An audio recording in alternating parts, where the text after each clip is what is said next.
What's up, gamers? How's it going? What's up, Oshik? Welcome in. What is going on? I messed with the stream settings before we started, so hopefully things are looking okay.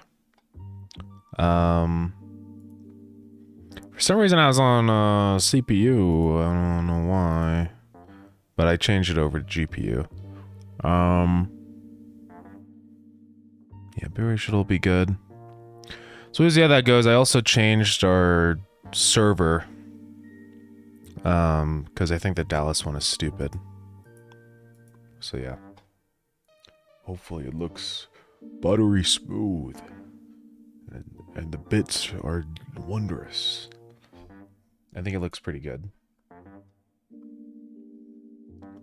Okay. Got me this time, yeah. Welcome in, Cosmo. Alright, today, gonna be working on Starground. As much as I got an itch to work on the shader, I know that I can't, because it's taking too long. So maybe we will not work on the shader today. But yeah.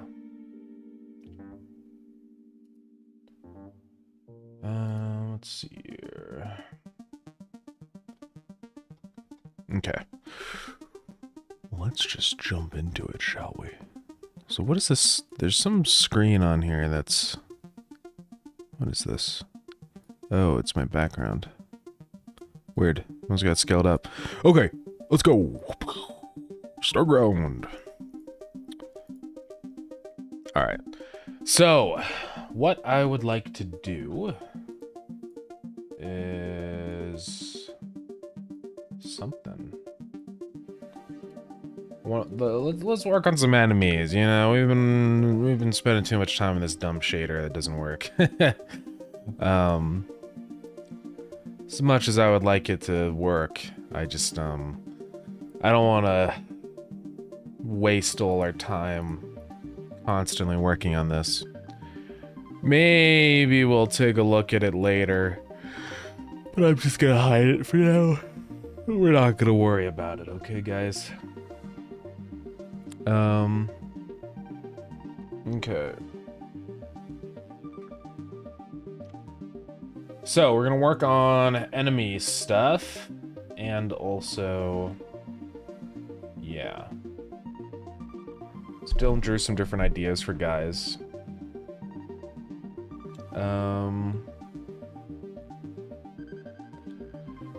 Just looking through, thinking which one would be good right now.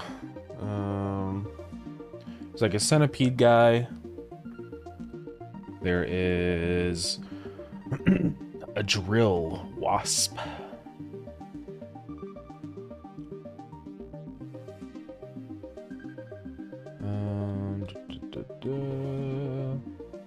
It's like a little trash drone guy.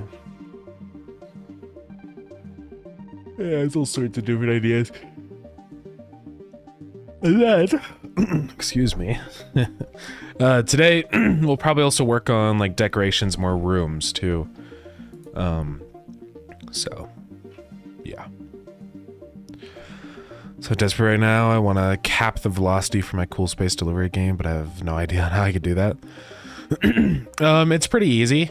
Basically, are you like adding to the velocity every frame or something somewhere for the movement? Because what you want to do is you can say you can just check what your velocity is. So essentially you can say velocity.length, and .length is returning just a value. It's a float of the magnitude of the vector. So, for example, what that means is like if your vector is moving at 1 in this direction, it'll return 1. You know, like that. If it's moving at a diagonal at 0.77 whatever, you know, the square root of 1, then that'll return 1. So basically it's just, yeah, it's exactly what it says. It's the length of the vector. So you can just check that your velocity is less than this length, or that the length is less than a certain cap. So like you can say less than max speed, and then that's your speed. And if velocity length is less than that, then you add your velocity, right? So you'll only actually increment your velocity as long as it's under the maximum speed. So that's a easy, quick way of doing that. And that should work the exact same for 3D as well, so. First time I see someone adding bugs I can't on purpose, yeah. No, I'm built different. You know, and like people say it, the bugs are a feature. Well, I figured why not double down? You know, why not add them in on purpose and call them features?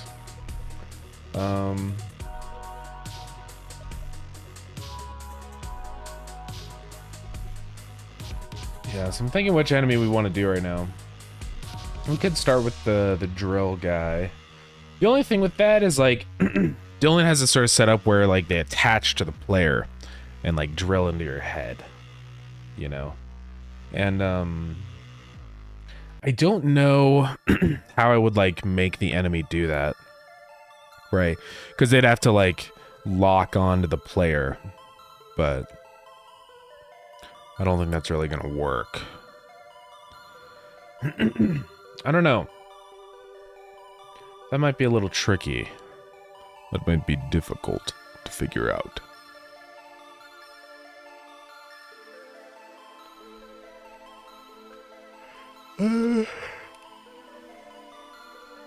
But we can just probably, I don't know.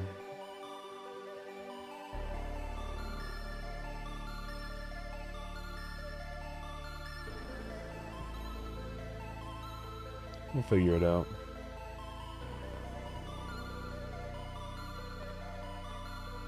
Works, but you have a different problem. You can't turn? So that's just what happened because you implemented that change? I think I'd have to see what you got going on in your movement script. You're welcome to like send a screenshot or just copy it over into the programming channel.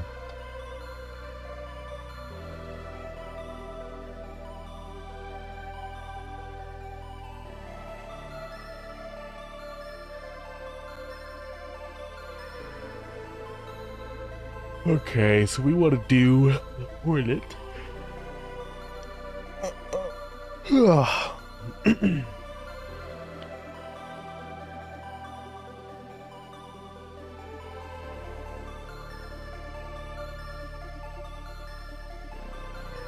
Okay. Yeah, we'll figure out the grip mechanic later, because I don't really know how that's going to work, but let's just start drawing it, though. So, it's going to be kind of based off of, or like a similar idea, concept to the Pecky. So I figured let's just copy that. It'll be built different, but it's also going to be a flying enemy, so... Looks like they're not too huge. So we'll just go 32 by 32. And fill it in.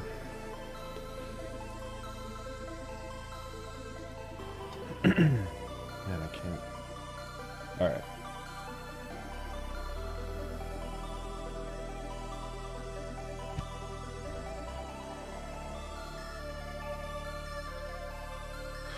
Oh, well, you have to... Okay, so the reason why it doesn't work is because you're not... Yeah, I guess it's a space game, huh? Well, that's fine. What you're gonna have to do is just separate the two checks, right? Yeah, let me take a look. Oh, wait. Okay, I can't see your... Oh, okay. Can you just send a screenshot of the code? That's what I need to see.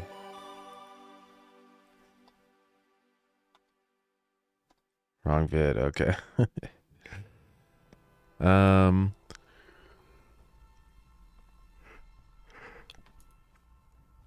Ugh. So these guys are very angular. They have like a triangle head, you know?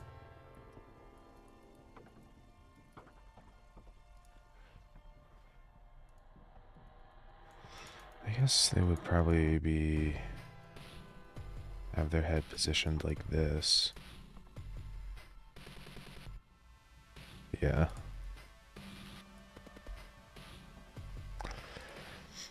I like the idea of these guys being super angular.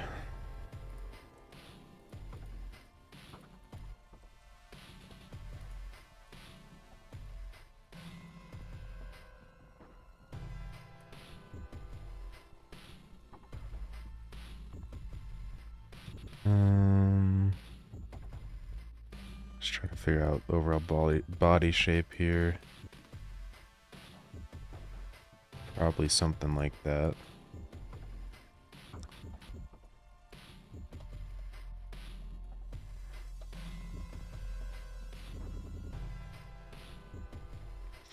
It looks like they have another little segment right there.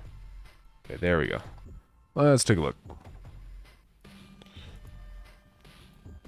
Okay, so it's just because you're also doing the rotation on top, like in the same line as the length. So it's really not too bad. All you have to do is just move this out. Right? So what does fly add? By the way, what is that?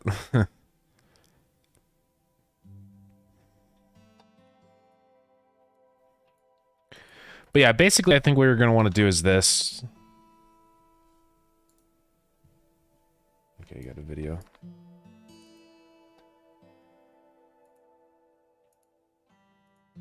Yeah, so it just doesn't let you turn. So you're going to want to say, and we're just going to copy this in and modify. Just do it at the bottom.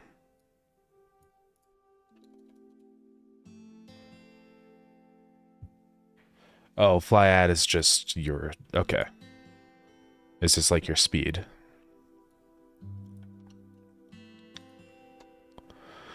All right.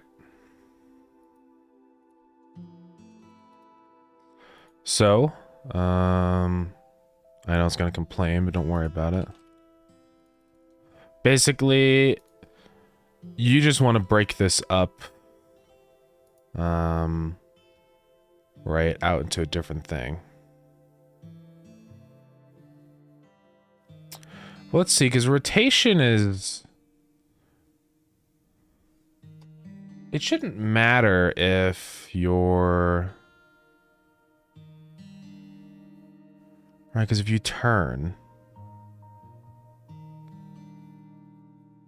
Okay, this is what you should also do, is this. Say var change is this, right? And then say if velocity, and put this in parentheses, plus change dot length. So basically it's checking,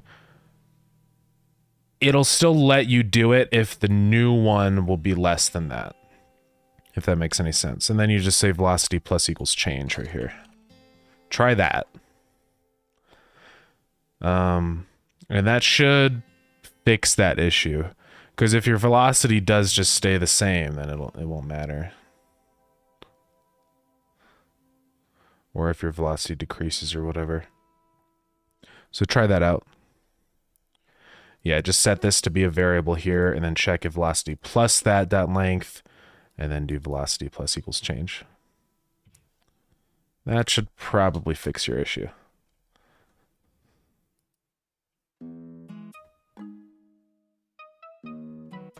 All right. Okay, so this is the guy. So I guess he's gonna have a drill in the back.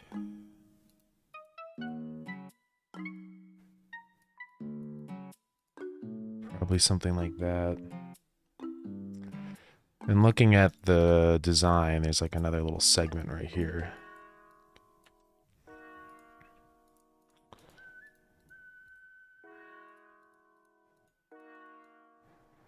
So Something like that.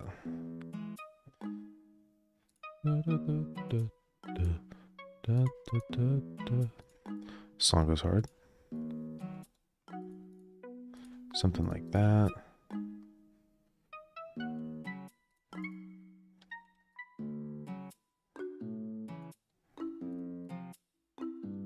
Yeah, these guys aren't going to be like huge. I mean, compared to the Pecky, they're pretty small, I guess. And I guess they have evil horns.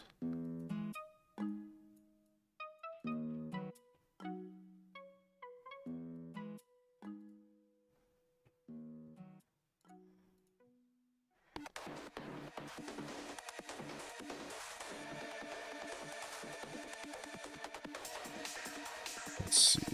Eyes.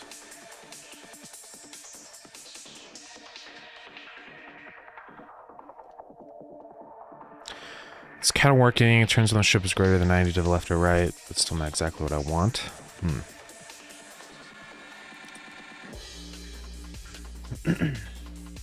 Yeah.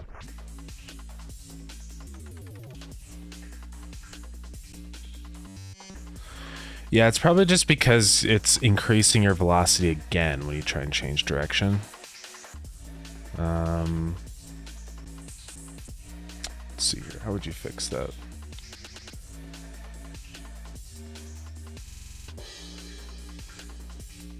Equals. Let's see.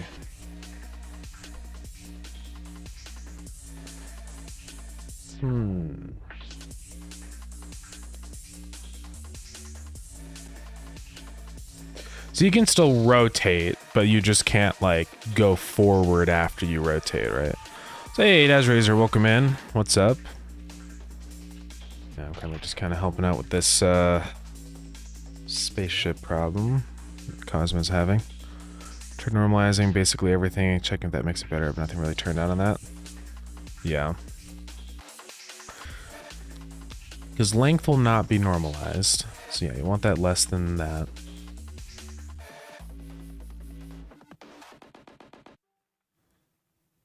So, what do you got going on here? This game is this game 3D?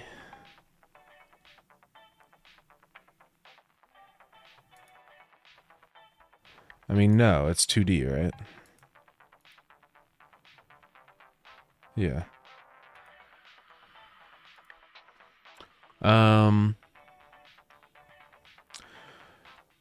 Transform.y.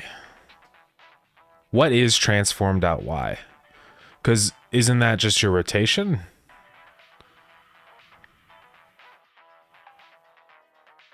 Well, it's not the stars. I'm just wondering what transform is being used or what that is in this context.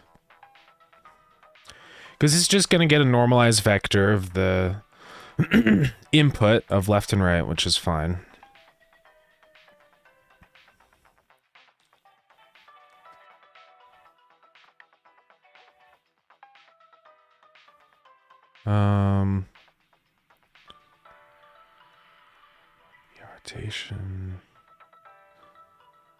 Rotation direction.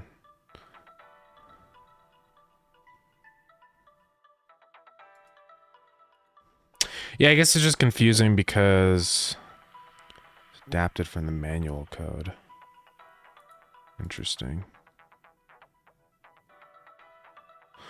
Because honestly, the way I would do this is probably just use rotation, right? Like, I probably wouldn't set velocity in here times your axis, because the thing is that that's only going to be temporary, right?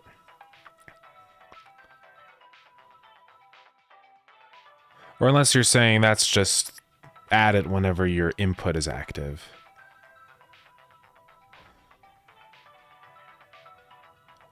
Okay.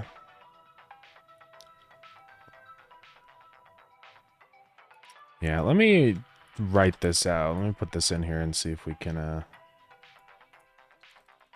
try some things here. So yeah, if I was creating this, what I would probably just do is say this. If is action pressed right up, just to simplify your logic in here.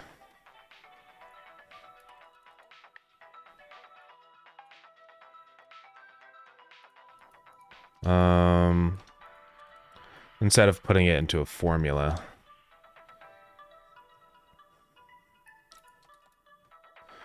The rotation direction times rotation speed.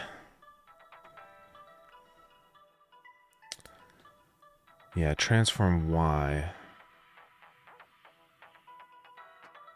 Let's transform 2D.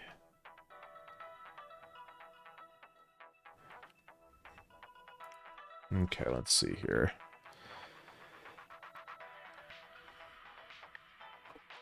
So yeah, you have velocity. You have this broken up into the function. So var change is that. See, I think the issue is that change, well, I don't know, it's just, you know, it's odd having it in your input in the formula, to me at least. So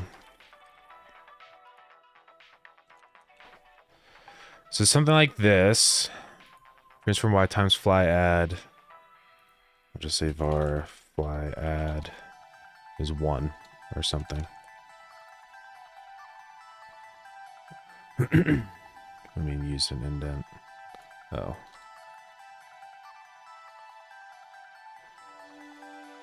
So rotation direction, that's just going to be the way that you want to rotate. Okay, so yeah, you're saying rotation plus equals rotation direction times rotation speed times delta, that's all fine.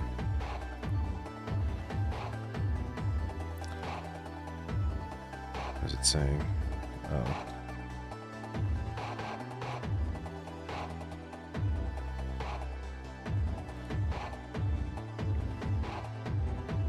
So yeah, I guess what's happening is that if you go, your velocity won't decrease unless you are going, yeah, so that's the issue in this case. I mean, one thing that would fix it is just slowly decreasing your velocity over time. I know it is space, but it does kind of make sense. It just feels better if you eventually slow down a little bit. But if you don't want to do that, that's fine. There's ways to get around that.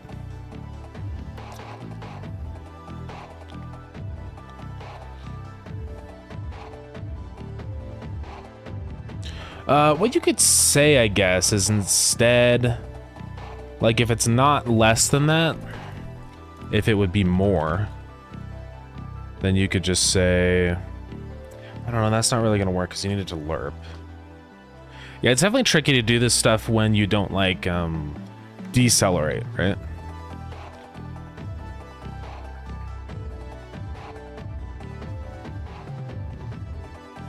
I wonder how you would do this. Plus equals.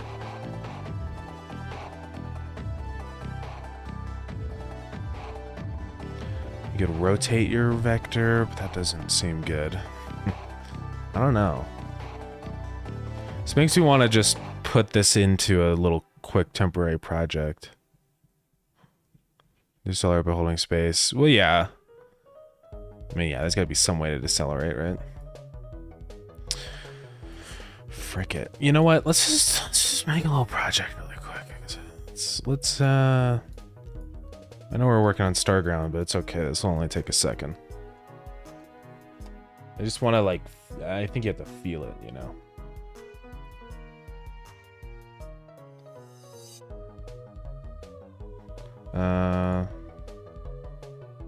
Space test.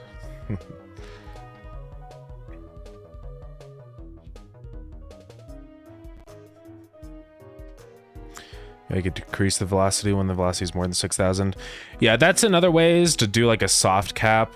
Like instead of just saying a hard, you have to be less than 6,000, you could just say when it's greater than 6,000, it lerps back. So like, I'm just gonna create a little 2D scene here super quick. No 2D. This will be a ship. Give it a script.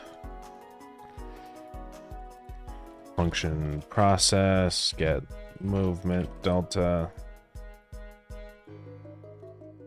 And I would probably just call this speed. Change this into a character body.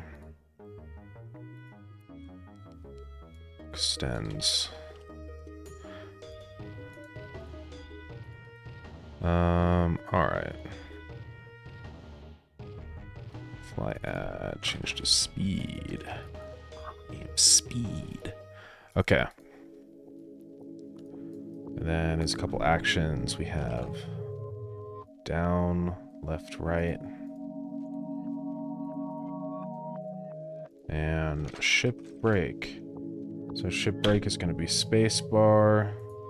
Right is that, left is that. Down is that. And up. Oh, it's both? Then what's the point of down? Right here. Because wouldn't you just go ahead and wrap that into the same thing here? So it's either when you're holding brake or down. So you don't even need down then. So just do ship brake and then just get rid of this line. Or that's just so that you can go backwards. I get what you're saying, yeah. Well, then in that case, you still need that. Oh, so you're also going to have to run that on there. So honestly, if you're doing that, then this is what you should do. Is get like bar speed input dot get axis, just so you can run this on the same function.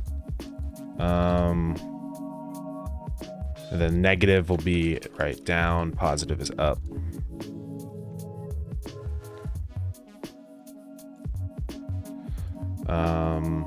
Or this will be var. Yeah, this will be var dir or something. Then in here you just say times dir times speed, so that you can go forwards or backwards, and you can change it so that the backwards is slower. Okay, so let's get this all worked out in here. So now you don't need this anymore. So if you press brake, that's going to subtract your velocity. All right, let's put a background in here. I'm just going to give it the Godot icon for now. Make it huge so we know where we are. Give the ship a sprite, the Godot icon.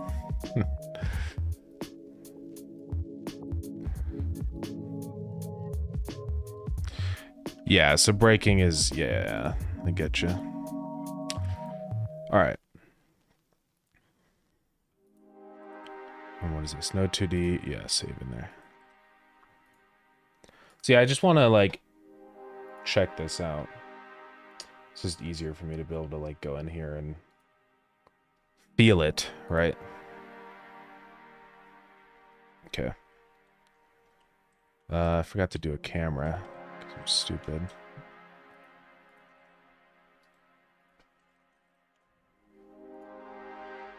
Okay. Just make sure this is all good. And then now here you can just say if dir.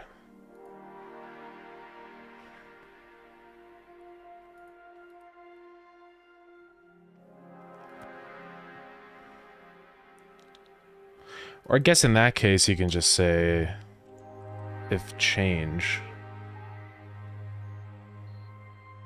Well, since you're multiplying it by dir, you don't Since even need when that, is coding this hard? I don't know. Coding is tricky sometimes.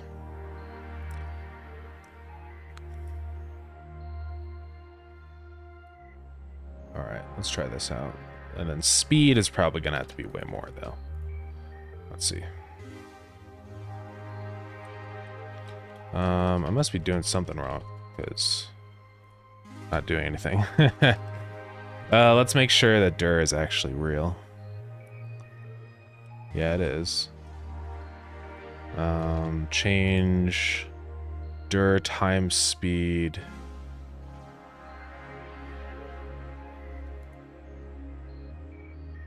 If velocity plus change, that length is less than 6,000. Velocity plus equals change.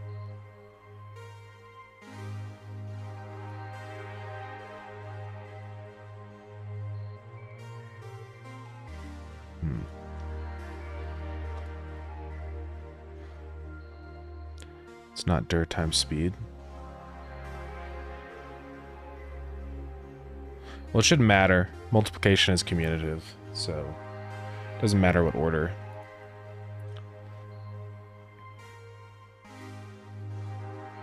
Nah, it's all good. Rotation works, but yeah, I don't know why it's not moving. Transform y times dir times speed. Speed is 100.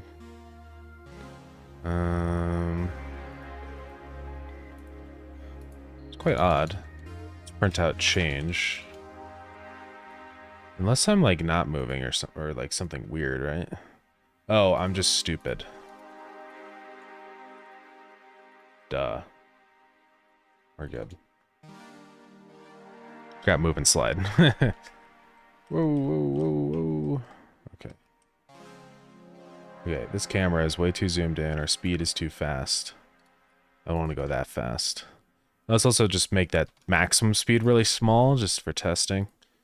Camera, set the zoom to 0.5. Let's try that. Yeah, I know. I'm a beginner programmer, guys. Yeah, so no, I totally see your problem, right? Is that it doesn't change your speed unless you're at like a 90 to your old vector. So yeah, that's not a big deal.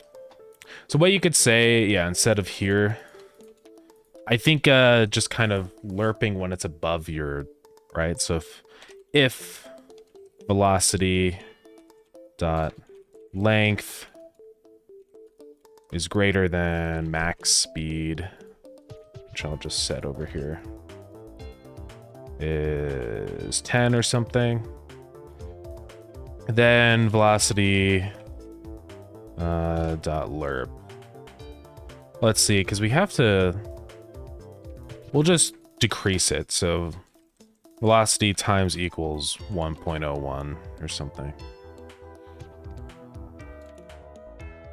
Times equals 1 plus delta. That's what we'll do.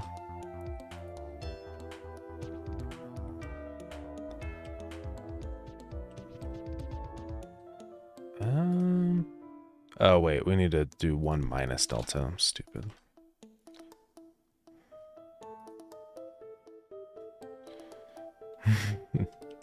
There we go. Yeah, now it's working. So yeah, I mean, your speed will basically have pretty much a hard cap. I mean, technically you can go a little over the maximum speed, but it's going to be really tricky to do that. Because you would have to be going insanely fast. Like, for example, we can just print out what the velocity is every frame just to check and see what's going on here. And let's increase the speed and increase max speed. So let's just preview the velocity down in here, right?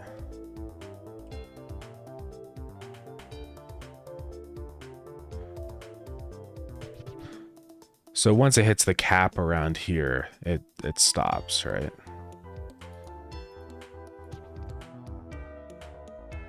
Now, this isn't enough, though.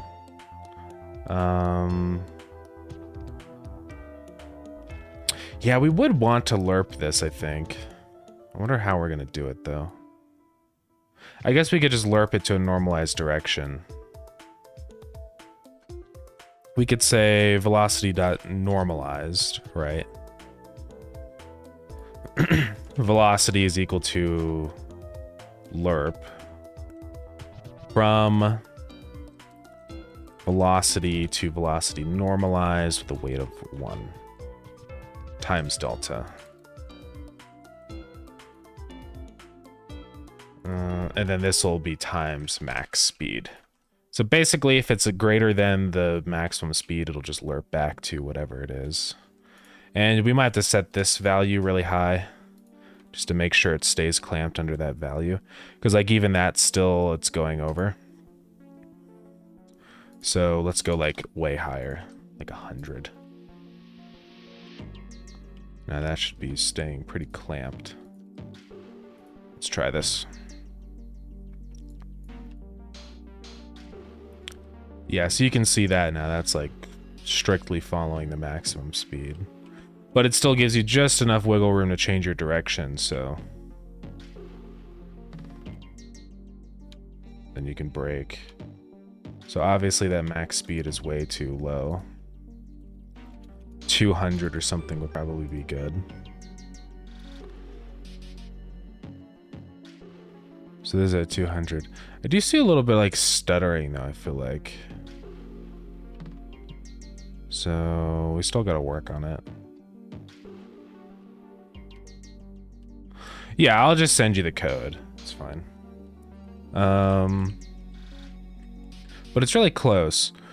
I wonder what other options we have for this. I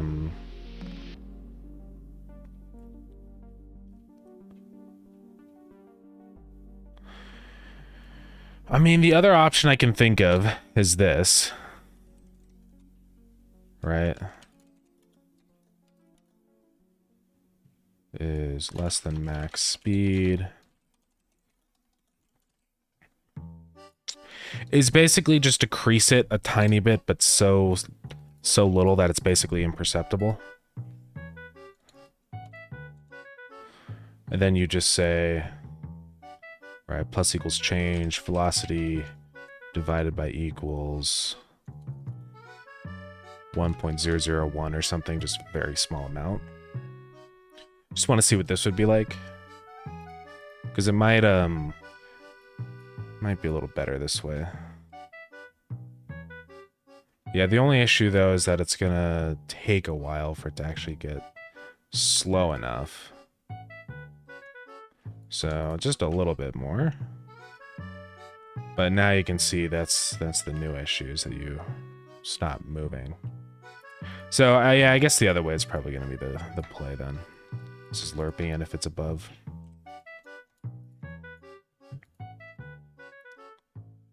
You can probably adjust this value just so that it's like lerps fast enough, but it doesn't like cause weird movement issues. You're not really gonna notice this, I think, at a higher speed. Like if our maximum speed was like what you have written down, 6,000, right? Then I really don't think you're gonna notice it. So let's see. Yeah, no, it's fine. So yeah, this is working, and then it will clamp it to your maximum speed. So if we're going basically horizontal, you can see once we hit around 6,000, it's over, you know. All right, I will send you this code. Let me clean it up and stuff.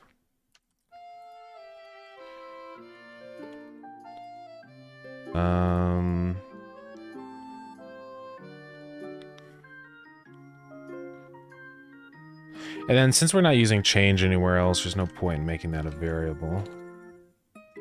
Yeah, no problem. I'm always happy to help out. I think it's kind of fun to solve problems like this.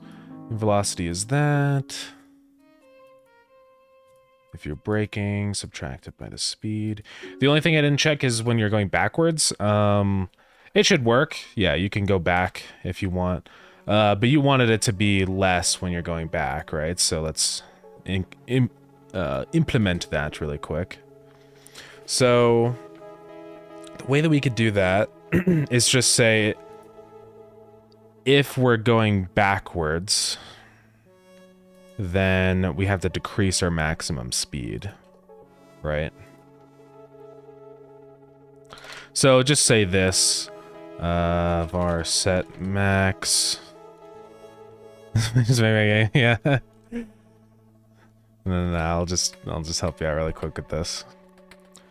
So our normal maximum speed will be our maximum speed, but then if dir is less than 0, so we're going backwards, then set max will be max speed divided by 5 or something. Then this will be set max instead. So that'll also help the player decelerate if they're going backwards, because it's going to lerp then. So this is going backwards, the speed is clamped to 5. Or divided by 5 of your maximum speed. But then going forward, it's the normal max speed. And we can set our speed higher. That's really not speed, but that's acceleration. That's just a better term for it, because that's what it is. So now that should be feeling pretty good. And then backwards, yeah, it'll be locked to the slower speed. All right, I'll send you this code. And you're gonna have to modify it so you can like integrate it in, but that's okay. How do you do code snip again? It's like this. Yeah.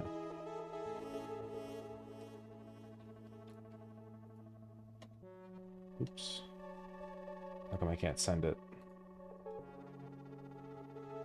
How do I send it? Shift enter? Oh. Wait. Guys, how do I send it? Because when I do that and put it in, then I can't. I can't press enter. What key do I have to press? Alt enter? Shift enter? Control enter? What do I do? Discord, send code snippet. Because there's no send button. I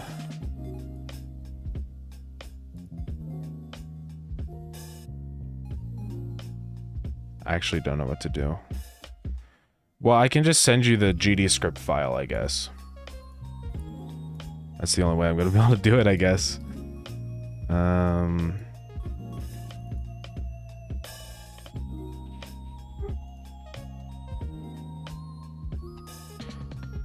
Oh, I just have to close the snippet? I'm just stupid. Okay.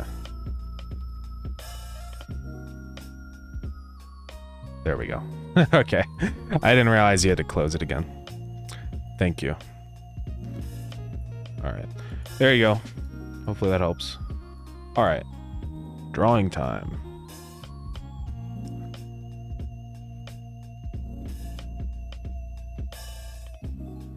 Okay.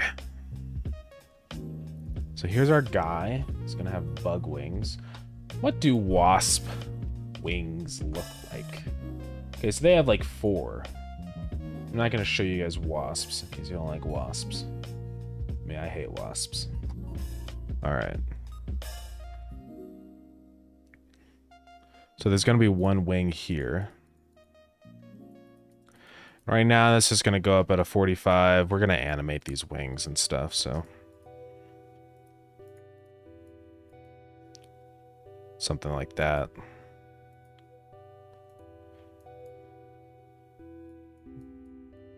And then there's going to be another one behind over there. We'll figure out how we want to like position these and stuff. This one, probably going to want to have under everything. Say, Game Dev Dad, thank you for the follow. Let's see, so that one's going that way, then this one has to go... I guess it goes the same way.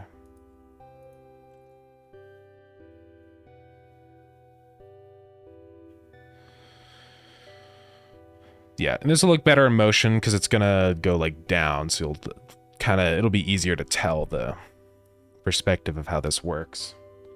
Okay, and then the final touch for this guy is that he has big scary legs. And we'll mess with the wings when we animate. So scary legs.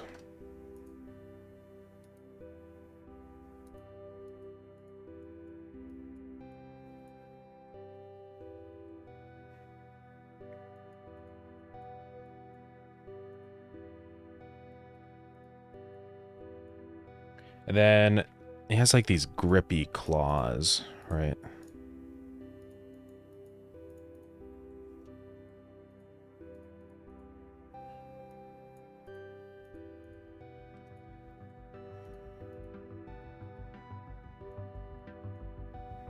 Claws that he grips onto the player's head with.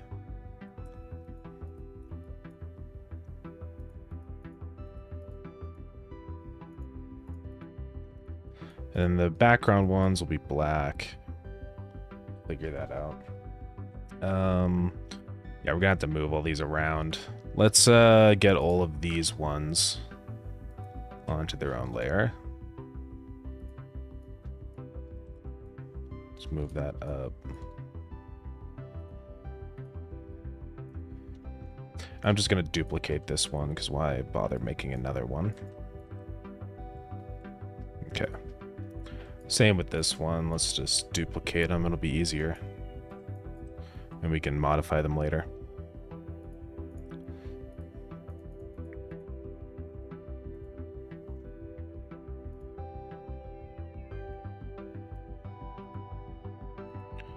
All right. And there's the grippy claws.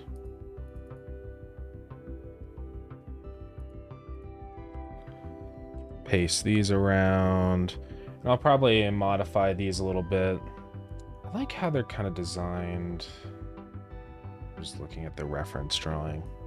The front ones are basically flipped the other way, which I think looks good. So let's try that, see what it looks like.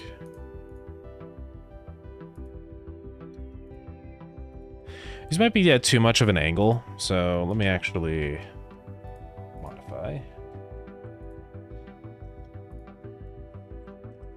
I think if we do... Oh, there's a pixel there.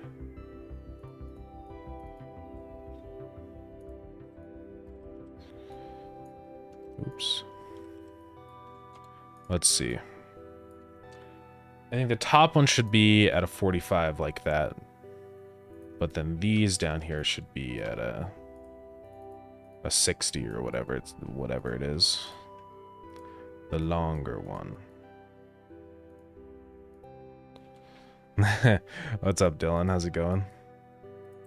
Bug, yeah. I'm drawing the bug guy. It's time for bug.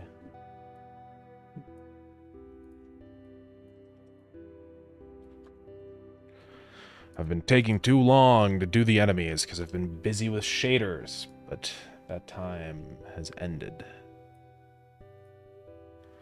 I think it'd be cool if these arms in the front maybe were kind of going out. We'll see. I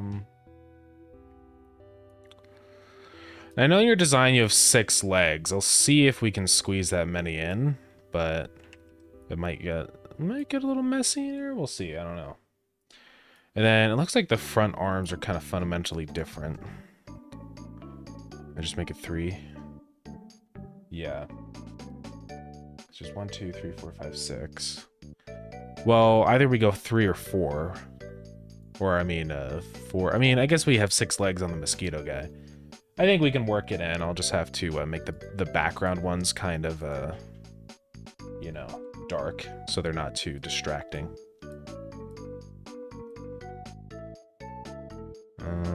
Something like that.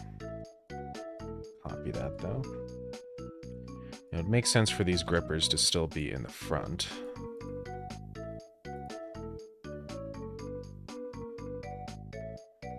Yeah, what would they look like? They'd probably have more meat up there.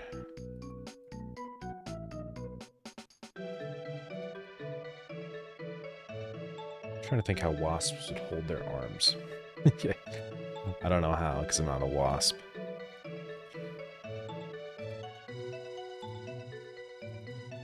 As far as you guys know. Whoa. Dylan is on the board. Holy crap.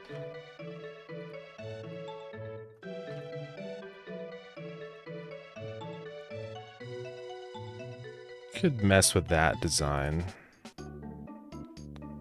Shift this back. And then we'd copy that for the other side.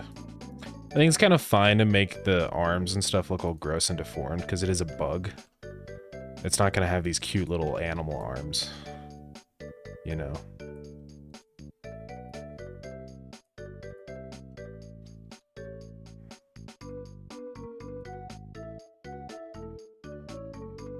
So that's what we're looking at with 6.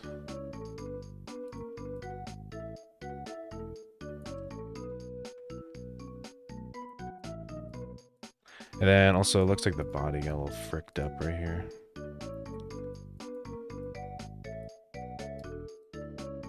Okay.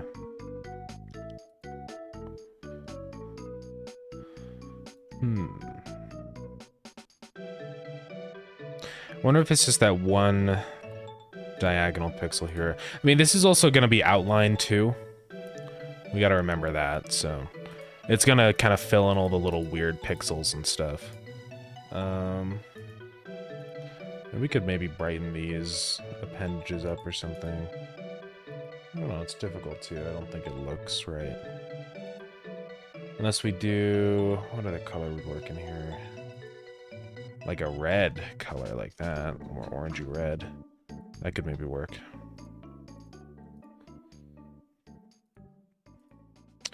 Alright, let's hide those bits. Let's show you the body now. So for the body, it's going to be kind of like a diamond triangle shape. So it's going to have this on top.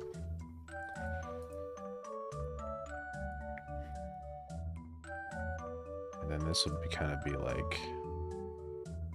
let's see, how will this work? Because that's like... some perspective on this. I guess like that's basically what we want.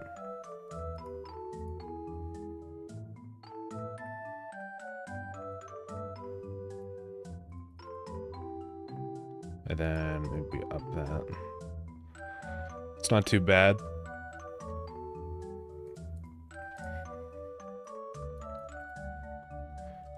And then, yeah, maybe just a little bit of shading on the head and stuff. I wonder if we want to do, like... probably not. But maybe.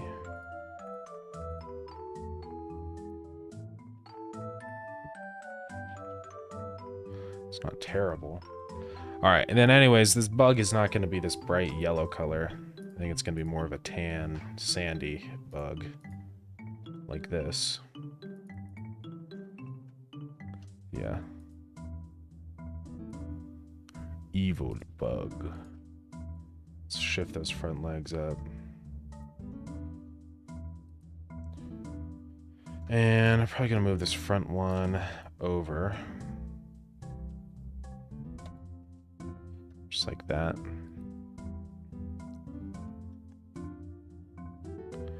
That would probably be fine. Then when we outline and stuff, I think it'll work out.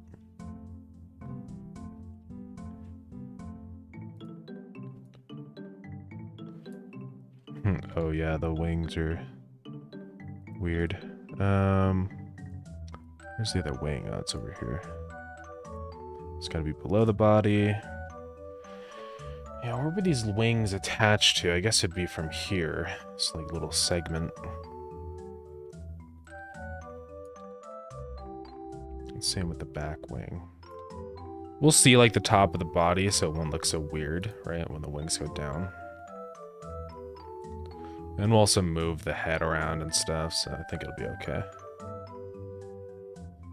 Now, how does this size compare to the Pecky? It's going to be definitely smaller than the Pecky. That's fine. It's not, like, insanely small. Alright. Let's just outline. See where we're at.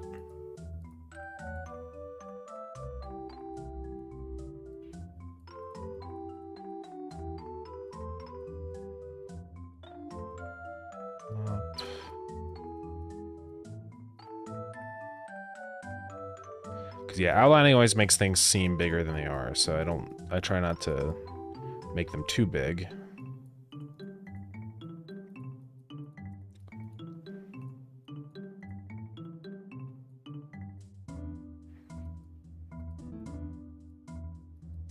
We're just gonna ignore the back legs for 1 minute here.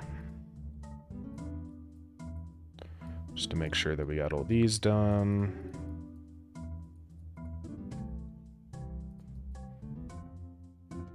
Like that. Then hide that in those. And these will need to be thickened up. Since they're already black, we don't really need to like outline them per se. But we can just go through and like, you know, make them more. This front leg is looking crazy big. There we go. All right. I think that's fine. Buffy. Yeah. Yeah, I'm wondering if I should have made the legs 1 pixel instead of 2. Because they would be more spindly like these guys is. But it's hard. But also these guys grip on, right? So, I don't know. Maybe we should, though. Maybe we should. Oh, you like the muscly legs? Yeah. Well, that's fine then. Yeah. Yeah, because I mean, the whole idea is that they grip on, right? So, you probably want them to be big and beefy. Okay, let's just animate an idle frame or whatever the flying frame. 3264, 128.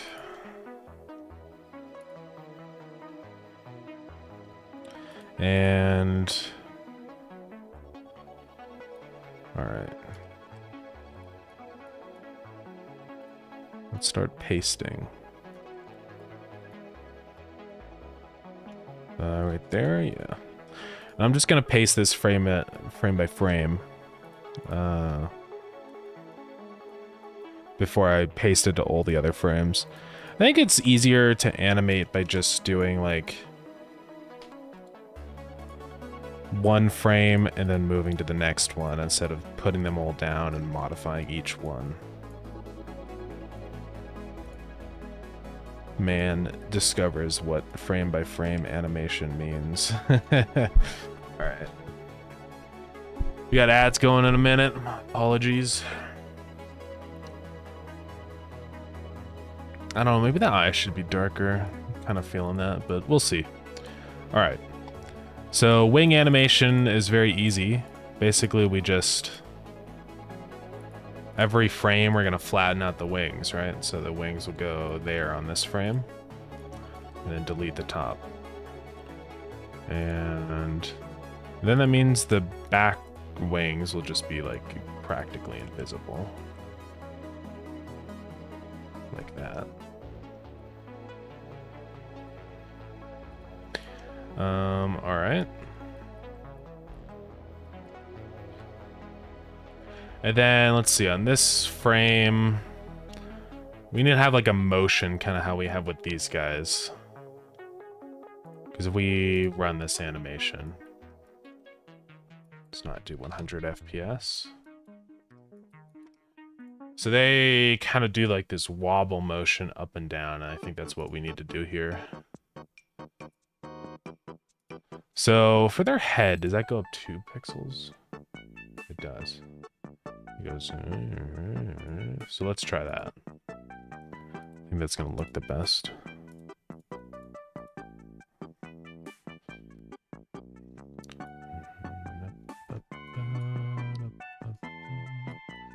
So head here.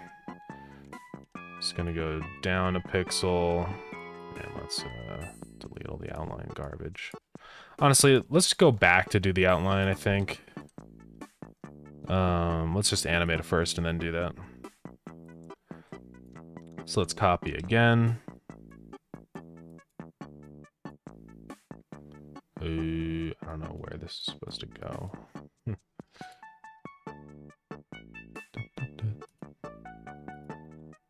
Hold on, I messed up.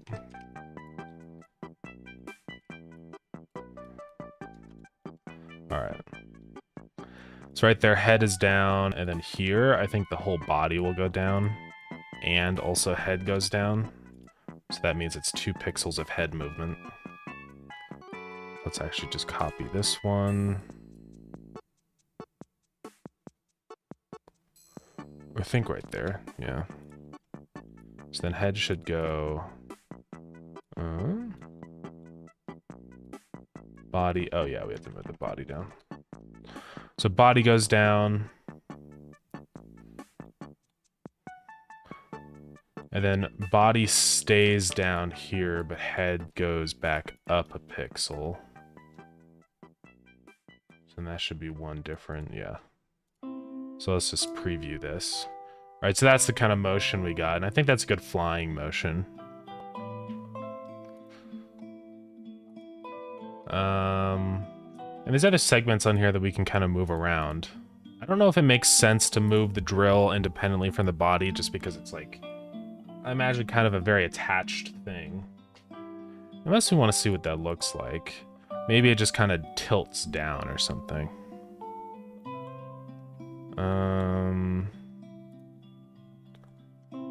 So there it would stay up, here it would tilt down.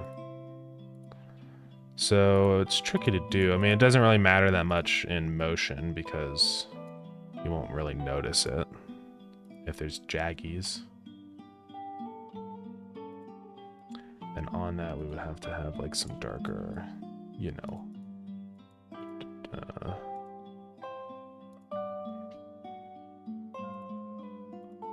I think that'll be fine. Welcome in if you experimented with Dead Cells pipeline. Yeah, 3D to 2D stuff. Yeah, I definitely have. I think it's pretty useful in a lot of cases. I wouldn't say it's a good idea for every scenario, but I think where it really shines for me is with large, complicated sprites and stuff, right? I usually just hand animate if it's something that I can. But sometimes, like, with the boss sprites for Starground, for example, they're really complicated and hard to draw. So I've actually been, with those ones, using 3D models and then exporting into the game. And that's worked out pretty well. So I do think it is a very interesting, like, way to do things. And it does work really well. I think, just comes down to, like, the style you're really aiming for, you know? Having everything be 3D models and converted, like, you know, is a style, so. Let me just adjust that. Okay. But yeah, I don't think there's anything wrong with it. I think it's cool. Especially if you know how to 3D model and do, you know, pixel art, because then you kind of like understand what you need it to look like and also how to do it, and I think that's good. Let's see, where do these legs go? I think that's right, because this head is going up, so it makes sense for that one to go there. Let's just watch the legs. They should just go up and down. Yeah. How do you keep the art style consistent with the mixing pipelines? Yeah. I think the big thing is just how you like render out the sprites and stuff, right? In Blender. What I'm doing in Starground is I'm applying a couple different things to make it look more like pixel art.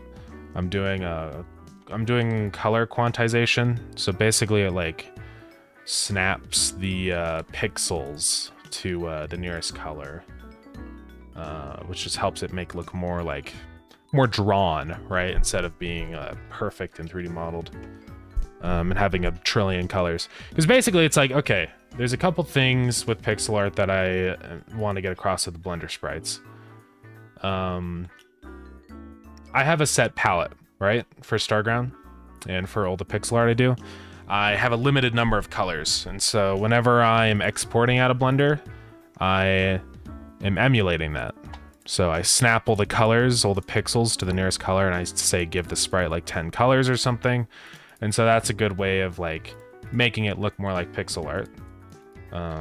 Because if you have 1,000 different colors in your sprite, it's going to look bad. The other way is also just with, you know, resolution and also no anti-aliasing. That's another quick and easy thing. Pixel art is not anti-aliased. It's sharp and jagged. So that's what I do with that. I mean, I can show you the Blender project if you're interested to see what I have set up, because I think it's pretty interesting. I have one for Dreadcap. We're probably going to do another one for... I don't know why Blender is, or why Steam is broken. We're probably going to do another one for the new boss in this zone in Tephra, so... Yeah, I hit 7k hours, guys. I have so many hours in Blender. But yeah, let me just show you what we got. And I do a little bit of like touch-ups after I export it. Just to get everything looking how I want, so... Okay, let me see if I can find the file now. I don't think I store them in the Starground folder because they're big.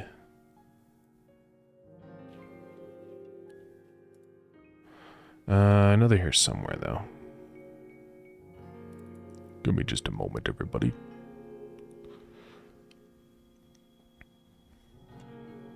And if I can't find the Dreadcap one, I'll just show you how to do it.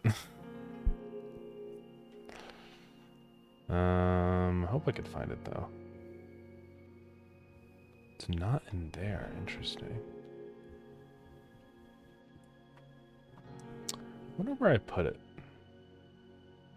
Can never find anything on my desktop, guys. It's not in there. Well, let me just show you really quick. It's... yeah, this will just be easier. So just to use as reference, so I'm just going to put a sphere in here. So first off, yeah, going 3D makes it so much easier for me when making props to static objects. Yeah. I do agree. I mean, I think sometimes it's really nice. So let's say we're rendering out a sphere, like set it to a really low resolution, right? Like 32 pixels because, you know, and it depends on the scale of everything. Also, go orthographic. Pretty much all pixel art is drawn in an orthographic perspective, unless you're really freaking good at drawing and can do perspective easily. But like with tile sets and stuff, it's always going to be orthographic. So that's one thing to do. Just kind of get the scale lined up. Want to take up more of your art time? No, it's all good. This will only take a second, so... just change the lighting to sun. So this is what we're working with here. As long as it doesn't crash. If it crashes, I'm going to scream. I don't know why sometimes Blender's just not happy when I switch to material view. I mean, it's not like this is even a very complicated setup, right? It's pretty basic. It's literally a sphere and a light, so why is it crashing? God dang it. Come on. Oh, we're good. And it's even on Eevee. I don't know what's up, man. Whatever. Okay, let's just modify this to have a harsh shadow, because that's kind of what we need to preview here. Yeah, that's good. So, then also when you go to your export view here in film, I set it to transparent, and then if you're on Eevee or Cycles, it doesn't matter. Cycles is the same thing.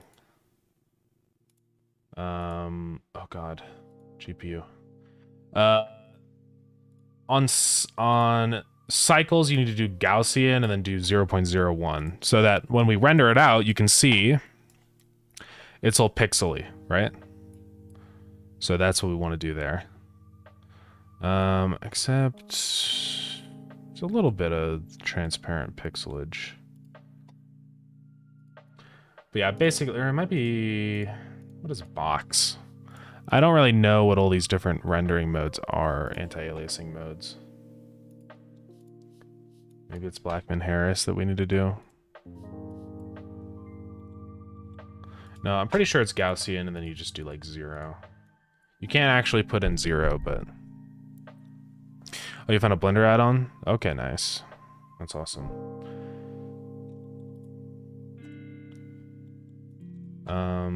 Yeah, there's probably add-ons that really help with this aesthetic too, I bet.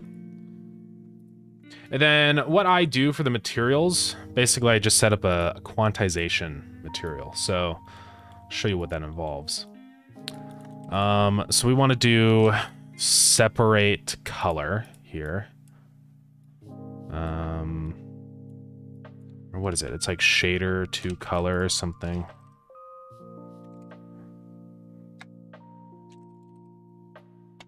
No, I know there's a node for it.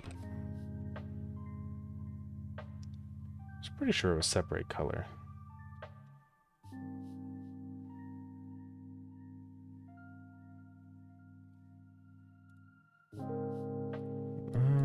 I swear it was.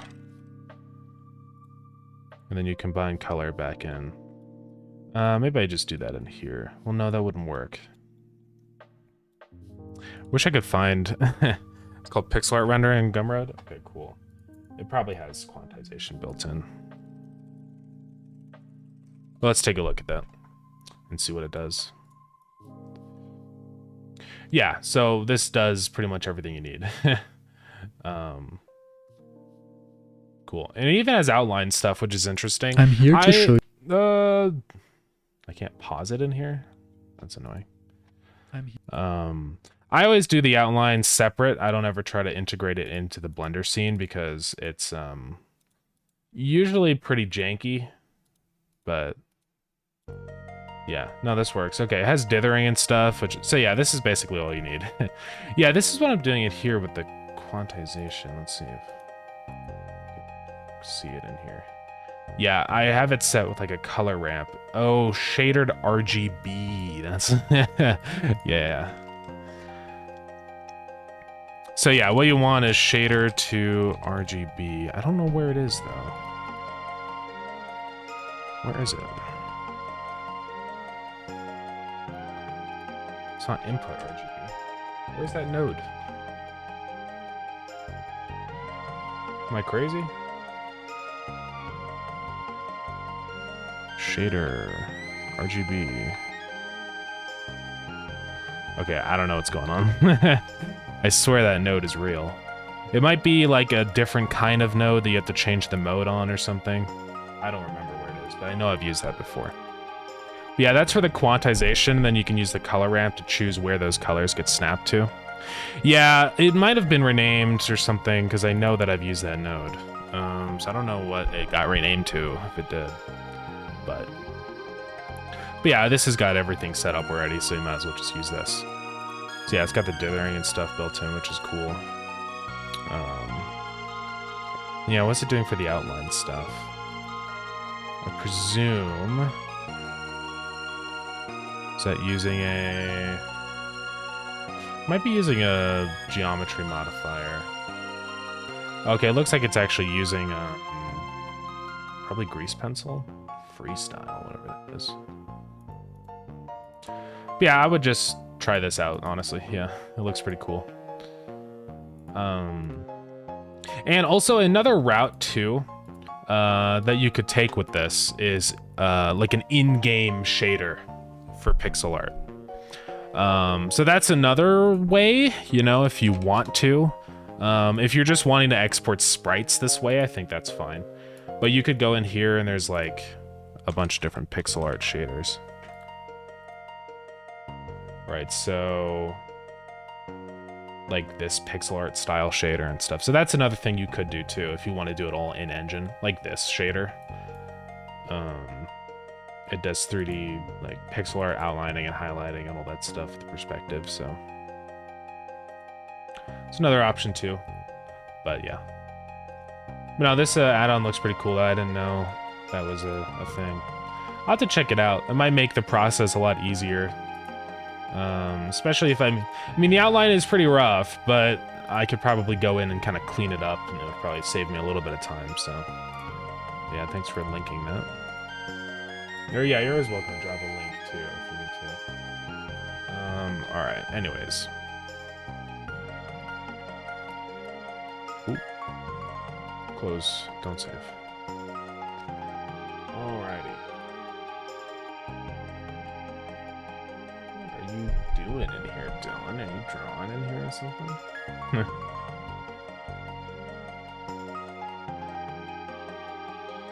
did. I don't see it.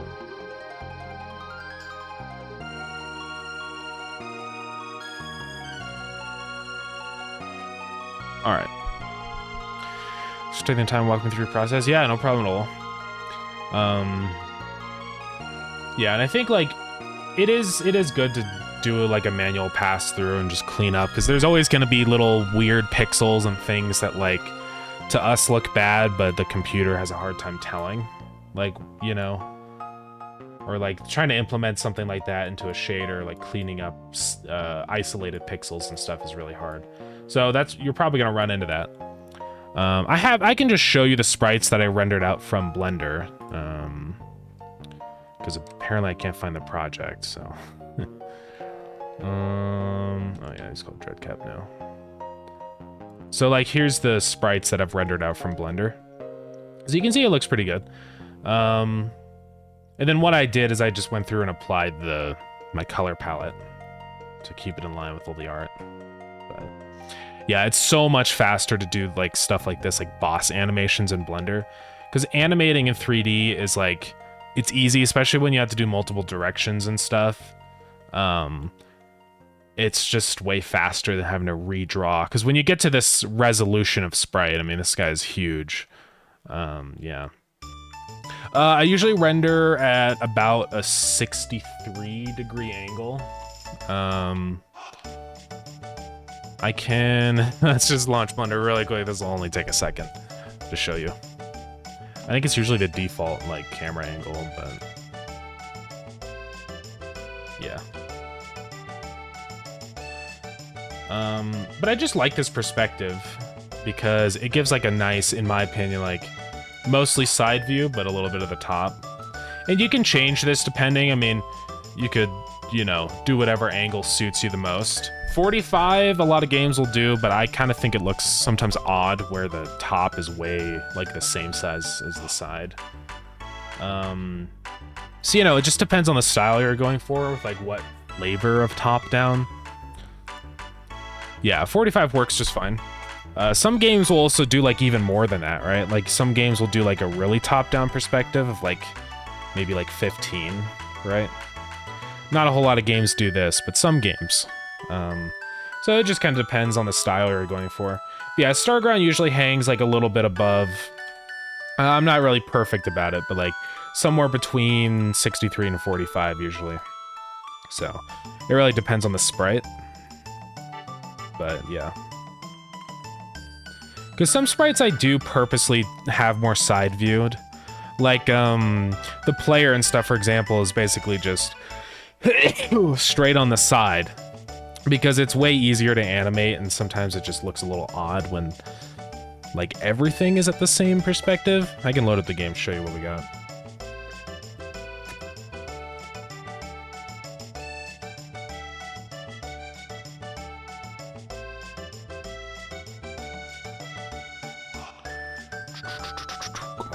Come on.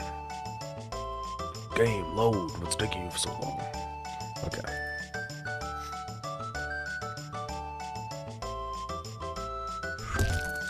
But yeah, most of these sprites are sort of at like a around like you know, I don't really have like a specific angle that I'm always targeting. I kind of just mess with it until it looks right. But like this one, I'd probably say is more like maybe around like 50 or something like that. The character is basically side on, so that's like basically 0. It just depends. Usually entities and stuff like that, I'll always do just side view. Just because it's easier to like see the details and stuff in their face. Because if you do like top down, their face is going to be distorted, and so sometimes it's really hard to capture all the fine details and stuff, you know, somebody's eyes and mouth. Like this guy's just a side-on view. But I feel like it looks fine. I mean, you don't really like think about it too much. It's not like you're like, that guy's standing at a 0-degree angle in the camera perspective, you know. So. Hey, Relic Lion, what's up? How's it going? It's going good, yeah. We're currently working on a new enemy. It's like a wasp guy for the new dungeon, so yeah. I'm an okay artist. I try and stay close to best practices. Yeah, no, that's totally fair. Yeah, I think like starting on stuff, if you don't have a feel for it, I think it's good to follow rules and stuff, right? Just to kind of have like a guideline for what you should be doing.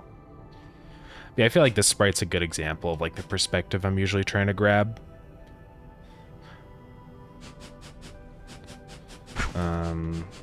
Or like this crate here. It's usually around there. Or this building here. I mean, they're all fine. But yeah. I've been doing a lot more shadow stuff recently. Some of my older sprites didn't really have shadows baked in. Like this one does.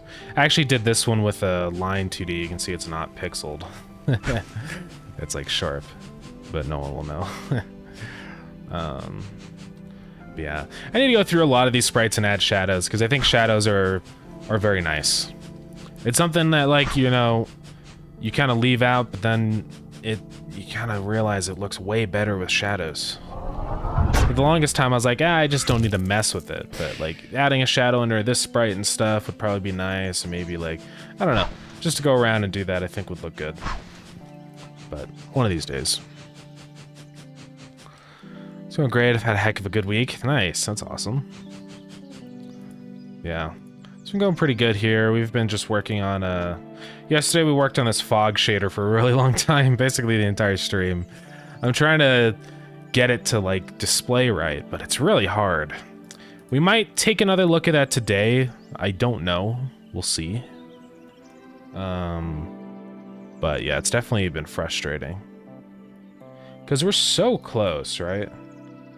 And I think that's what's annoying. It's like, it's basically working.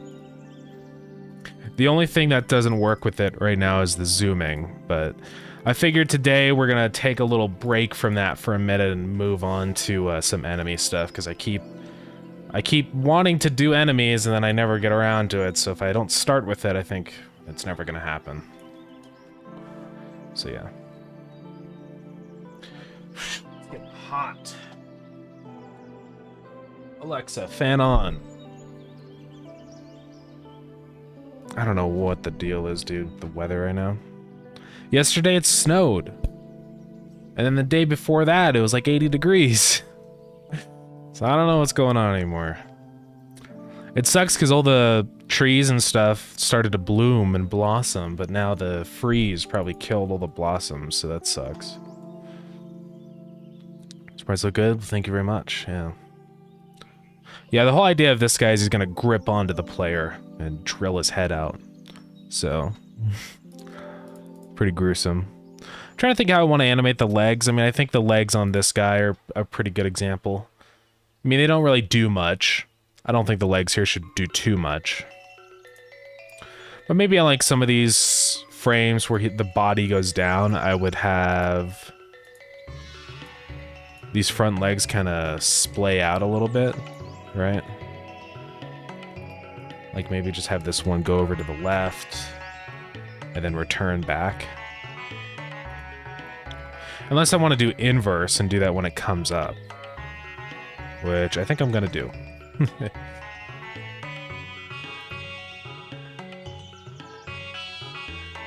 Animating motion sometimes is very counterintuitive.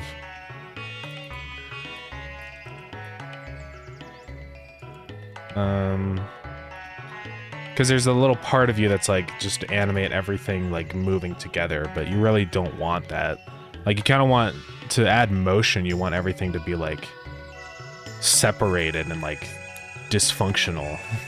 It's hard to explain. Start a new job Monday. Oh, nice. Posted my launch trailer for my game this week and stress has 24 players in one lobby with no issues. That's awesome, dude.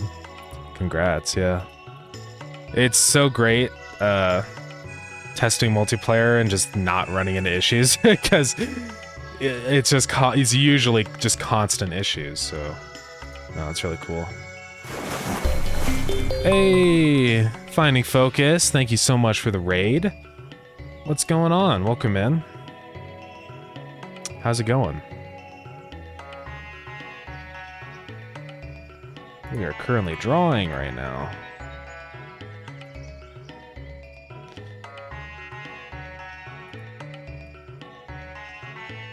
Oh, the raid animation? Yeah, thank you, thank you. We rendered that out in Blender. I did a fluid sim, and then I just rendered it as a video. I think we have it green screened, yeah, so. UI broke all over the place with the larger player count, but there are easy fixes. Yeah, nice. There's one error I can't quite figure out, but it fixes on map changes. Interesting, yeah. We're doing pixel art too. Nice, that's awesome. Yeah, we're currently just drawing some enemies for a new dungeon zone in Starground. So this guy's gonna be like a wasp guy, a drill wasp. I guess they're called boring. But they're gonna sort of tunnel into the player's brain, you know. I think right here is where this goes up.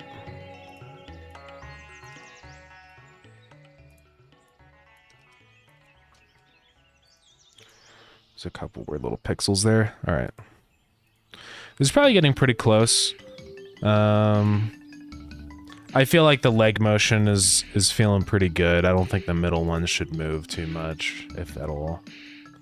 I think maybe this one on the front could move just a tad somewhere in here. You know, maybe we move it here or something. Just to have a little bit of motion.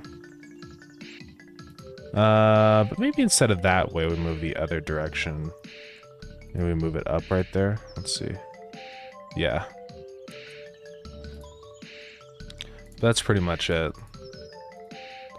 I'm just gonna restructure that a little bit. Yeah. So I think we should go ahead and merge all these layers for a second and see what we're working with.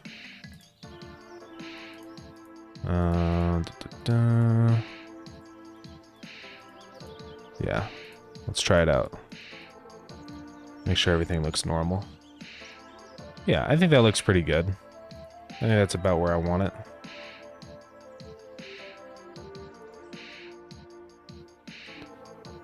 The only thing I would say is maybe make the wings a little bit bigger, just because the legs are so beefy. Nightmare fuel, yeah. Good. Yeah, that's the goal. Yeah, I think we make the wings a little bit larger. Just so it looks a little more proportionate, I think. Because obviously, if you have massive wings, I think you're gonna need a lot of massive legs. You're gonna need a lot of power to lift your legs up. Say, standard pointer. Thank you for the follow. Welcome in. So that should go like down there. And then let's go fix up the back wings right here.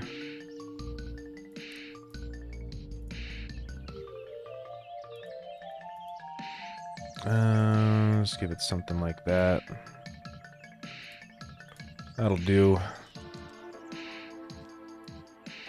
So, let's see, that needs to go in there. It's gonna go like that. Yes. So now, yeah, obviously it looks stupid without all the layers here. So that's where we're at. I think the bigger wings are good. It feels more like a real bug. Like a bug wouldn't have little tiny baby wings if it has big beefy legs, so yeah.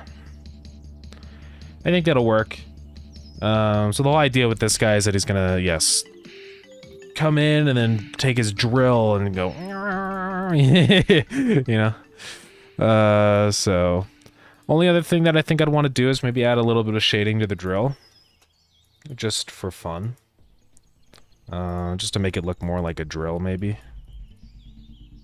Like, that's basically it right there. And maybe do some darker colors. That's about it. I don't want to go crazy with it. Sometimes less is more with pixel art. I think that's an important lesson to learn as you improve, right? Is like, more pixels doesn't mean that your sprite is better. And in a lot of times, it just means that your sprite's just too distracting. Right? Oops, I messed up.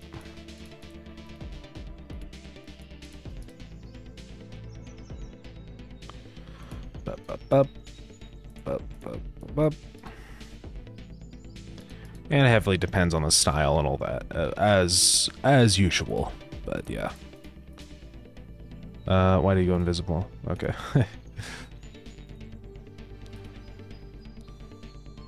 Yeah, that's good. I just wanted to like be obvious that the back thing is a drill and not just like a random thing. All right, so anyways, now we're gonna outline. I'm just gonna outline each frame individually because outlining's kind of fun and not that hard. Except these legs, these are kind of a little bit complicated.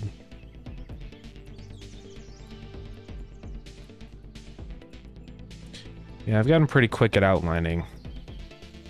You do it enough and you can just burn through it and not even think about what you're doing.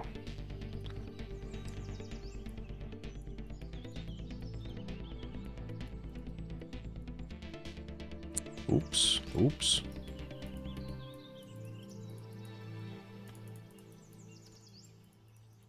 And this is all with my mouse. I've gotten a lot better, or I mean not better, but I'm pretty good at drawing pixel art with my mouse. A lot of people will use like a drawing tablet and stuff, but I just never started with that, so like I just don't even use it.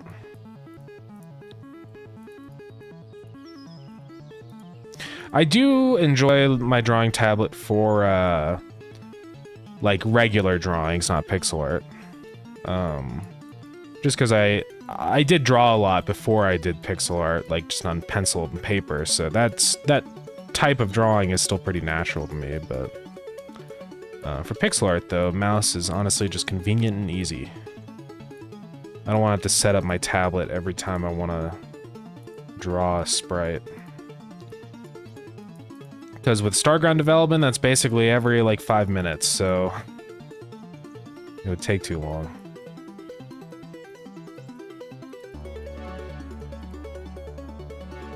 Okay, final outline.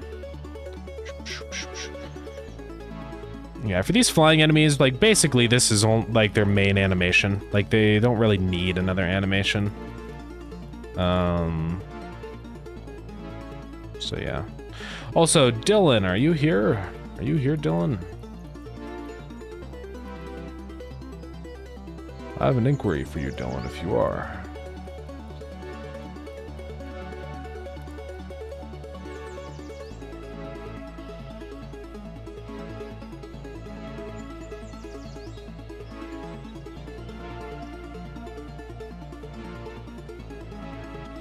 All right, we're done outlining. So let's take a final look. Yeah, I think that'll work. Let's go ahead and save it. These guys are called the boring flying. Save. Boom, boom.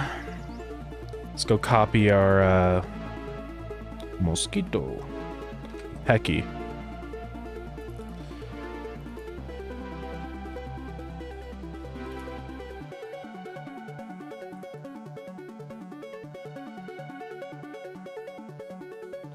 Okay.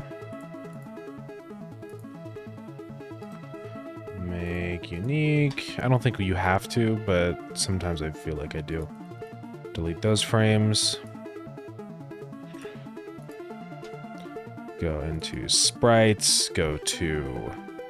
what did we call them? The boring.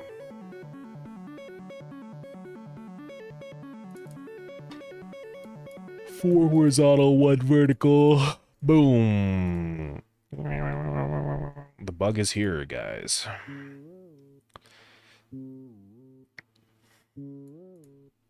So yeah, I keep that at like -14 probably. Alright. So we're gonna modify this script because it's gonna do kind of the same thing, but it's different now. I've honestly thought about just making like a base class for flying entities, right? Because it would make sense. I don't think I'm gonna need a shape cast for this guy.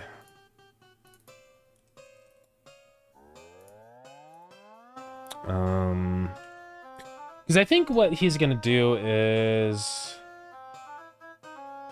yeah, shoot honey everywhere. That's dangerous, I believe, when he dies. So he doesn't need a ray cast for that.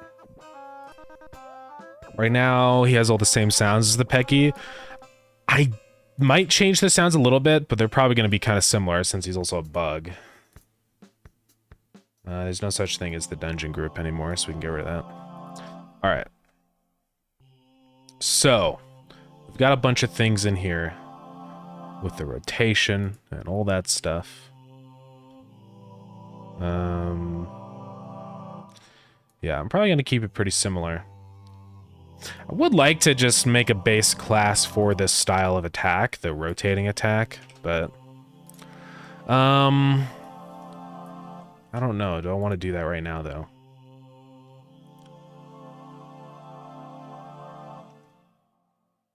I probably could. Unless, like, wasps wouldn't rotate around. I mean, what does a wasp attack like, you know? Wasps are scary because they're like, they go for you, you know? So I don't know, would it be better to just have him directly go toward the player? Maybe like they go toward the player, but stop a little bit behind them so they don't like directly, so they don't circle. I don't know. Or we just keep the same mechanic because it's already built. Maybe we do that. That'll just be the iconic way that flying enemies attack players as they circle around. Well, in that case, we're gonna need a new script for enemies. I think I'm gonna create a new script. Call this flying enemy.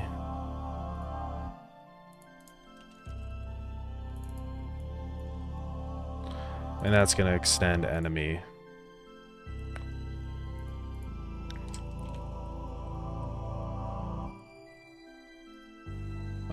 So most of this stuff will be fine.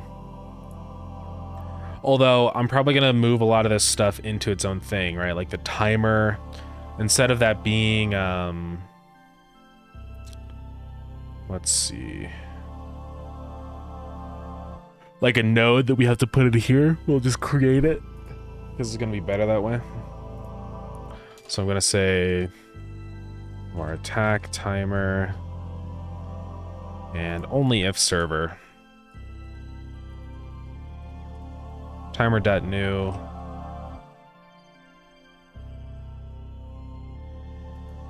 And then I'm probably going to have a couple variables in here. Export bar, attack time.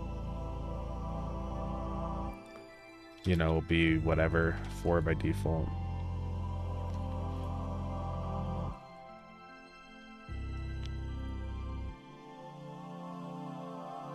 Oops.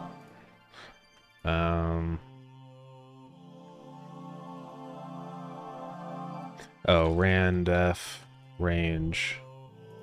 Attack time will actually be a vector 2 then, between 3 and 5.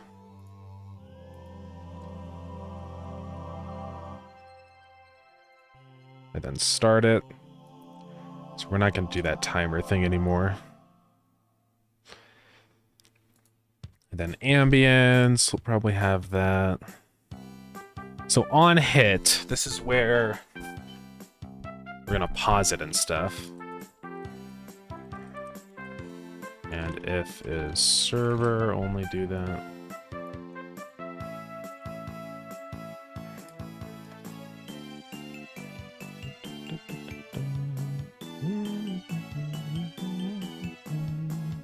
Same as down here.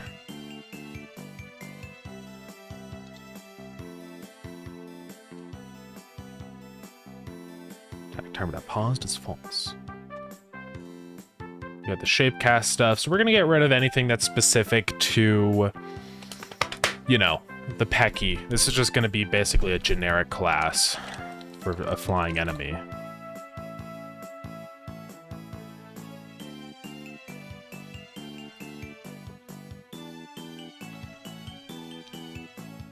So a lot of this stuff is gonna be deleted, like this hit count thing. We can keep track of that. I mean, doesn't matter. We just won't do anything with it, right? So in here, we're just gonna blop and get rid of it. So on hit, so player distance.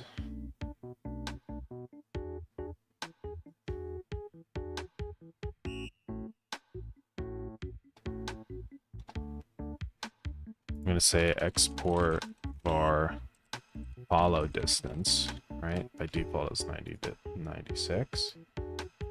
And then active follow distance will be whatever our follow distance is.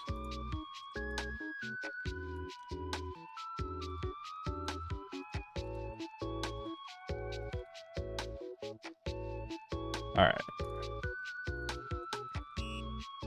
So if it's less than 0, we set our active follow distance back to our follow distance. Here's where we have this. Ideal position will be plus our active follow distance.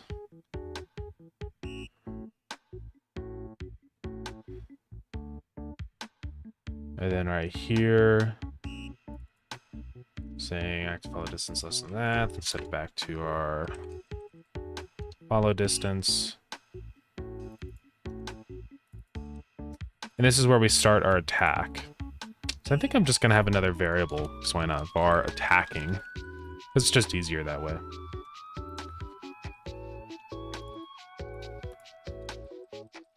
So attacking is true right there. And then in both of these cases, if it's, you know, if attacking, then say attacking is false, reset that. Then in here,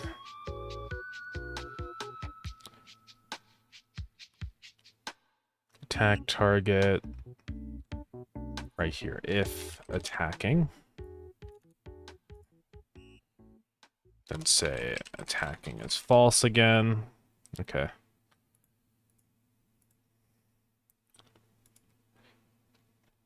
So I think that's pretty much everything then. All right, we've got our attack stuff.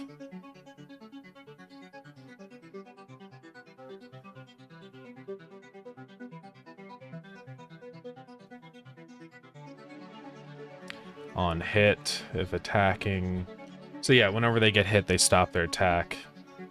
I'll probably have another export variable, which is like export var stop on hit will be true. Just in case I want to override that. All right, so if attacking and stop on hit. Otherwise, they won't stop when they get hit. Maybe for some kinds of enemies, that would be, you don't want them to stop attacking. Like maybe a little tiny enemy or something that's like annoying. So we got position rotation. If we don't, or if the distance is too big, we don't set an attack target. If we have an attack target, they're gonna lerp toward the ideal position.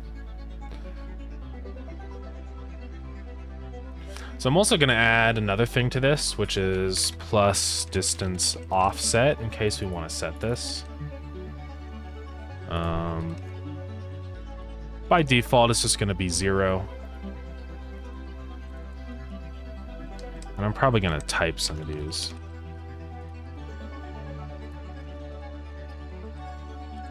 Start speed be equal to speed.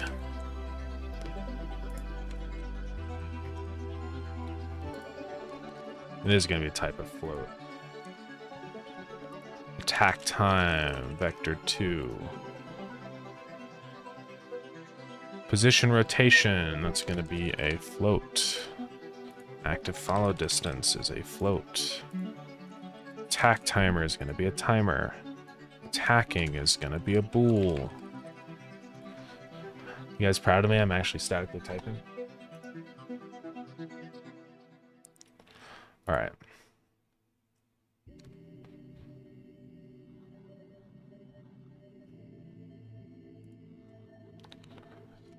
It's going to be a vector 2. All right. So that'll pause the timer when we're attacking and then reset it when we're done attacking and stuff, right? We're going to play sound attack. So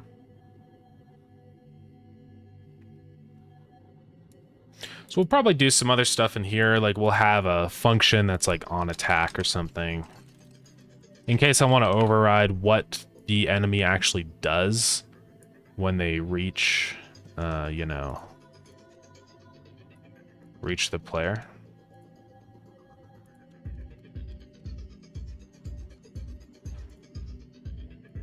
We will reset these things though.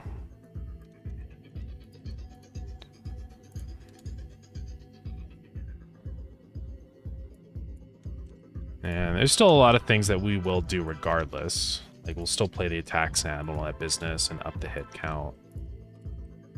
Literally all this is doing is like the damage and the knockback. So like what actually happens to the player on an attack or the target. They can technically attack anybody. All right. And I think that's pretty much it. And we have var attack target and enemy. That really should be a type of entity, but I think, yeah, normally it's just gonna be the player. Yeah, I really do need to break up all these enemies in different types, you know? Like have one be like a melee type and stuff. Because right now it's all just kind of in one. I think doing this through inheritance is gonna be the best way. So we have just a general enemy class. Well, I guess we don't even need an enemy class, then we just have like a... Well, we'll have an enemy class just for the player knowing that it's an enemy. But then, I'll probably break it up into like melee, ranged, flying, all that stuff. But I don't know. The only issue with that, though, is what if we want a ranged flying enemy? I guess this is where like a component-based thing could be good. I don't know how I would implement that, though, because I haven't, like...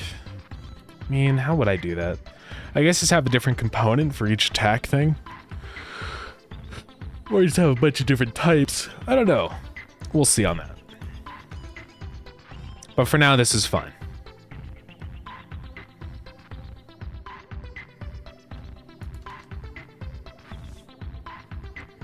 When we add a flying enemy with a ranged attack, that's when we'll actually do it.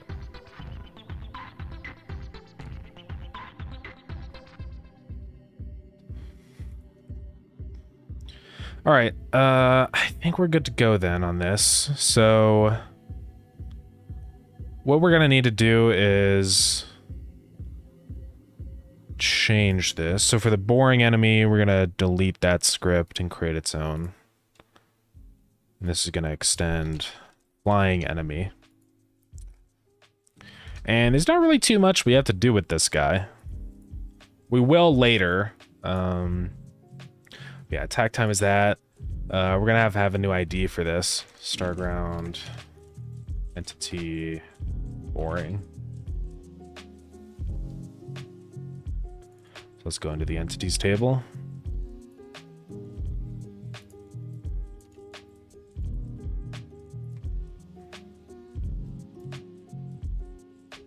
Entity types. I forgot that was a thing.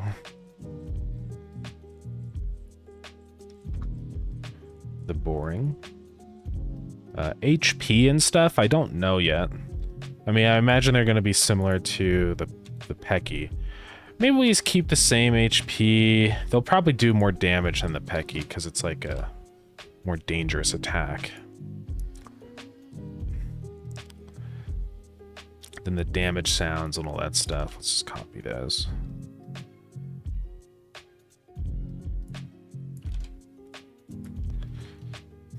The death and hurt sounds. The the death sprite. Okay. Corpse offset. It's probably okay. And then we're gonna have to create a corpse for this guy.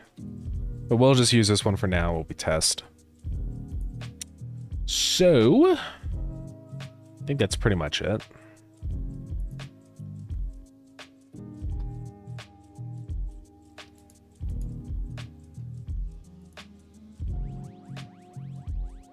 Yeah. So now that we actually finally have our second dungeon enemy, we need to change the dungeon rooms forever. And that is because the way the dungeon rooms work is when we spawn in the enemies, it's just grabbing from two different things. So if we go into, here, let's go into room 1. So normally what it's doing when you say add enemy, and the enemy that it's grabbing is this, and it's stupid. It's saying, oh, get it from there if you are in dungeon level 0, otherwise get it from there. So yeah, we have to change that. We just need to go into the loot table and move that around.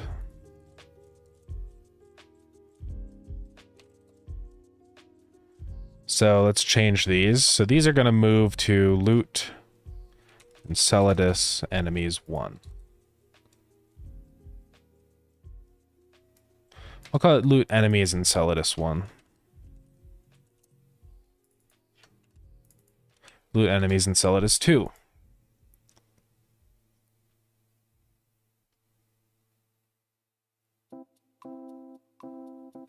Alright. Now we're going to copy that. Starground loot enemies Tephra 1. And we're just going to have one guy in here, which is our new boring guy.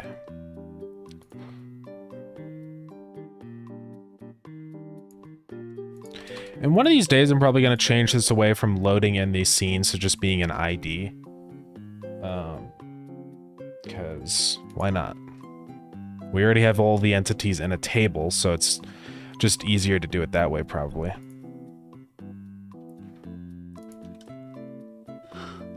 Because then also we can move these enemies around wherever we want, which is pretty nice, right? That's the great thing about tables, is it's this way for me to move things without breaking everything. Because like I can just tell the ID where to point to. It's pretty good. I do like the concept of loot tables, or not loot tables, but just data tables. For modding and stuff, and just for compatibility's sake, it's really useful. Not to mention just good for organization, and you know, having a database to compare things is really useful for programming. Okay, so we got the boring. So now we just have to change the dungeon a little bit, and also in the regions table.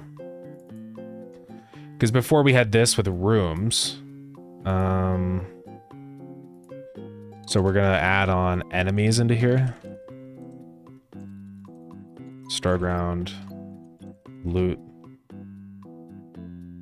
enemies, and Enceladus 0.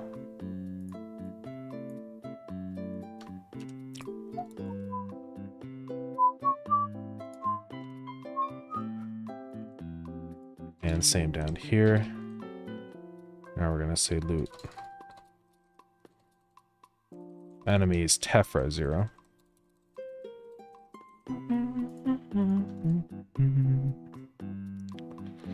And we need to change that,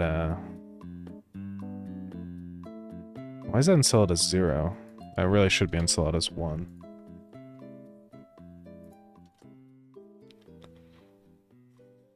Oh, it's because there is no 1. Okay, that's fine.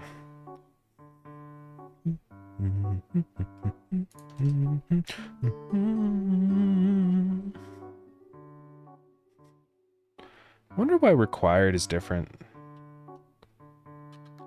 Does that exist?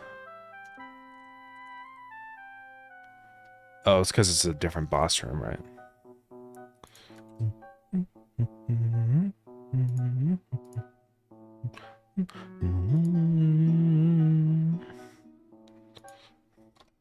Alright, so now we have a way to decide which enemies show up, which is good.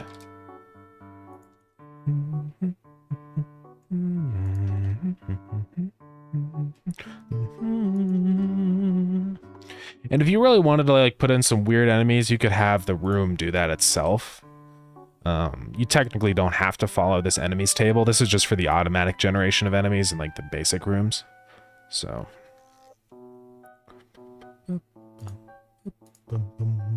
now we're gonna re-get this.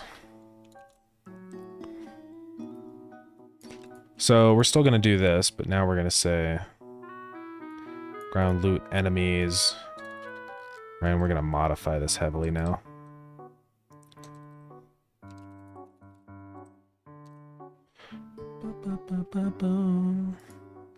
So this is gonna be, let's see, so we gotta say dot regions table dot get at index dungeon region dot get dungeon level dot get. I wish I could like do this multiple times. Is that possible? Like, can I just say dungeon region, dungeon level enemies? Like, does this work? Oh, well, duh, I would just do this. I'm stupid. Because it'll always exist. If it doesn't exist, then, you know, somebody did something wrong. So var enemies loot var enemies enemy something var enemies table, sure. Now we just put that in there. We don't have to format it and do all this stuff. Okay, so that's going to grab the ID of the enemies that need to spawn there, and then this is going to say, right, dot instantiate enemy is equal to that. And that's it.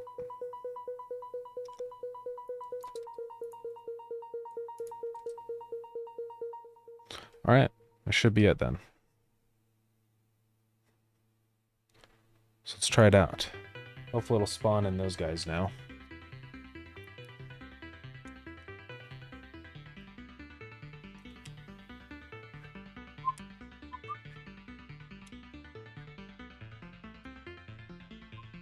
All right, let's see what happens, guys.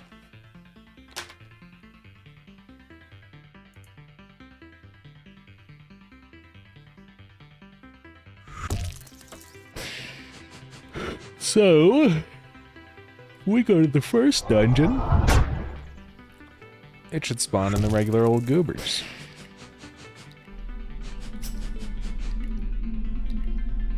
Oh.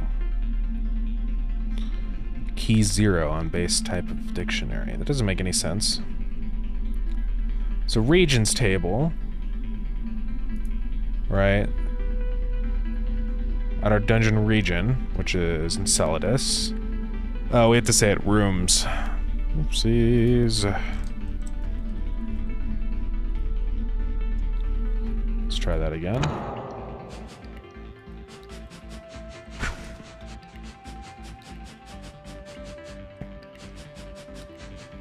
If we find a dungeon that has enemies. Come on. There we go. Yeah, so it's working. Spawning in the level 1 enemies. Cool. And then if we go back home and then go to Tephra, it should spawn in the boring.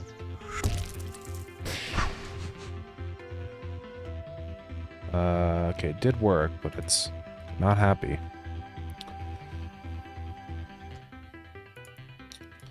So why is it running this? Because I thought I said can attack is false. Enable attack is false.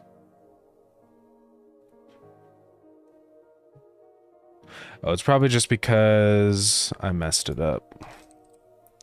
I think the Pecky in here, they probably have custom logic on, but then in here, they don't. Yeah. We just need to say in flying enemy that custom logic is true. Okay, let's restart.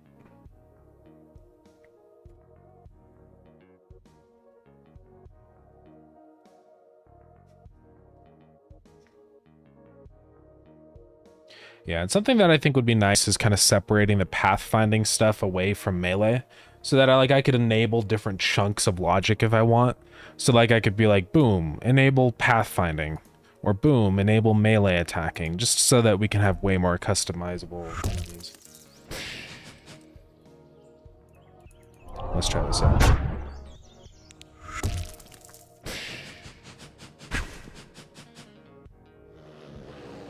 There they are.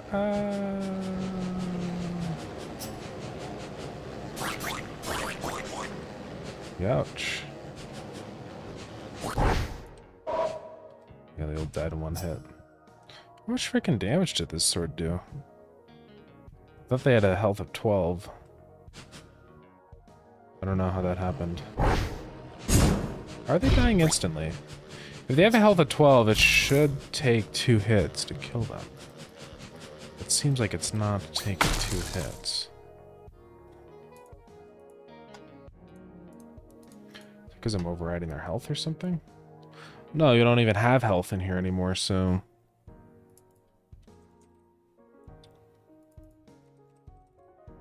I might have set their health too low or something. It's definitely 12.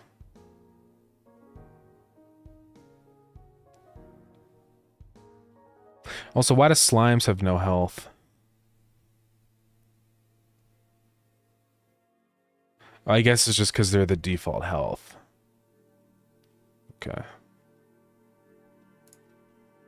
But it seems odd that I'm one-shotting these guys. Maybe my weapon just does actually 12 damage, but I thought it did less than that. I thought it did 10. We're gonna have to go double check on that. Ugh. Unless I just didn't put in the ID. That's completely possible. And that's probably what I did.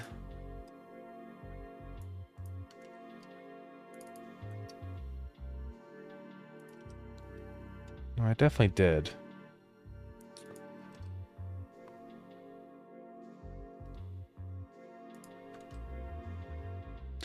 But it seems like it's not loading any of this stuff, right? Because it's, Did I misspell it? I really don't know. Oh, it's because I'm stupid, probably. Oh, that calls super, super... I don't know why, then. It extends enemies. Sorry about the ad. Be over soon enough. I don't know why it doesn't seem to.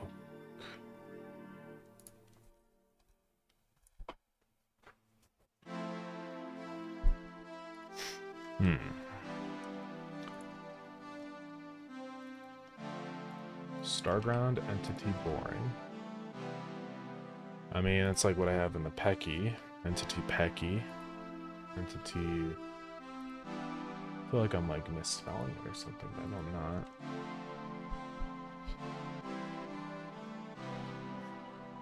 I don't know.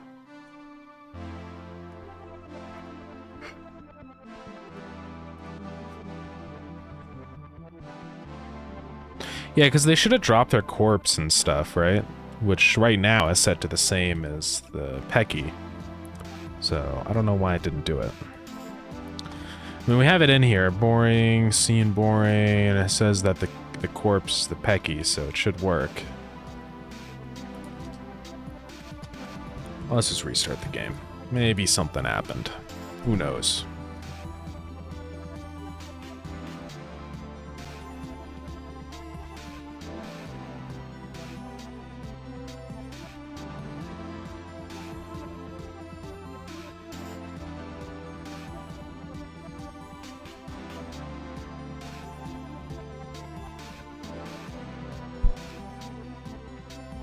Okay.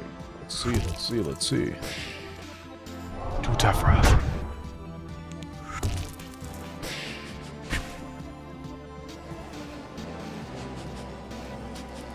I don't know what's up. There's definitely something wrong happening. Is it throwing an error in here? Timer was not added to the scene tree. That's probably what's happening. Let's get rid of that timer. I totally forgot to add it to the scene tree.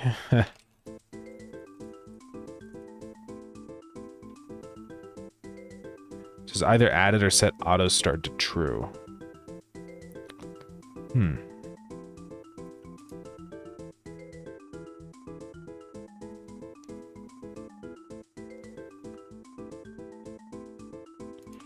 Oh, it's probably just because I'm calling start. Well, then we don't even really need to add it, I guess. Attack timer dot auto start is true.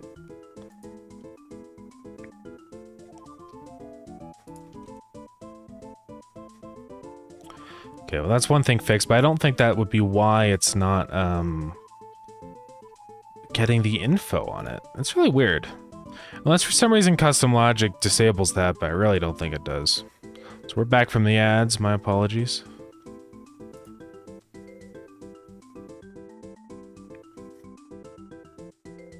Yeah, like all this stuff gets set in entity and ready.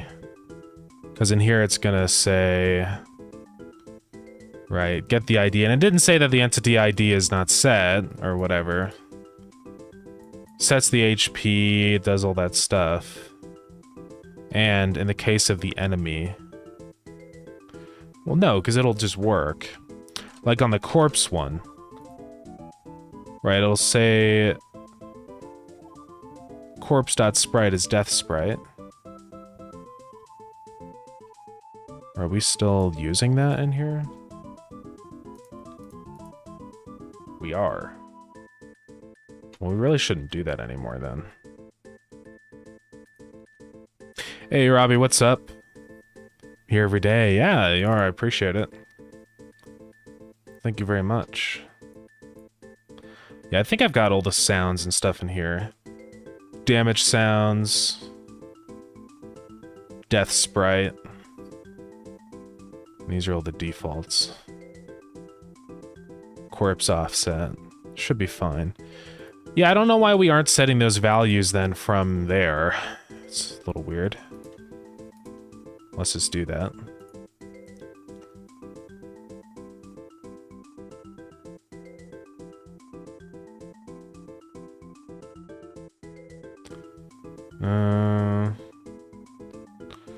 Well, I guess that's just so we can override them or something, but that seems odd.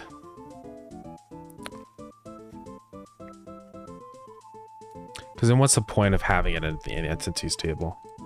So let's actually comment those out. And yeah, now it's going to scream and cry. It's not a big deal. I guess we still will have these, but we're just going to set them. I really don't think we need to export them anymore, though. Because all that stuff is set in there. Damage sounds. We got damage sounds, corpse offset, death sprite. Should just be corpse sprite, whatever. Can move HP. Yeah, it looks like we already moved HP out. I don't know why we didn't move these. Oh no, we do have HP in here. What is going on? I guess I just moved those over but didn't actually, like, change it, so... That's stupid. Well, let's do it in here. So...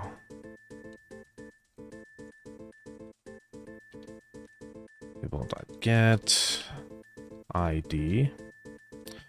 Okay, I'm all good. Don't worry about it. Entity data is going to be that.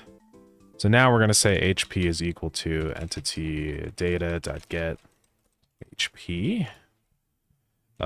Corpse death sprite is entity data.get Death sprite. So these are all the ones we need to put in here. Let's go back into here. All right, so we got the HP, we got the death sprite, we got corpse offset is going to be entity data dot get corpse offset.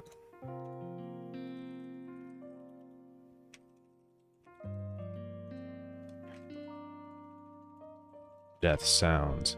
Yeah, I don't know why I didn't do this before. I guess I just forgot.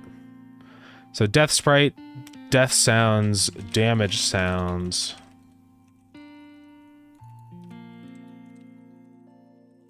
Damage sounds.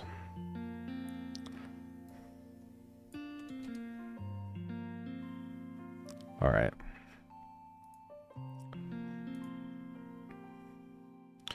So yeah, now we don't want any of that stuff set up here. Like HP and all that, right? I mean, we do want that, but we don't want it to be a part of here anymore.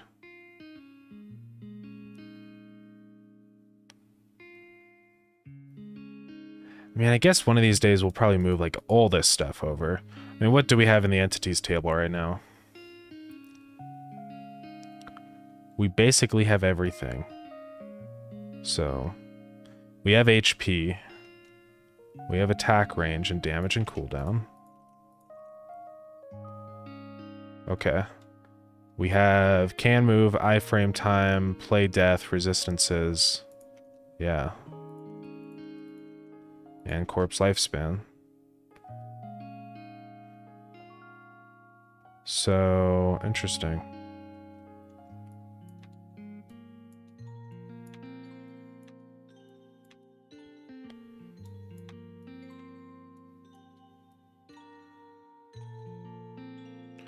And then I presume that we have the defaults for all that stuff, yeah.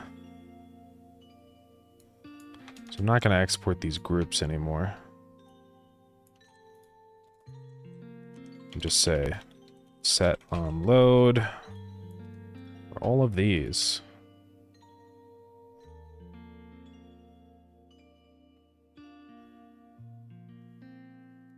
All right.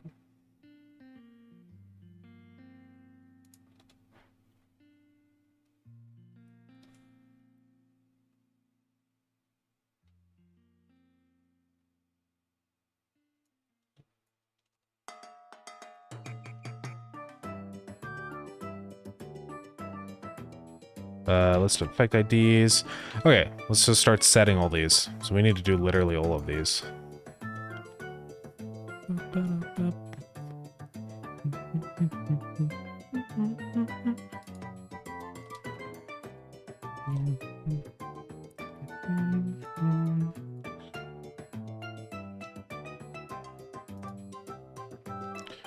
Well, I wanted to warn me about that if that is true. Okay.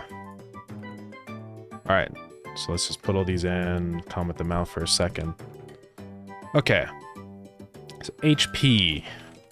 Attack range, entity, data.get.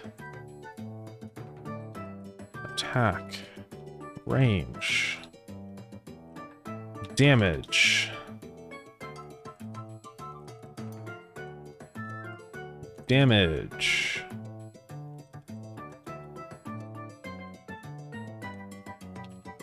Cooldown.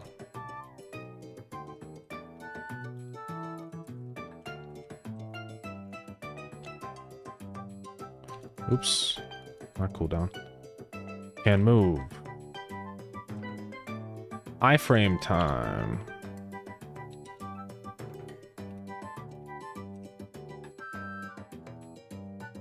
I wonder how I did that one in here. Feels like that. Yeah, it is. Okay, we're getting there. Iframe time, play death.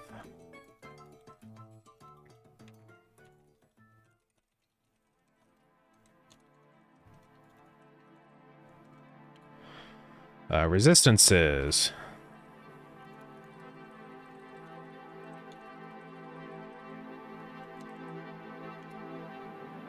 Corpse lifespan.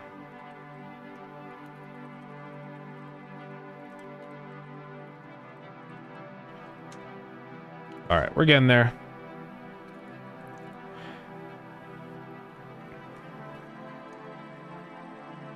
Okay, we already have damage sounds. We have death sounds. We have death sprite and corpse offset. I think that's all of them. So how many are here?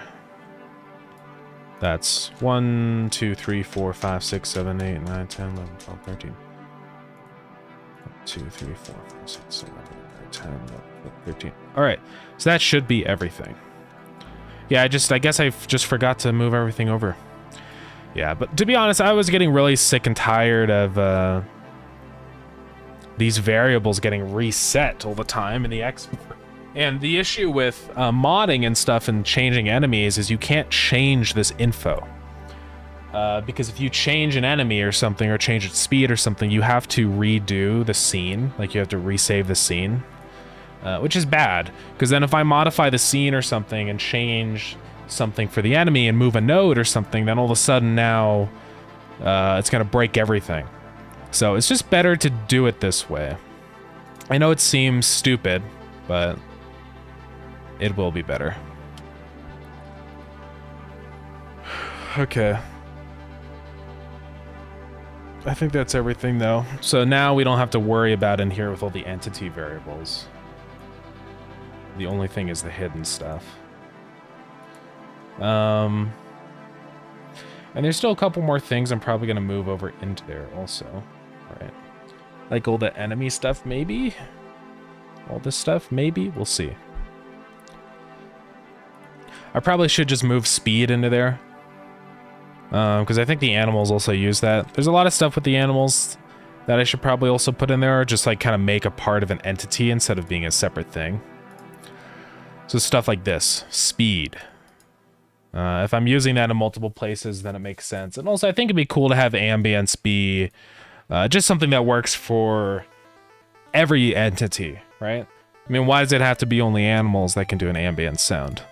Maybe different enemies will make these little noises every once in a while. Could be cool. Now, obviously, the animal-specific stuff, hunger rate, maturation time, reproduction type, that stays in the animals, because we don't want that to be for every entity. But it would make sense for the ambient sounds. And for speed. As much as I hate to do it, I might move speed over.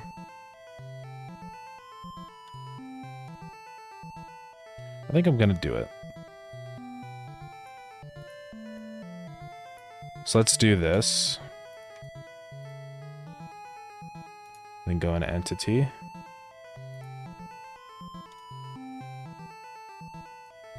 var speed, var ambient sounds, and var ambience time.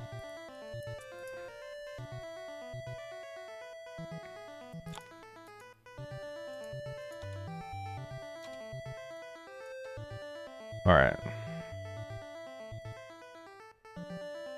Speed, by default, let's just make it something like, oh, I don't know. Whatever we want. 5. I don't know what the usual speed of these enemies are, but... then ambient sounds and ambience time. Okay. And speed really should just go up here with HP. What is the default speed of most entities? It's usually around like 60 or something, right? Isn't 60 like a good default? We can go see what it is in the enemy class by default. Yeah, it's 60. So let's just keep the default speed as 60. I think that's usually like a little slower than the player, but not like too slow.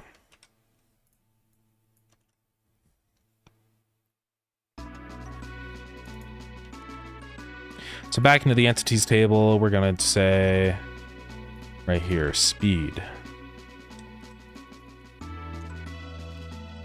I am speed.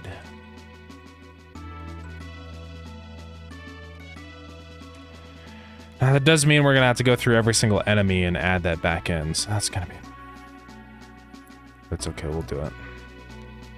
But the enemy one is also complaining now.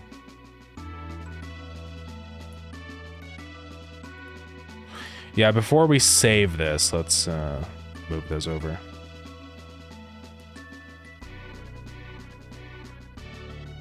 Now we have ambience time and all that stuff. We're gonna have to put that up in there.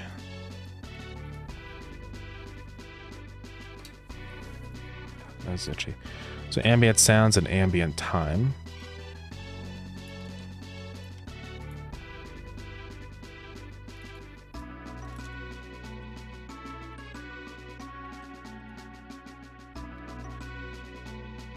So by default, that is an empty array. And ambience time by default will be that.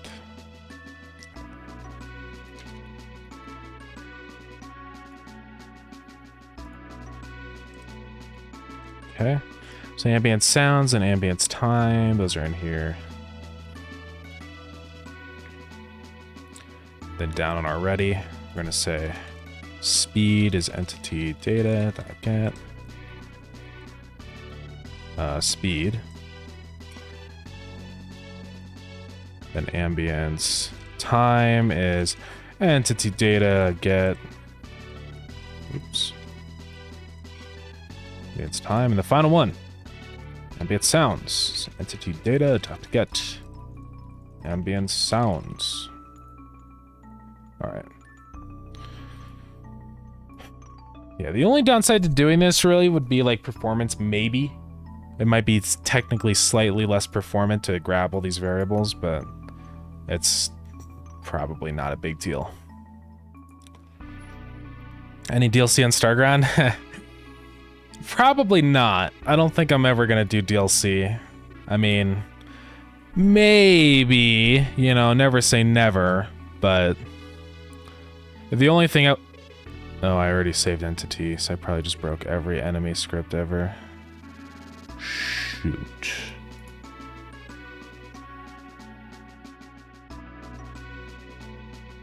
Well, that's unfortunate.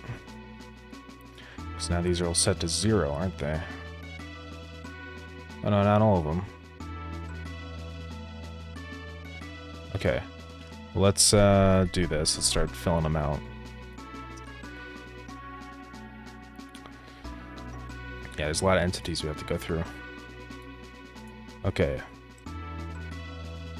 Right here. Speed.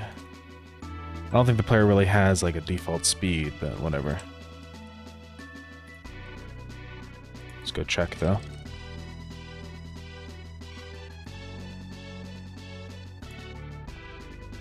Okay, there is speed. But speed for the player is 1600. So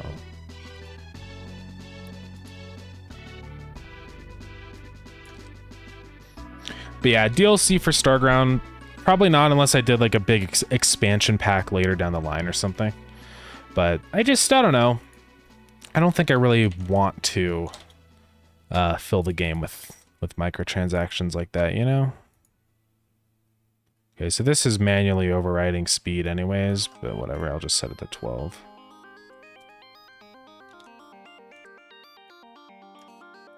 Well, I guess DLC isn't really a microtransaction, but you get the idea, right?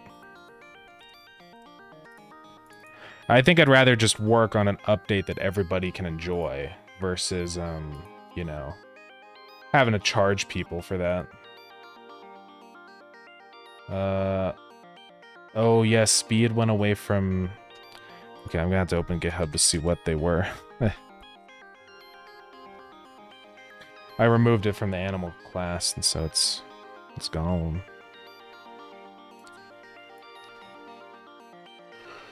Okay, so what we need to see is the sod star.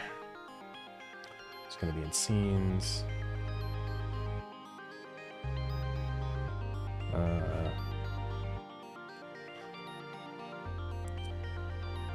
Spore scenes. Sod star, what was his speed? It was position. It's like he didn't even have a speed.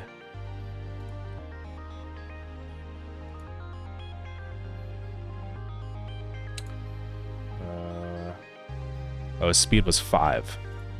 Okay. 5. We only have to do this for 2 animals, luckily. Okay, macro bear.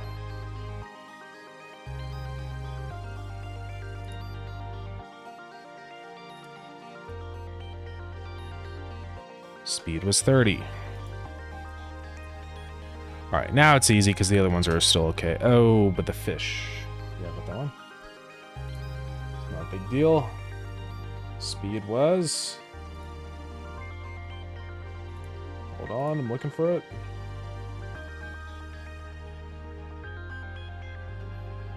$10.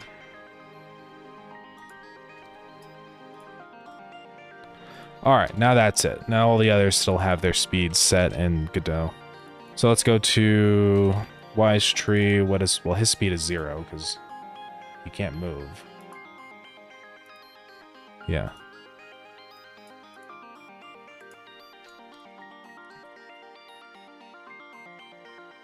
I don't know if you can talk about this. Did you have any investors? Yeah, I guess it's somewhat of an investment.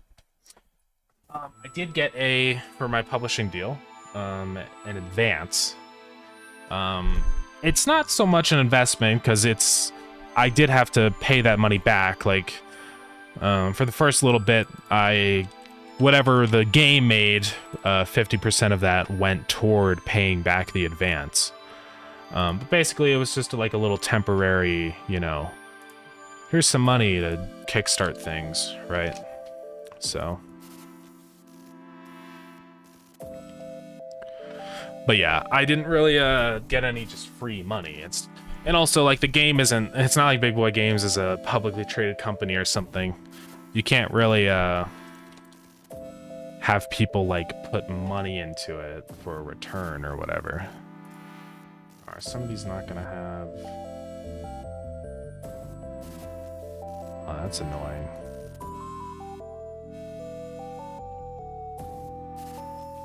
Oh, I guess we can move that there.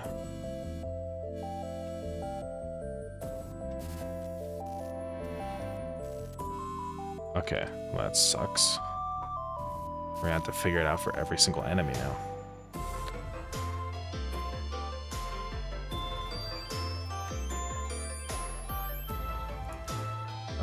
Shoot. I should have kept track of all these speeds before I made that change, but I just didn't think about it. But I think it's okay. Because it should modify each of these scenes. So if we go enemies, the face, we can see what the speed used to be. It's just annoying to have to do it this way, but whatever. So speed for the face was 30. But this is why you use GitHub, because you can see what you had. So, player speed is set, traveler. The player speed is weird because it's like on a different scale from the normal entities, but yeah. Moonshroom has 0, Ancient Automaton. That is not 0. I think that should be 60.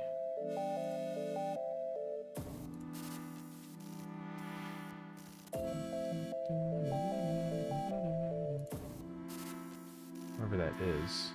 I wish I could search in here, you know? I don't think it works.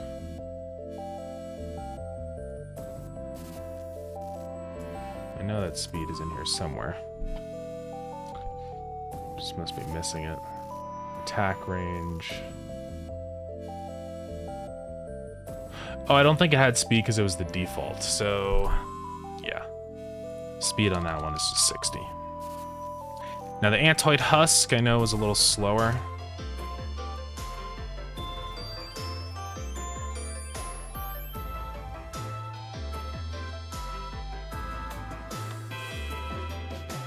I only have to do this once, guys. It's okay.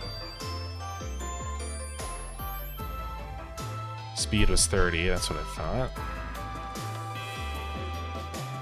Okay, Dadametus. Come on, give it to me quick. Oh.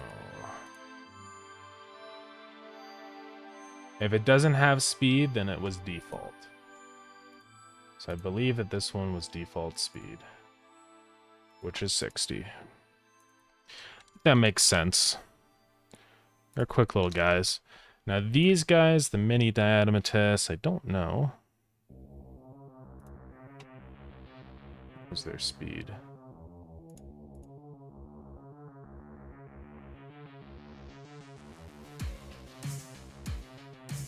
Probably also the default. The slime, I know that guy is slow. I think he has a speed of like, yeah, 25. But anyways, this is one of the reasons why I like having these variables also inside of a data table, is because I hate when these get eradicated. Because it happens all the time. If you change a variable or something and it resets every single export variable in all of the scripts, it's catastrophic. So I'd rather just not have to constantly fix that and just have it be a set thing in here, right? Mushroom doesn't really have a speed because he doesn't like technically move. And then the boring, these are getting into the new guys. Spore has a dynamic speed and Dreadcap has 0 speed. Because Spore speeds up as he moves. So I don't think he really has like one set, right? Because on ready, he has base speed, right? Then speed is just equal to base speed, so it doesn't really matter what we set for him. Yeah, just set to like 40 or something. All right, I think everybody has a speed set now. Let's just make sure. Player speed, Traveler, Sodstar, Macro Bear, Entity Fish, Tree of Wisdom, Moonshroom, Automaton, The Face, Hantoid, Diatomatus, Mini Diatomatus, Slime, Pecky, Mushroom, Boring, Spore, Dreadcap. Yep. All right, we're done with that now. My apologies, everybody, for the boring stuff.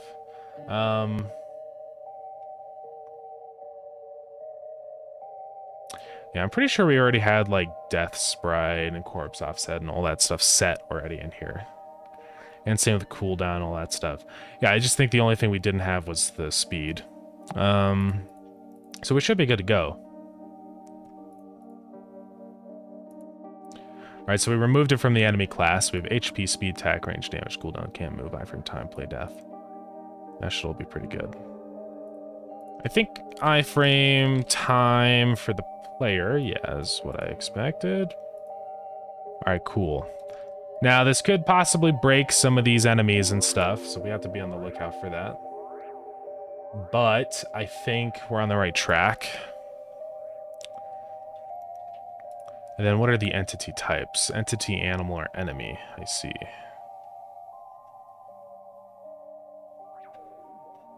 So down here in Dreadcap, those are enemies. Yeah. I don't think I really use type for much, but it's just a way for me to check like what kind of entity they are. So I could say like, is this entity a enemy? Or is it a... I think it's a way for me to grab random enemies and stuff, so... Ult for Jack, are you good at C#? I wouldn't say like I'm great at C#. I mean, I've used C# before, and I've messed around with Unity for a while. So, I mean, I've got a decent grasp at C#. I don't use it in Godot or anything, though, so... Let's close the other tabs. Godot's a good game engine, not gonna lie. It's pretty good. I've had a really good time with Godot. I've not really had any other, like, any major issues. There's been little quirks and stuff, but I can always find a way around it, so it's not too bad. So welcome back, Oshik. You're back and you will stay back. Epic. Oh yeah, there's gonna be a couple spots in here where I still have speed mentioned. Let's just go fix that. It only matters for things that are an entity, so most of this will be fine. So let's just search for speed and whole words. Yeah, none of this stuff matters. We just gotta check it for enemies, because see, they have... Well, they're just setting speed, so that's okay.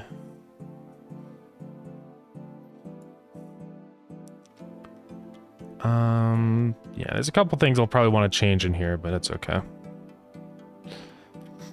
Hey, Zen, what's up? Welcome in. said Zen, right? I didn't say something weird. Sometimes you immediately forget what you just said. Nah, we're good.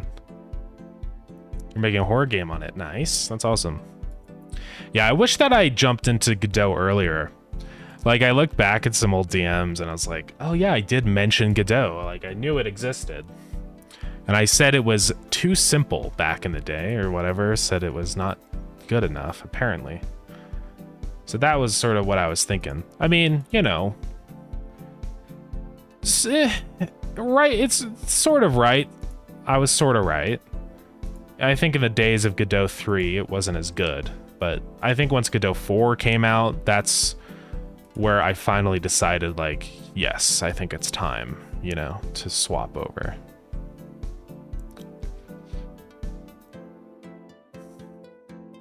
All right, I think I've gotten all of the speed variables that are in an entity. I don't see any others in here. And anywhere where I modify the speed and I just set it, that's fine. It doesn't matter. I'm probably going to change it for some of these, though, like the diadematous and stuff, right? Because what I'm doing here is I'm making them run away really fast. But I think what I want to do is just say, like, because that's what our speed is.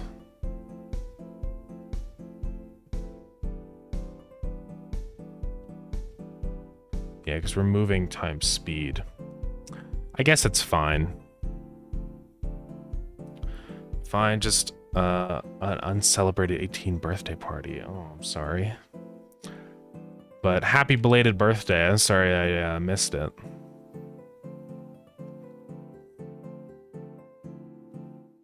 Yeah, 18. You can make a PayPal account. What else can you do? Take drugs.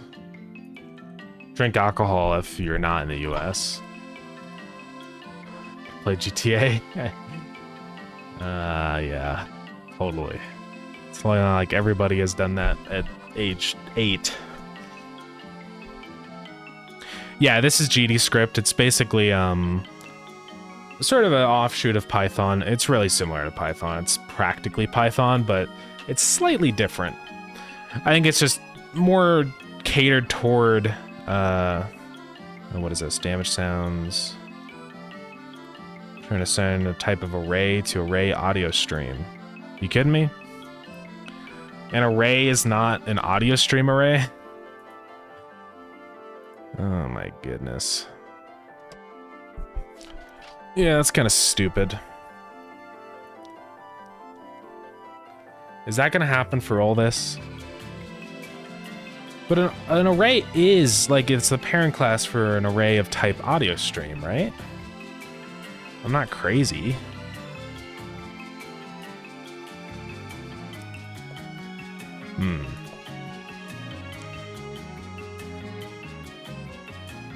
Gonna have to figure that out. I don't think you were streaming 2 days ago? Yeah, 2 days ago was... Or no, I was on Wednesday. We were playing games. I could get into yesterday. Nah, it's all good. You got a better GPU than me. Yeah, the 3080. It's freaking expensive, man. That's at the height of when like the massive graphics card shortage and stuff is pretty bad. But I had to buckle down and get it.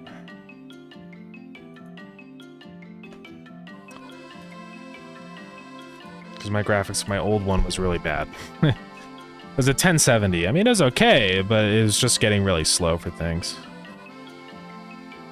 Yeah, you don't have to worry about upgrades for a while. Yeah. No, like, I mean, I've been doing pretty good with most modern games and stuff. I haven't really ran into any major performance issues. If I was playing 4K stuff, I probably would, but 1440p is not that bad. Yeah, probably gonna stick with it as long as I can. Eventually, I'll probably want to upgrade just for more like Blender things, like rendering in Blender way faster would be very nice, but probably gonna wait on all that for sure. Well, that's annoying that I can't type this as an audio stream. I mean, there's no way to do this, is there? Unless I like retype it somehow. Like I cast it as that, but I don't think that's gonna work.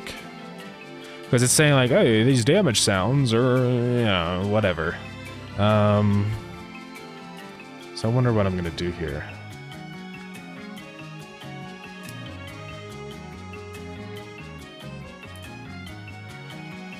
Fun fact, first GPU was made by NVIDIA. Really, the first GPU ever. Yeah, it's crazy that like GPUs are kind of a newer thing. Like, because everybody just did all their rendering with their CPU. But yeah, that's a wacky little gizmo, isn't it?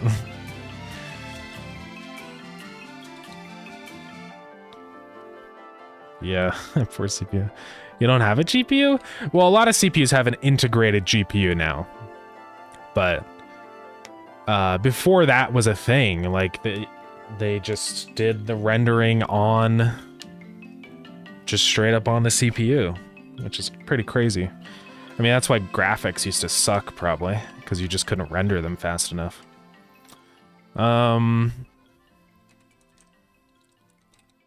So how do I cast this? I mean, can I cast something as an array of this type? You know?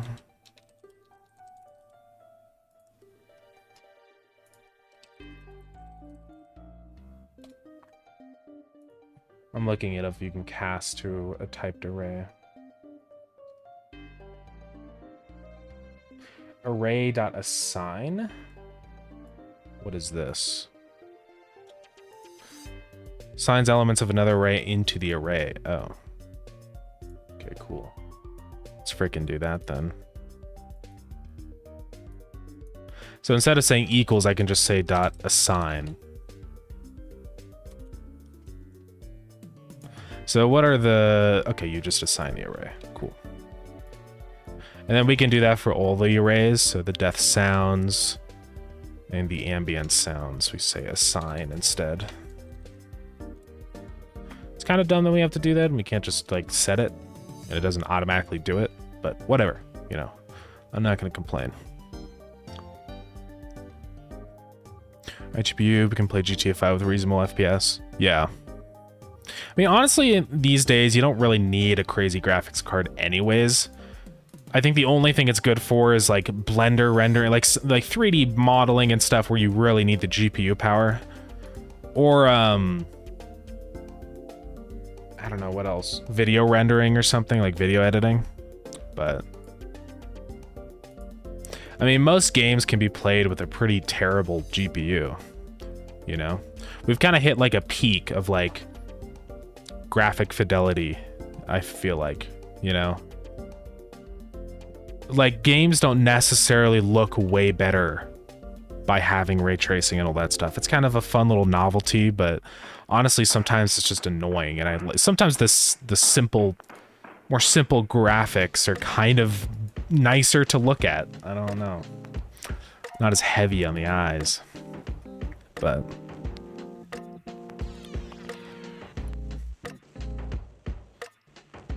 can you use as? I don't know.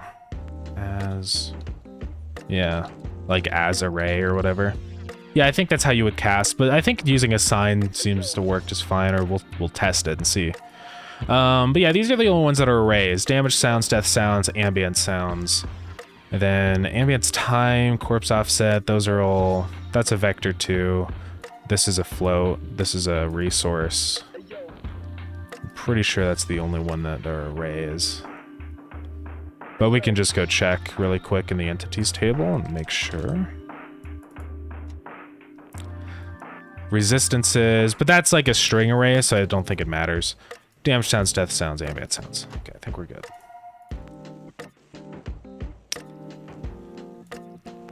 I'm pretty sure for these guys, they're resistant to... I made them resistant to poison, right? Yeah. Okay, let's try this. Yeah, minigames allow them to play without any requirement. Yeah. Yeah, usually as long as you have a computer in the last 10 years, you're probably okay, regardless of how good it is, you know? So...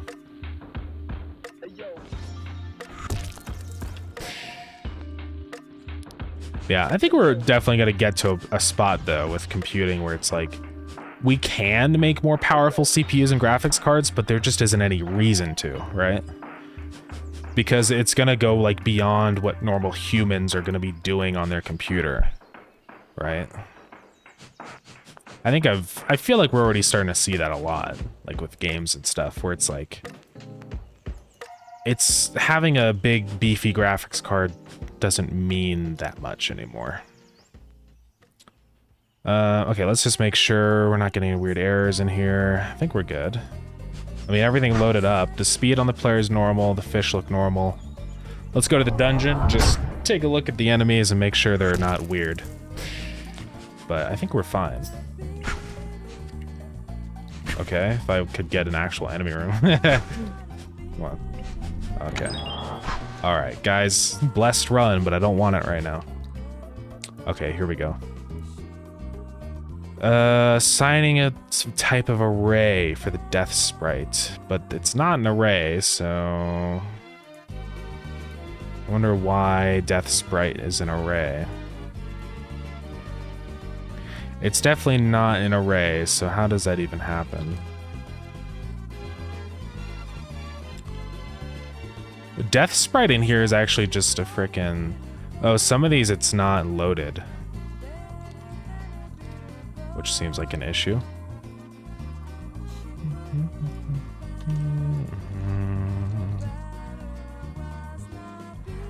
Why is this one an array?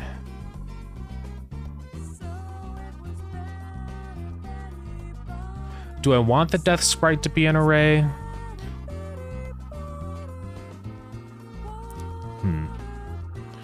When people got low-end PCs to still be able to run powerful game engines? Yeah, it's really not too bad. Yo, what's up, Based? I figured out the shader thing. Not yet. I'm kind of pivoting away from that for today just to work on enemy stuff because I really need to get some of that going. But I'll probably take another look at that just for a little bit today, near the end, just to see if we can figure things out. I wonder why the Sod Star and stuff, the death sprite is not loaded. Because that shouldn't happen. I don't know why that would be that way. Yeah, so the only one that has it as an array is this moon shroom. I don't think we need that anymore. So let's not do that. It would be cool if we could... Yeah, it could have been just a copy and paste thing. I don't know. But yeah, whatever. We should be fine now. And let's just go make sure on the Sod Star and stuff that we aren't relying on the death thing being a string. I don't think we are, because I don't even think it messes with the death sprite in here. Just as before death. Yeah, so I don't know why, because this is in the entity script. Right, it's just going to be death sprite. So that's probably an error, actually. So let's go load it up and double check everything. All right. Let's see, how are you? I'm doing pretty good. Let's recommend a programming course called the Complete Web Development Bootcamp. I haven't really done any boot camps or anything, if I'm being honest. I've never done any, like, courses outside of just university. So, I don't really know, to be completely honest with you, so I do apologize. But, I bet they're pretty useful. If you're trying to just learn more on a specific topic, you know.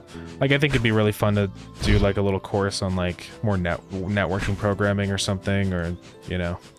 But, yeah. So, yeah, I can't really recommend any, because I just don't know any. But, yeah. Right now I'm trying to make a first-person camera, but so much math. Yeah. It's not too bad. I mean, I did a I've done multiple first-person cameras now. I can show you what I did for the camera, assuming that you're doing it in Godot. Yeah, everything seems fine so far with the enemies and stuff.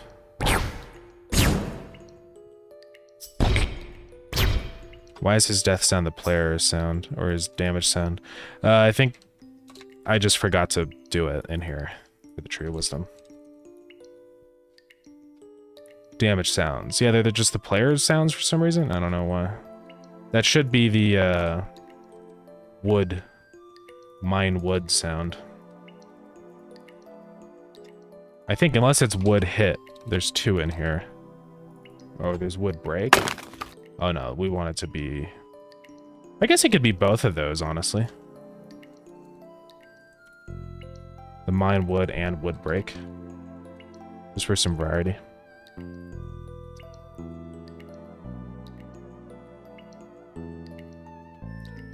Alright. Let me make sure that we're all good here. Death sounds. I'm pretty sure we're all good everywhere else, though. Like, damage sound for that guy's moonshroom hit, metal hit, the faces. Damage sound. Does the face even have a damage sound? No. So that's fine, just keep it as the default player one. Or whatever the default one even is, I don't know. Or yeah, it just doesn't have one, that's fine. There's no downside to that. Antoid. Diadematus. Mini Diadematus shouldn't even have one. Death, damage, yeah, that's fine, they don't need one. Damage sounds, damage sounds. Cool. Yeah, just minor mistake, I guess. But that's why we're running through and testing this, just to make sure everything's normal and as we expect it, so.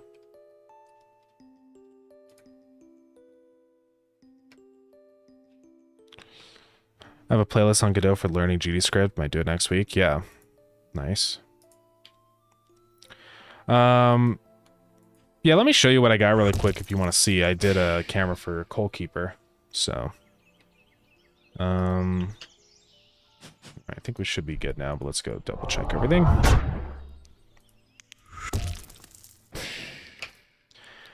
Yeah, I'm gonna have to unleash all of you, my playtesters, on these enemies and stuff, just to make sure everything's normal.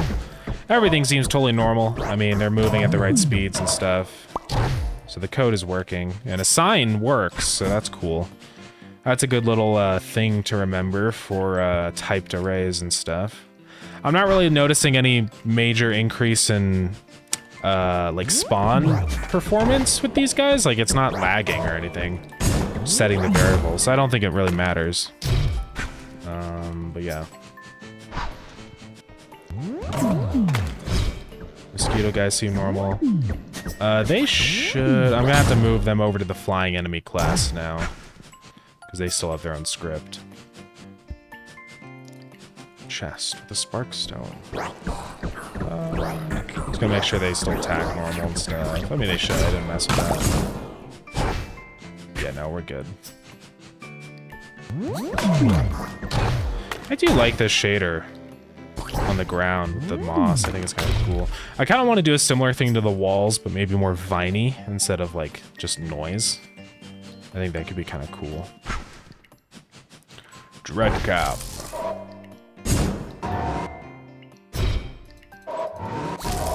Oh yeah, the gas mask. Ow. And then I want to go down to the bottom level. Let me give myself effect, add regeneration. Effect, add... Did I just call it regen? What do I call it?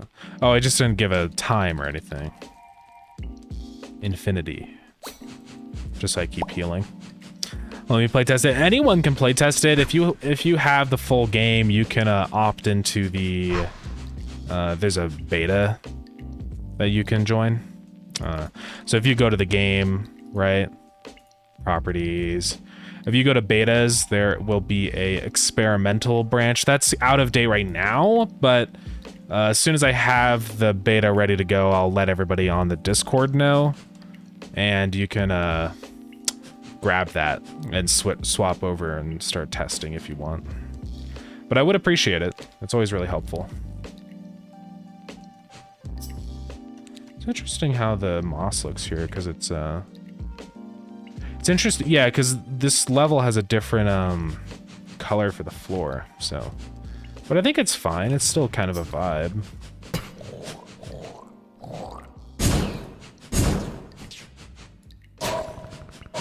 These guys will look pretty normal. These guys are slowing me down. Although I'm noticing for some reason that I don't think I'm getting my color changed here. I mean, maybe it's because I have the regen effect on. No, but that's definitely like an issue. We're gonna have to look into that. It seems like the effects are not changing the color of my sprite. So we'll take a look at that. Oh, and the game crashed.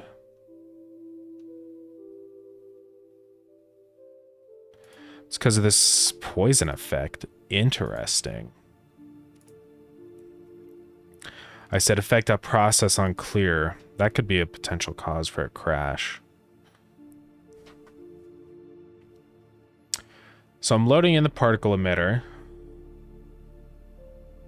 I load it. Add the child particle emitter. Oh, because if I add it to the entity and I run clear again, but the node was already removed, so I do have to check if is instance valid. You know, particle emitter, then we clear it. And yeah, it should be doing it here, right? We say entity.main sprite, set the modulate back to 1.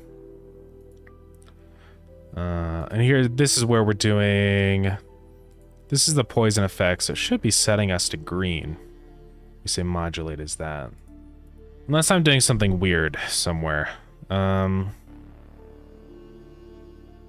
Could be because of how I'm running the flash with the hit effect. It's possible. If that's the case, I just need to change it because I think that's set to, or unless I took damage when I first got the effect initially, and so, but it wasn't doing it on the slowness effect, so we're gonna experiment.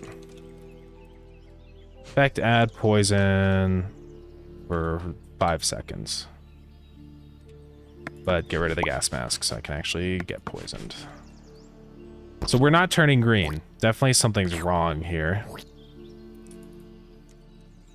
So let's go see why that might be happening. We might be lerping our color somewhere.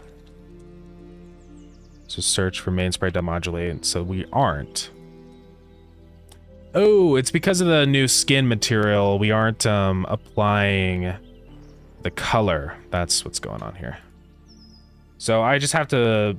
there's a way that you can do it. I think you have to grab something like this.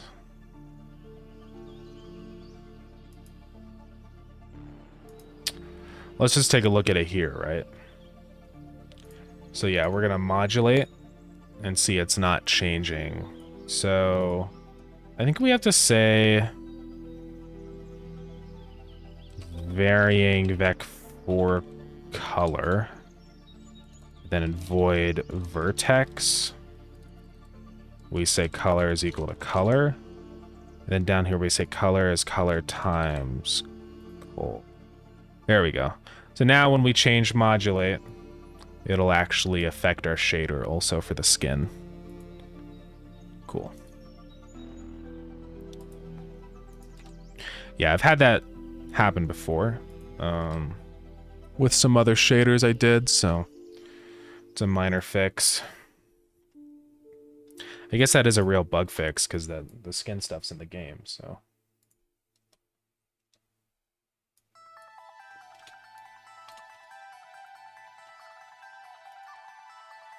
So, fix an issue where effects did not change the color of the player. Alright, continue. Technically, this skin shader should work on almost any entity. Oh yeah, so I loaded up Coal Keeper. Did you want to see the camera in there, if you're still here? I apologize, I got distracted.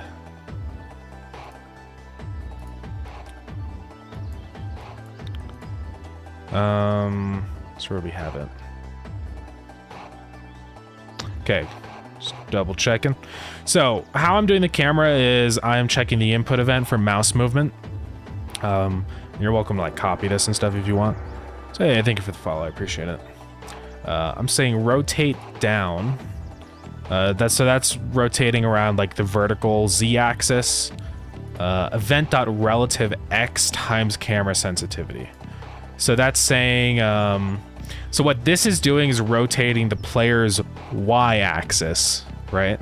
Like this, based off of the horizontal movement. Yeah, I don't think it matters. I think for this you can use down or up. So.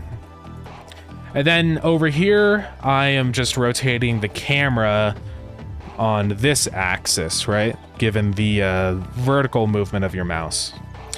So rotating that on the left or right, it doesn't matter. Relative Y times camera sensitivity. And then I'm also clamping the rotation of the camera too. So the camera is a child of the player object, so that the Y rotation of the player affects the camera. And then I'm clamping it to minus pi divided by 2 to pi divided by 2. Angle 0 is going to be straight. Pi divided by 2 is down. Pi divided by 2, or negative pi divided by 2 is down. Pi divided by 2 is up. So basically it locks it in this 180-degree zone in front of the player. So you don't get an issue where like your camera keeps going back and it rotates around and does some bad stuff.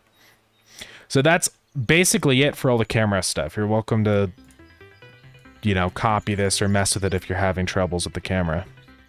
So, but yeah.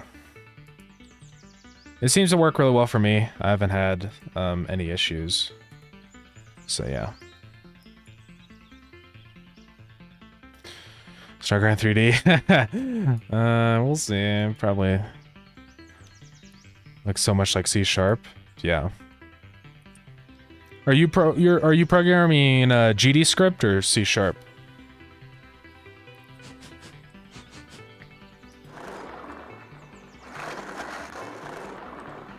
Okay, so you're in C#, yeah. Okay. It should be pretty easy to convert it over.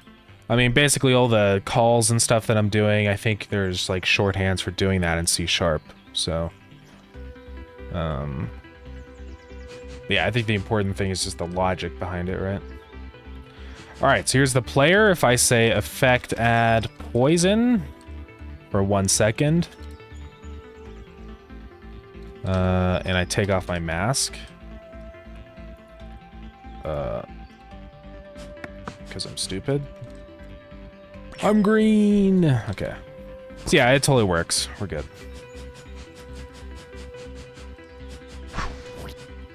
Yeah, Godot does use C#. C#'s kind of like a secondary option if you want to.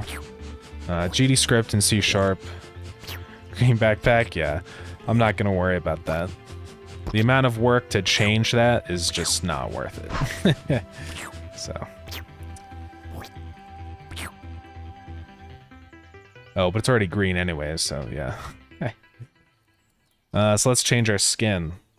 Let's swap to the Graham skin, guys. I need to actually tell Graham about that, because I haven't.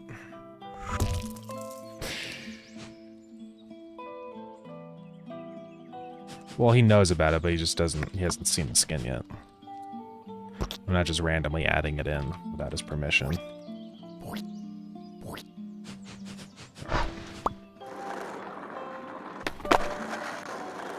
Sick tricks, dude.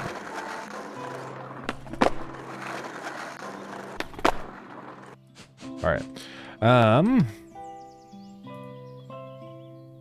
Yeah, hat system, I really haven't dove into that yet. But I don't know, I think right now I'm just sort of in the conceptual phase of thinking like how I want it to work. Got a Discord server? Yes, I do. You can run the command for the link. The ! Discord command. It's in the title of the video, or the stream. Yeah, there you go. Yeah, if you ever got like technical questions about stuff, just feel free to @ me in programming if you need help with anything. And I'd be happy to help. Be happy to check things out. But yeah, the hat system, I'm just trying to think like how the hats are gonna work, right? Because I need the hat to follow the player animations, which is one challenge. It's gonna have to go up and down with the idle animation, you know, and follow that. The other part of it is when like the player rolls and does all that stuff, you know? Because like when the player rolls or dies, right? Like if the player dies, like what's the hat gonna be doing? Is the hat gonna stay on the player? Is it gonna, you know, same with the rolling and all that stuff. So there's just a couple things like that that are pretty tricky. I'm gonna have to figure that out. So, you guys fire. Thank you very much. I appreciate it. Yeah. Yeah, I've spent a lot of time on the UI trying to make it nice. Like with the little blur in the background and stuff. I think UI is way more important than people realize, you know? I have such a good time in games that have great UI and are easy to navigate through and do stuff, so...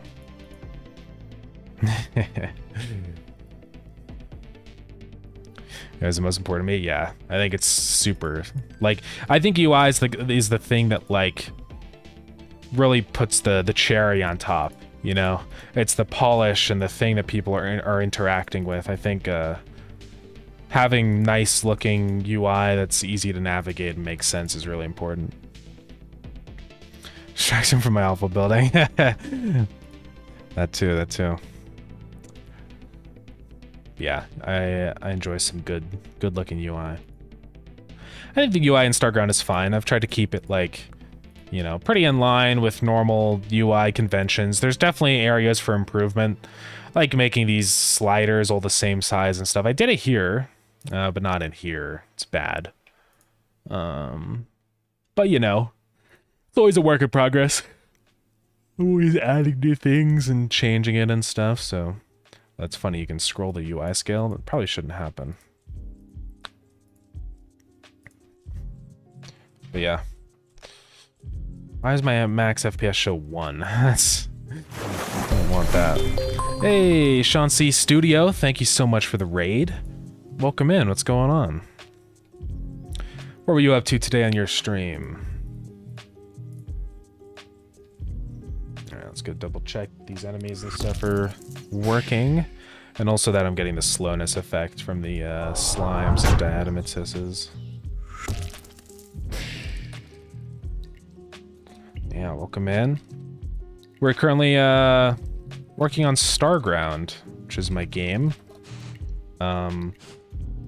We're sort of doing enemies right now. I'm just checking a couple things because I found a bug where the player's color wasn't getting set normally, so I'm just gonna test it out really quick. But hopefully we'll be fine.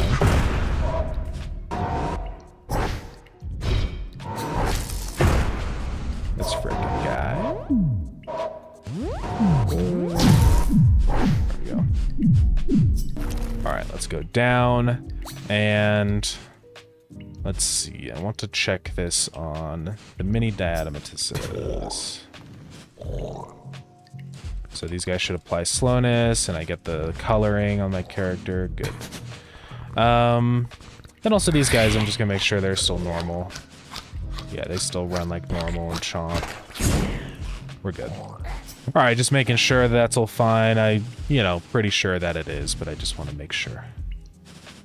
All these guys spawn in. Alright. Tree of Wisdom. Kill him. Kill him dead. So yeah, what are the sounds that play here?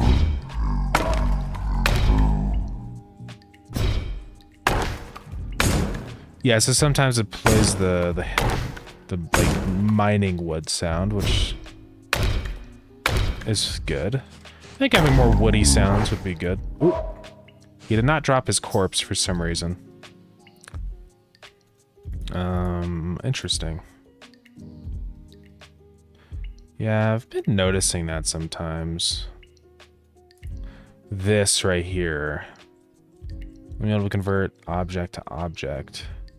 That doesn't make any sense. Doing Unreal Game Dev course by Gorka. Nice. Did UI stuff today. Good times. Yeah. It's cool stuff.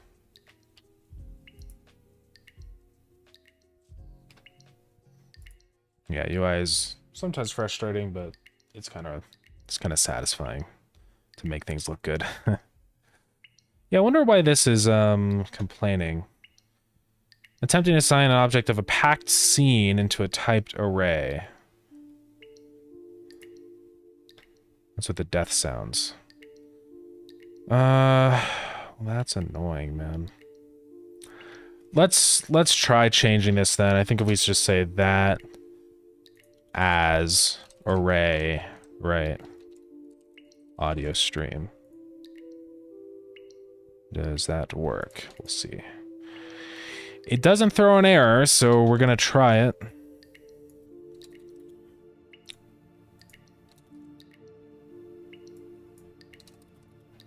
And yeah, it seems like the corpse or something, the death sprite is not getting set.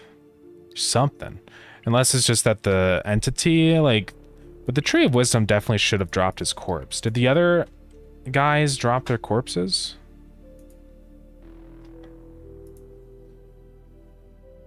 Nah, trying to assign an array, I don't think it's gonna work. This is annoying. I might just have to untype these arrays. It's not that big of a deal if we have to. Yeah, it took a lot of mental gymnastics to get all working over 2 days. Yeah. Yeah, UI also gets really complicated when you throw in multiplayer too. Because then you have to worry about like syncing UI stuff asynchronously. Because with Starground, that's always been a pain. Because it's like, okay, yeah, no, that's not working. You know, somebody moves an item in a chest, and now you have to update that, or if somebody wants to move an item, you have to sync that with the server and all that stuff. It's pretty hard. So I'll just statically type this as an array. It's not going to complain about that. At least it shouldn't. And yeah, it doesn't seem like it's doing the death sprite properly. I don't know why. Should be a texture 2D for the death sprite.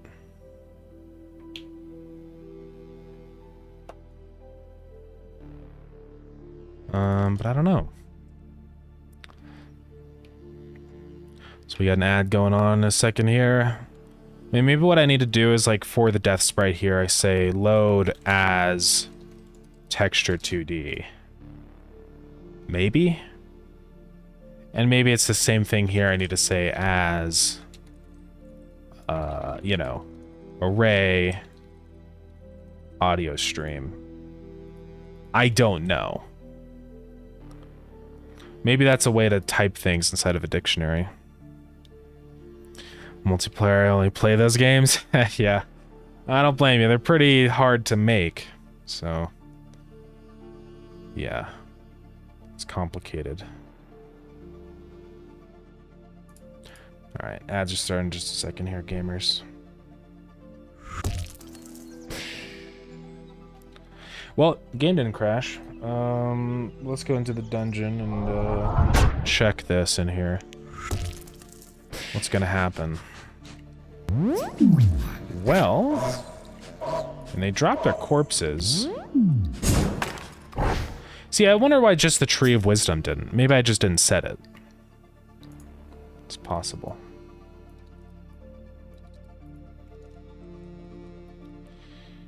No, but I did. Tree of Wisdom corpse. It's definitely weird. Unless the Tree of Wisdom just isn't inheriting from the entity class, which is possible. Super process. Set fade on hit. He is. So, I don't know what's up with this guy. What's up with this freaking tree guy?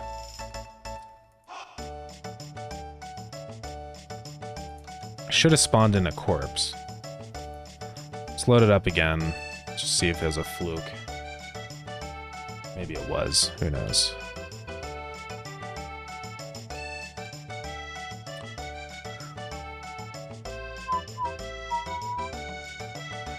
Alright, let's see what happens. I feel like this song is from Stardew Valley. I know that it's not, but it's such a Stardew Valley coded song, isn't it? Unless it is. No, I know it's not.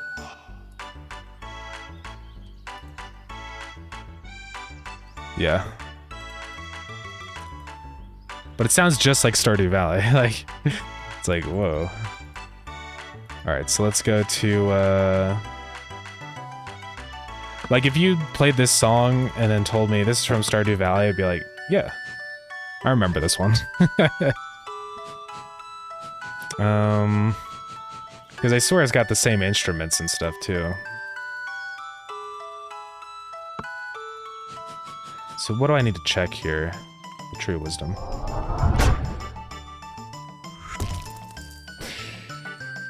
Speed 3, no clip true, zoom limit false. We're getting some errors thrown in here. Okay, it's not real. So is the Tree of Wisdom here? Yes, he is.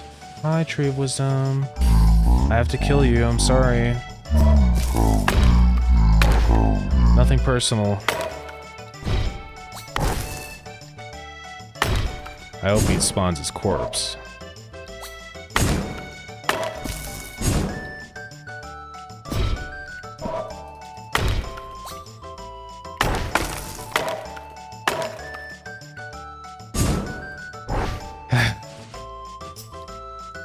Okay. He's not spawning his corpse, so I don't know what's going on with that.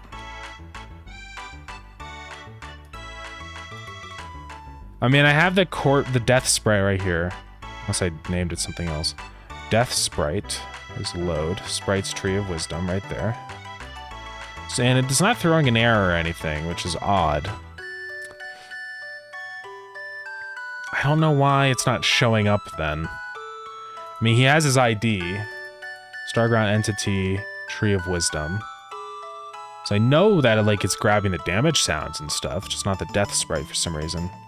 I don't know why, because there's nothing that I'm doing differently versus like the enemies that are working.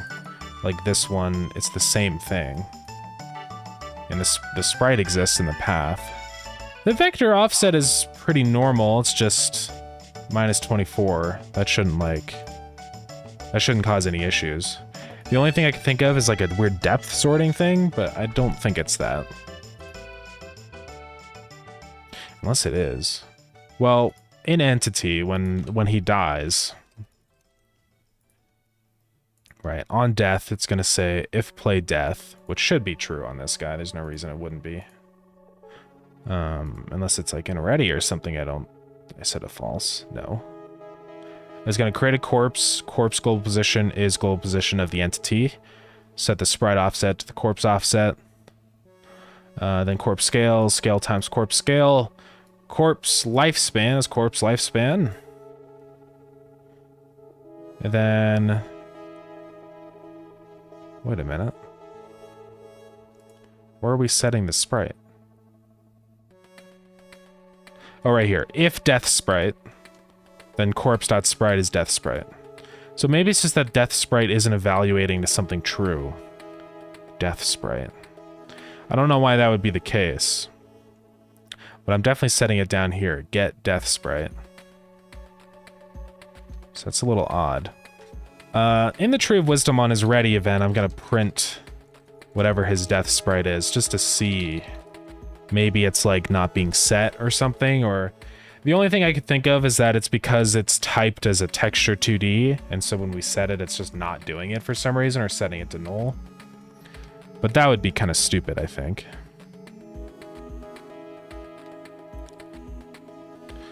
My C# script is horribly broken. Oh, yeah. Let's try this out.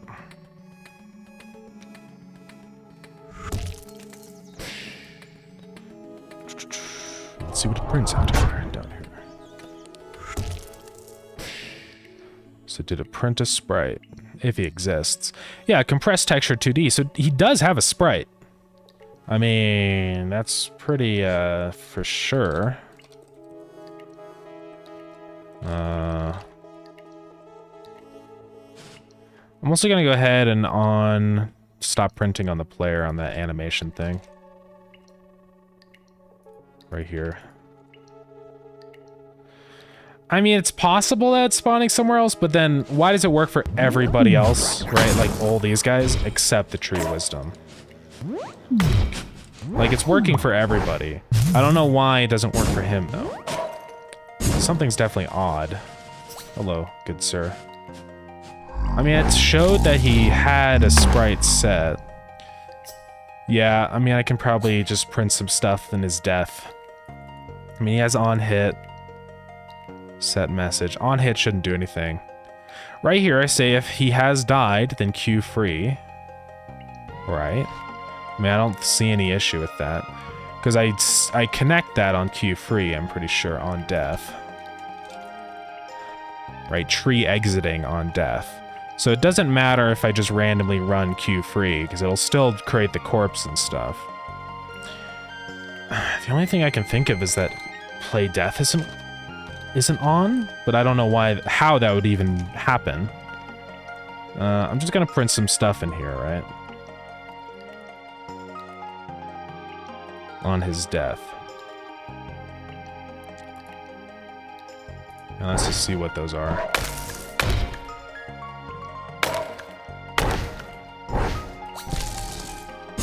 I really don't think play death is set to false, because that just wouldn't make any sense.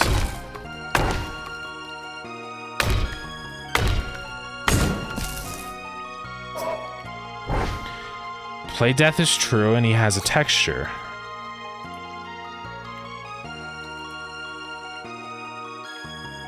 And it's running the function, so I don't really know how it's not working. Right?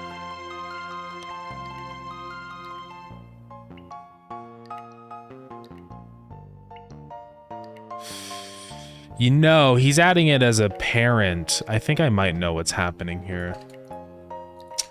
He's adding, whenever an entity dies, they get their corpse added to their parent, which normally is the world, but I think in this case it's the room. And because of that, I think what's happening is that it's just behind the room. So I think that's a problem.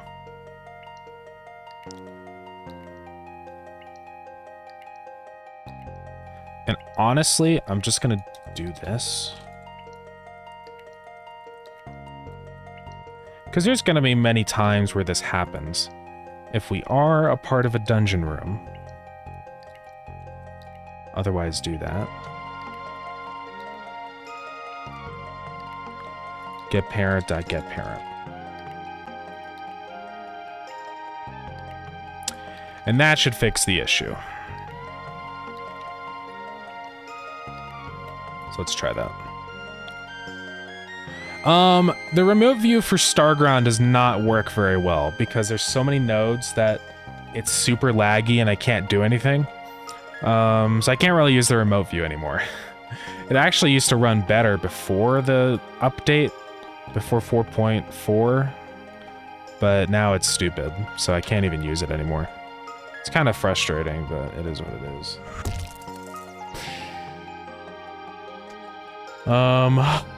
Okay. So I think this will work. I think that's definitely why this is happening.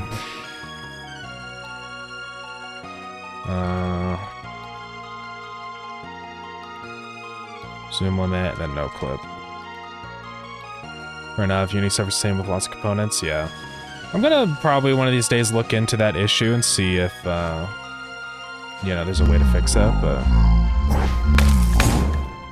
You're not clicking? I am not on the new interface yet. I haven't gotten it yet. So... This is the funny thing about the interface, is sometimes it's like fine for a long time, and then other days it's just not happy. So... Yeah, I think it's scared. It's like, please spare me. I'm okay now. I promise. But I don't care. Yeah, there we go. So now it's working just fine. So we're good. I mean, honestly, what I would probably change with the death sprite and stuff and the corpse is just grab the reference to the world instead of, something that I've been doing recently, which I think has been good, is, in stuff like this, we have, like, these global references instead now, which is good, because instead of having to grab these things every single time, it's just better this way. Like, I have a reference in here to our multiplayer node called main, right? and also our active player and stuff. So honestly, it would make sense instead of having to get main and then get the node of the world, just have a reference to the world, right? I mean, wouldn't that make sense? And I don't even know if world has a script. It's got this stupid baby script, but it's just a node 2D. Because then I don't have to worry about where the player is, what it's a child of. I just say add it to the world, you know. Yeah, it's all reference stuff, but this is just a better way to do it. Because then I don't have to rely on knowing that this is a child of this or whatever. You get the idea. Anyways, now I can go into back in here, and then just whenever we create the world, we'll add the reference to world. So say world.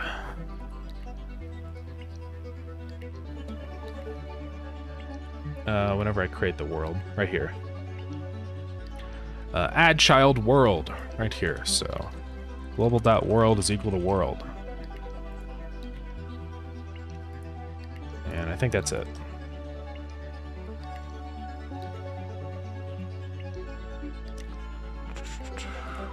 And then we also have to make sure that we free it whenever we like exit out. So really all I'm gonna do for that is just on ready here. We run this one function in here. It's like reset or something. Load, save, reset. But I don't think I'm gonna do that. I'm just gonna say on ready global.world is null. Just so that when we go back to the main menu and stuff, it's not like we still have this reference to a non-existent node. So, cool. So now, should be pretty easy. We just say on player, well, on entity, you know, you get the idea. Entity, instead of all this garbage, just say global.world.addChild.call deferred corpse true. And now I can get rid of all that stuff. So yeah, there's probably a lot of places where I am getting world or trying to access it in some way, right? And so I can probably replace those now. Like this one, I'm getting world here. I'm trying to get the player ID with the inventory component.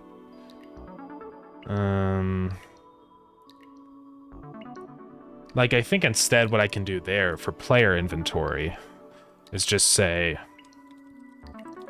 well, honestly, say active player. I don't have to get world at all. Dot inventory. So we'll go make sure that worked, but it should. Yeah, I mean, this doesn't necessarily make the game run any better or whatever, but it's just, for me, you know.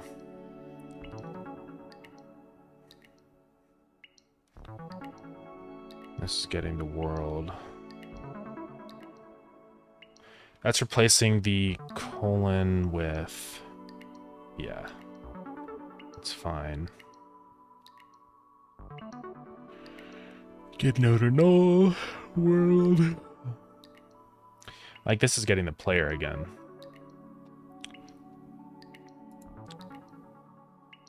So instead of doing that, I can just say, I mean, it doesn't really matter, but I think it just helps simplify things instead of concatenating strings. Now we just say string multiplayer get remote sender ID.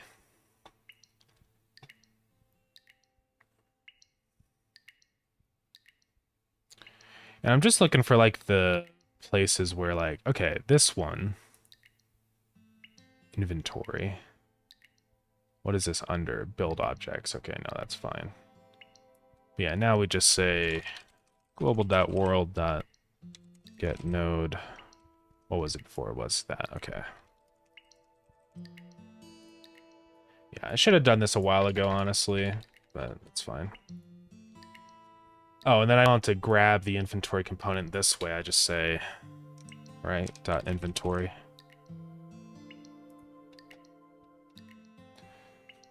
Because the less get nodes we run, the better, I think. And it's the same thing here.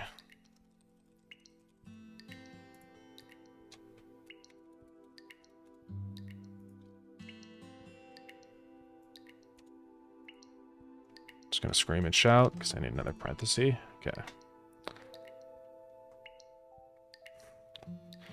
World, world, world.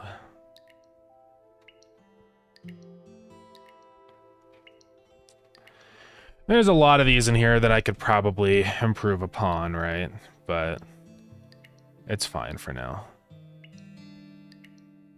World data. World doesn't seem like a word anymore.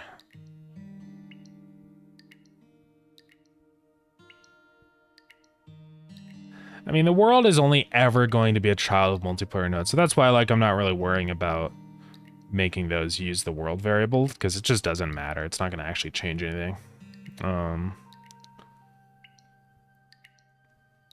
It would only matter if for some reason I would reparent that node, but it's not going to happen. This is just for the rare cases where I just want to grab directly the world, independent of where the node that's calling is a child of or whatever. You get the idea.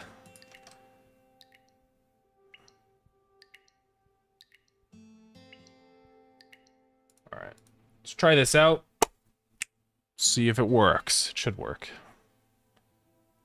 I'm also checking for errors down here. I know there's a bunch of signal errors that happen with the UI stuff right now, and it's not a big deal. I just have to, or it's just with the Star Launcher. I mean, let's fix that, honestly. I'm tired of seeing that. It's just because I'm automatically creating those signals now inside of the thing up here. So we don't need it to happen anymore in here, right? So all of these signals can go away. Because planet button now, or Star Launcher button right in here, right? This will automatically create those signals. Mouse enter, GUI input, and mouse exited. So like on this scene, you know, we can go into here. Okay, no, it's not even on that one. But just disconnect all these. Same with Tyria. Disconnect them all. Same with Enceladus. Now this one is a child. Can't disconnect him there either. Awesome.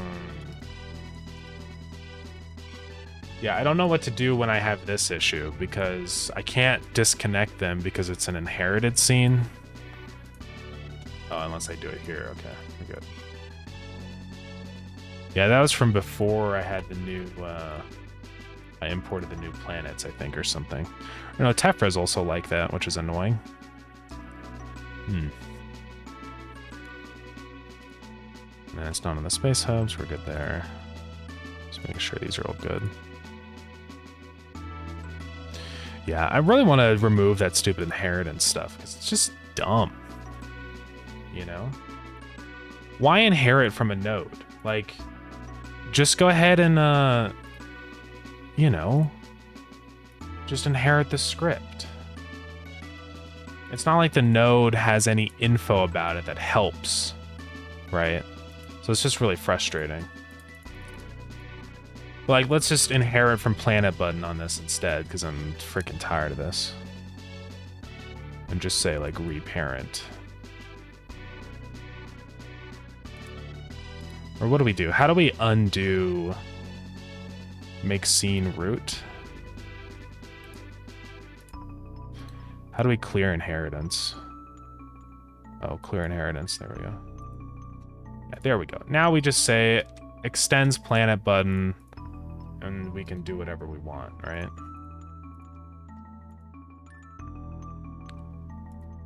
Now, I still can't get rid of the signals though. I don't know why.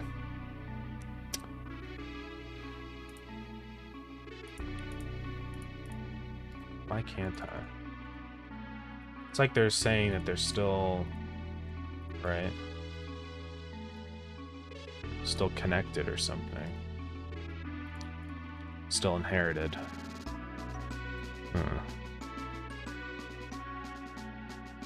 Well, that's freaking annoying. Yeah, I wonder how I'm gonna fix that then.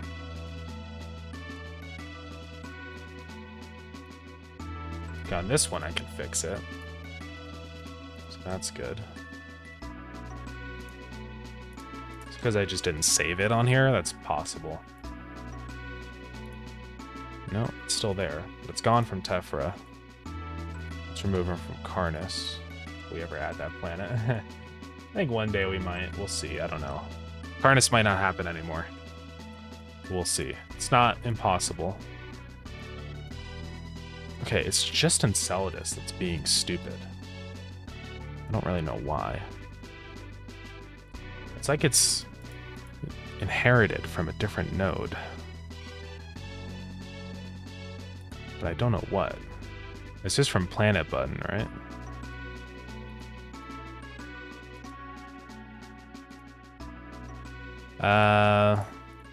So why can't I get rid of them? Because in here, I removed the inheritance. I cleared it.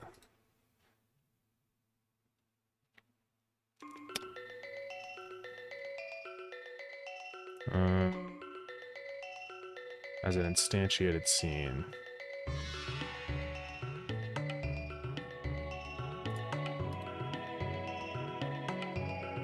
I don't know how this is possible. It's just a regular old scene, though. Guys, what is going on?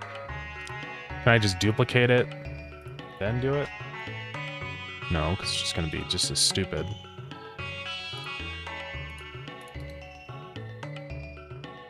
Make local? Oh, there we go.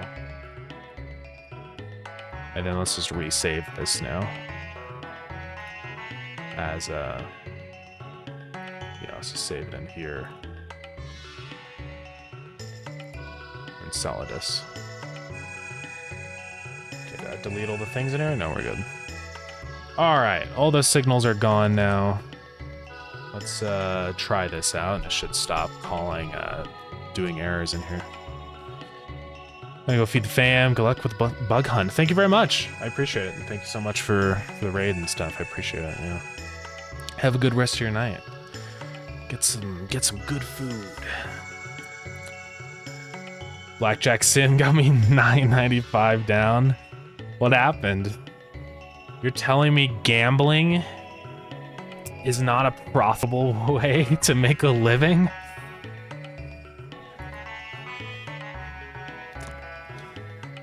Yeah, I think you just need to gamble more. I think that's the solution. Good, we're not getting errors anymore. I think if you just gamble a little bit more, you'll win big. All gamblers quit before they win big. That's the truth. So, if you just keep gambling. It's at 10:15, but it crashed down for 3 rounds. Oh man, that's too bad. You had it all.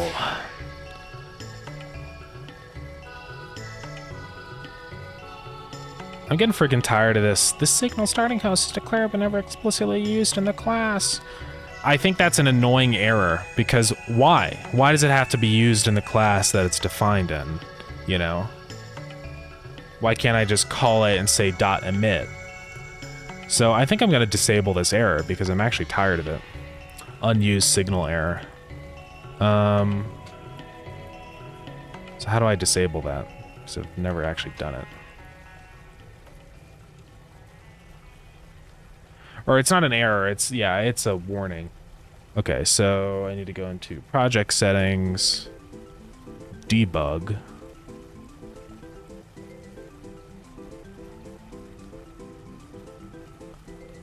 Settings. Well, I want warnings.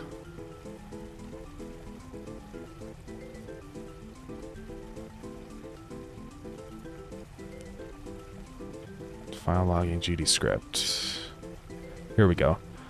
Unused signal. Ignore. I don't care anymore. Stop telling me. I know it's stupid or whatever, but I think it's just nice to have them in a class and then I call emit on them.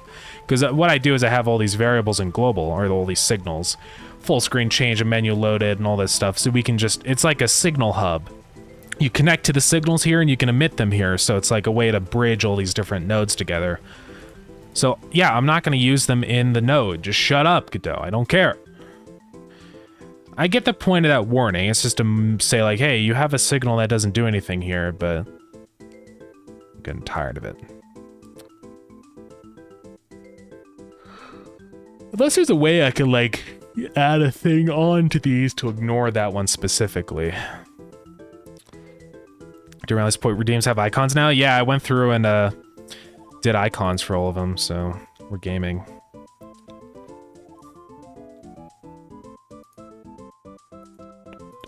Isn't there like a at ignore, warning ignore?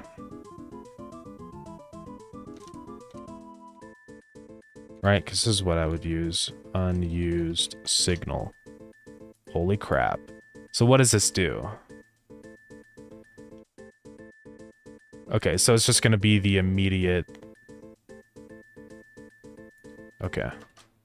So now I can do that on these. Because then I don't have to disable the signal for places where I want it. But just for this one specifically, I don't want. Yeah. Compression really loves the color blue. What do you mean? The compression of like the stream, or?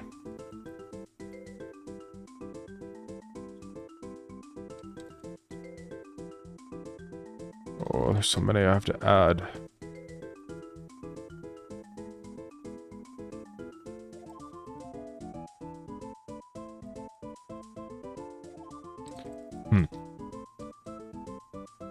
Are you saying it looks all like sharp? Oh, watching it 160, that's crazy, man. There we go. Look at those beautiful signals. Let me just make sure that these are all of them.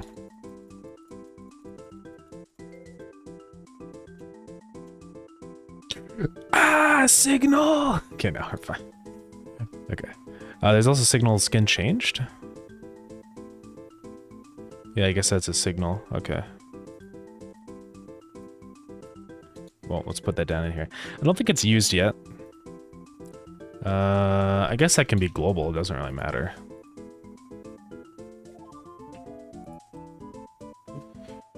Okay. Okay.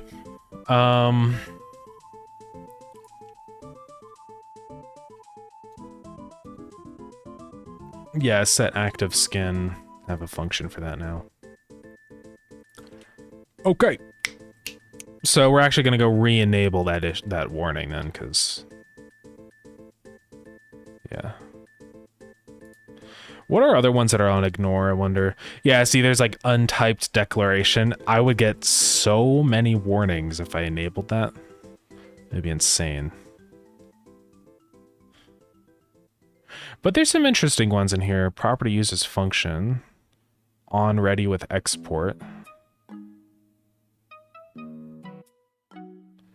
Yeah, that throws an error, so most of these are enabled, but there's like return value discarded. Unsafe call argument. Unsafe cast. Unsafe method access. Inferred declaration. Untyped declaration. So yeah, usually seems like most of the ones that are ignored are pretty, you know.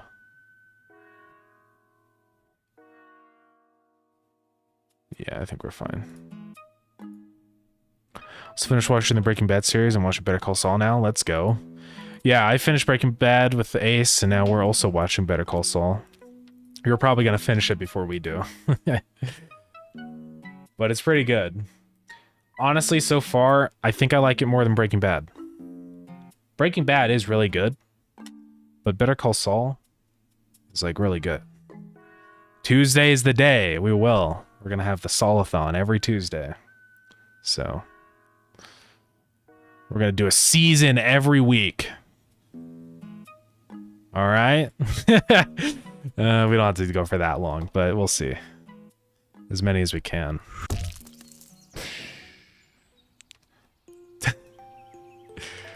Season every week would be kind of crazy. I mean, it's not that bad if you broke it up between 2 days. Like, what if we just did 2 days of Saul? Then we could do a season a week. Nah, it's okay. I don't want to get burnt out. It's like a fine wine. You gotta sip it, you know? I don't know. Okay, no epic errors anymore. Thank God. There's still gonna be a couple ones that are complaining, like in here, but I'm not gonna worry about those.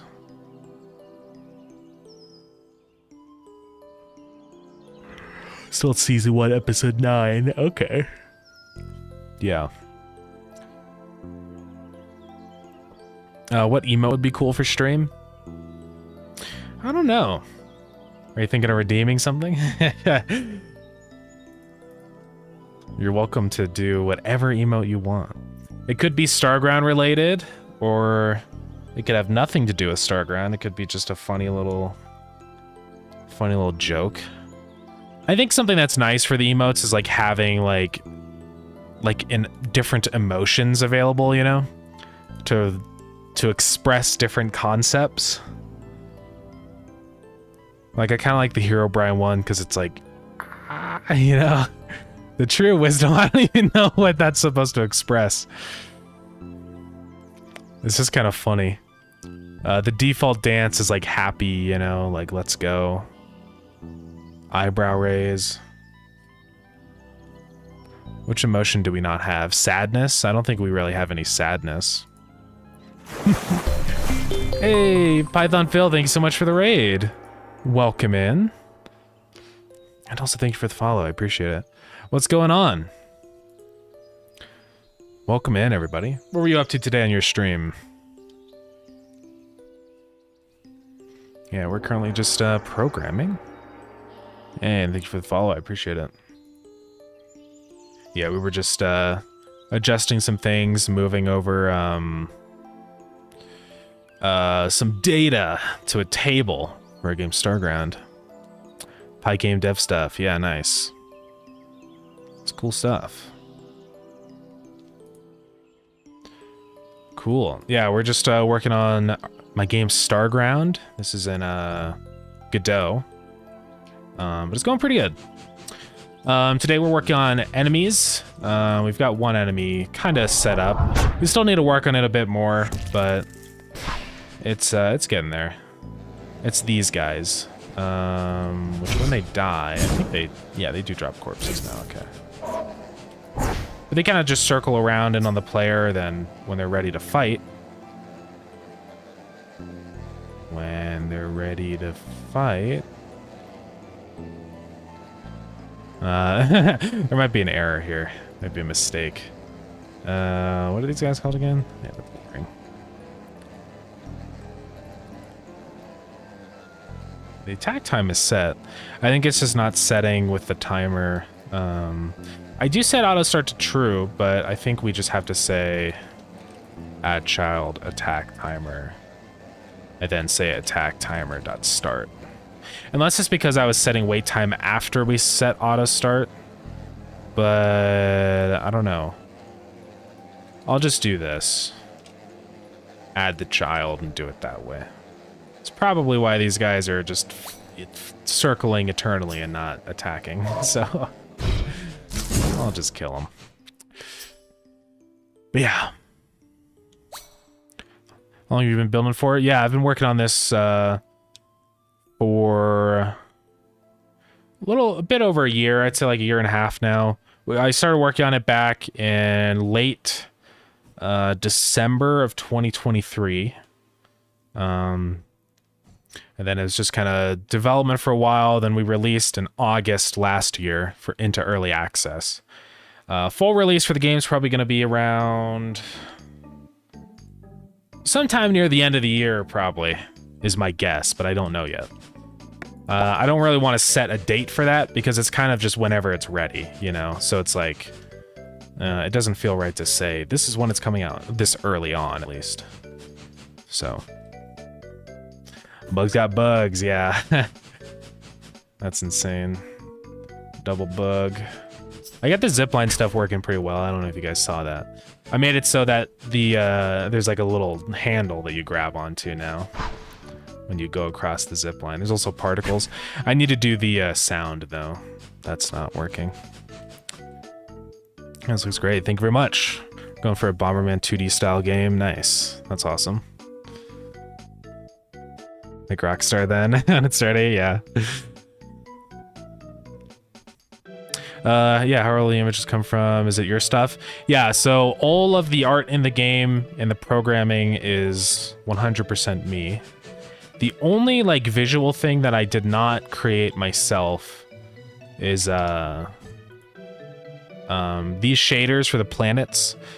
I didn't like draw these or anything. This is a shader that I got online. It's open source. I have modified them and stuff, but, you know, I didn't actually create these. But yeah, otherwise, everything else is mine. All these icons and the pixel art and the skins. And some of these, I mean, I didn't do all the skins. Dylan drew a lot of these skins, but I just kind of cleaned them up and stuff. And then also Ace and Maxwell. The skins are more of a group effort. But yeah. Yeah, all the programming, all the art, do all the sound stuff. I don't necessarily create every single sound, but I like modulate them and mess around with them until they fit for the game, you know? So I guess technically that counts as making the sounds. I don't know. But yeah, it's been pretty fun. So yeah.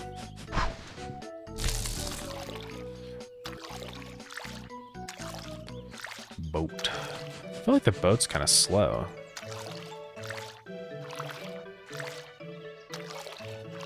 The boat does feel sort of slow. When I changed some vehicle stuff, I might have accidentally made the boat not work.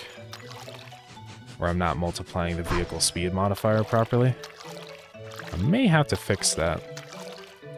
But yeah, anyways, the whole idea of this game, it's a combination of automation and dungeoning. But it's kind of, as time goes on, I think just becoming more of a sandbox game, because there's a lot more to it than just that. Because you could just play the game as being an economist now, or a farmer, so really you can kind of play in a lot of different ways. But there's the space hub here. You can trade items here and get money and stuff. Like I can, what do I want to sell? Iron ingot? I can't sell because my inventory's full. But you can sell some iron and get money from it. There's also shopkeepers around here. You can buy different things from them, you know, reels and fishing rod stuff. This guy sells weapons. Skateboard. Burgundy sells like items and then some farming stuff. Yeah, it's been going good though. It's been a lot of a good experience, you know, learning things like how to do multiplayer and just how to do all the stuff in Godot, you know. I've basically done like almost everything. It's insane, but it's okay. Yeah, and then the other part of it is the dungeon.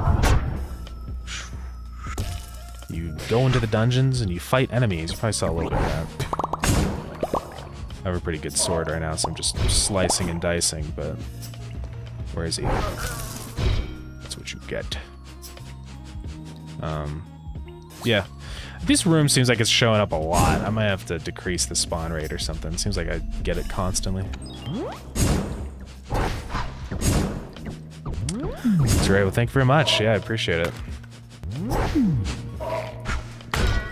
Yeah, I'm pretty happy with how it's shaping up over time and stuff, you know? I think it'll be cool once it's out of early access and stuff.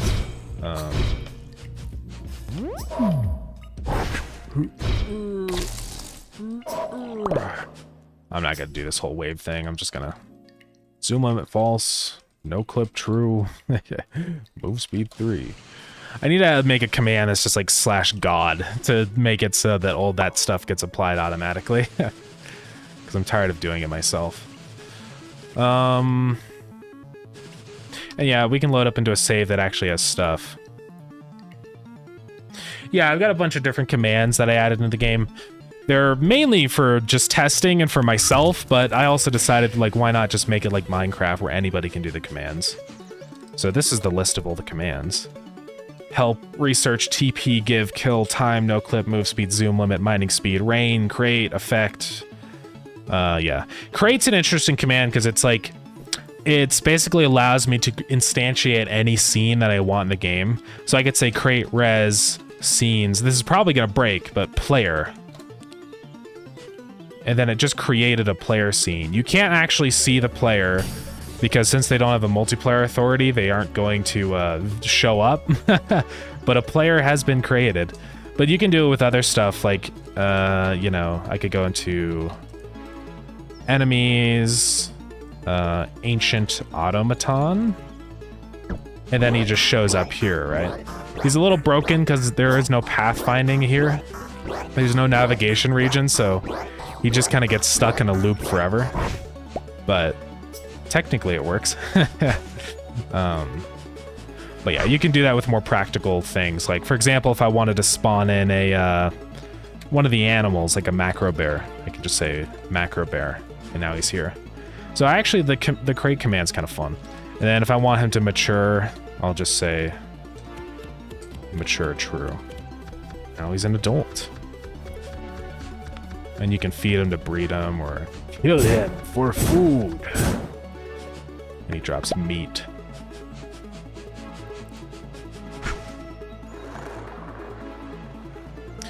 It's insane, I love it. I appreciate it. It's only seen a fill the other day. Yeah, software dev is like web apps and stuff, yeah. Been building my own SaaS application for the last year and a bit. Game dev seems like alien to me. Yeah. Kind of crazy you've built that in a year or two. I feel like it would take me a decade. Yeah, no, I appreciate it. I think it always seems like it's, you know, like to me doing stuff like, I don't even know what SaaS is if I'm being honest. Software as a service, yeah. Like, I don't know where I would even start with something like that, right? To me, that seems like black magic and it would take me a decade, right? I think it's just, it always seems way more complicated and scary than it actually is. It's just because, you know, we have different specializations and stuff, right? What might be really easy to me could be really hard to someone else, and, like, you know, the exact opposite way too. So yeah, I always thought it'd be cool to have like website stuff and like, I just don't even know how I would like do that though, right? I just have no concept of it. I mean, I've messed with like website stuff, but specifically like cloud stuff and like networking, I feel like I kind of suck at. I mean, I can do multiplayer in Godot, but that's like kind of baby mode networking, I feel like. Like actually managing servers and user authentication, like I have no idea how you would do that stuff. How are your enemy mechanics? Are they path-based or they have player awareness? Yeah, so they are using Godot's pathfinding system. It's called we have like navigation maps set up in each of the rooms. So did I just go to Enceladus? No, wait, what? Okay, that might be a bug. Hold on. That background shouldn't show up when I go to Enceladus. Or did I go to Tephra? No, I definitely went to Enceladus. Okay, so why is that background there? Let's go oh, we'll fix that in a minute. But first off, let's talk about, yeah, the enemies. So each of these rooms just has a big navigation region defined. And essentially it's just telling the enemies where they can move in. So if I go to one of these rooms in here, you can see this big blue square. This is where the enemies can pathfind in. Godot has a pathfinding system built in, so I use on the enemies, there's an animal, ignore him. You'll be ignored. A navigation agent 2D, and so these will basically mesh with these navigation layers, which is what I have set in the dungeon rooms. And this is using A-Star, so seems to work pretty well. inside of these enemies, I am basically just grabbing the closest nearby player and setting that as the target. Then I can set like the target position to be where the player is and then do all the movement calculations. So yeah, it works pretty well. The only downside is you do have to put in the legwork to establish the navigation regions and like have those defined. So like in a dungeon room that's static, that's not going to change, no big deal, right? You just set up a navigation region, bake it, and you're done. But obviously that's really difficult for an area like the automation zone, right? Building a pathfinding, a navigation map for an area like this is just not good. It's just sort of a nightmare. Because there's so many little collision shapes everywhere around here. It would be such a complicated shape. It just wouldn't even be worth it. I mean, I don't know. It's possible. You could like do some funny business. Like you could chunk up areas into regions and then calculate a small subsection. But doing that on top of multiplayer and everything, it just gets so... It's so much work. It's better to just do a different system, I think. So what I do for the animals in here is I actually created a different way of doing pathfinding that doesn't rely on any navigation regions. So if I create res scenes like we did before, macro bear. So this guy can pathfind around all these obstacles, but he doesn't use a navigation region. He's basically using ray casts, right? To know like what he can collide with and stuff. And you know, the animals are stupid. It's not perfect, and I don't think it would be a good pathfinding solution for an enemy, because you'd probably get an enemy that gets stuck in a corner or something. But for animals that are just kind of stupid, it's a nice way of adding pathfinding without having to worry about all these thousands of collision shapes in here, right? It's because he just like will walk around things. Like when he gets down here, he's gonna go over here and move around these buildings. But see, he gets stuck. It's just because he's a big boy and he clips into things. He thinks that he can get through, but it's fine. He's an animal. He's kind of supposed to be stupid. So it's kind of okay if he gets stuck in corners and stuff and doesn't know where he's going. So that's my excuse for bad code. But the way I do that, if we look at the macro bear scene, is there's two ray casts here. These will just shoot out in like a cone in front of him, so that when he's moving, he basically picks a random point that he wants to go to, and then he's checking his ray casts and saying, oh, is there a wall here or whatever? If there's a wall on my right, go to the left. So basically it just helps him kind of move around obstacles. He's not that smart, so there's no way he'd be able to like know how to get over here if he's here, right? So like if he's like over here and he's like, I want to move over across this water to get over here, he would fail. He wouldn't know how to get over there. He'd just start walking this way and then kind of hit the corner and stop. But you know, there's pros and cons, right? The great thing is that I don't have to set up navigation regions. Oh, he's starved to death. So I think it's fine. Having the two different systems for different areas, I think works well. And yeah. But yeah, enemies, I use navigation regions because you want enemies to be able to pathfind easily to the player, because otherwise people will be able to cheese the enemies. So yeah, I know for some reason the Tephra background is always visible. I thought I had a thing set up so that it would go invisible if it's not supposed to be there. I say dust visible is global current region ID is Tephra. So I don't know why it's not going away. So otherwise it should, in here, it should say dust is not visible anymore. So I might have to take a look at that. I am the multiplayer authority. Global that current region ID is equal to Starground region Tephra. I don't know.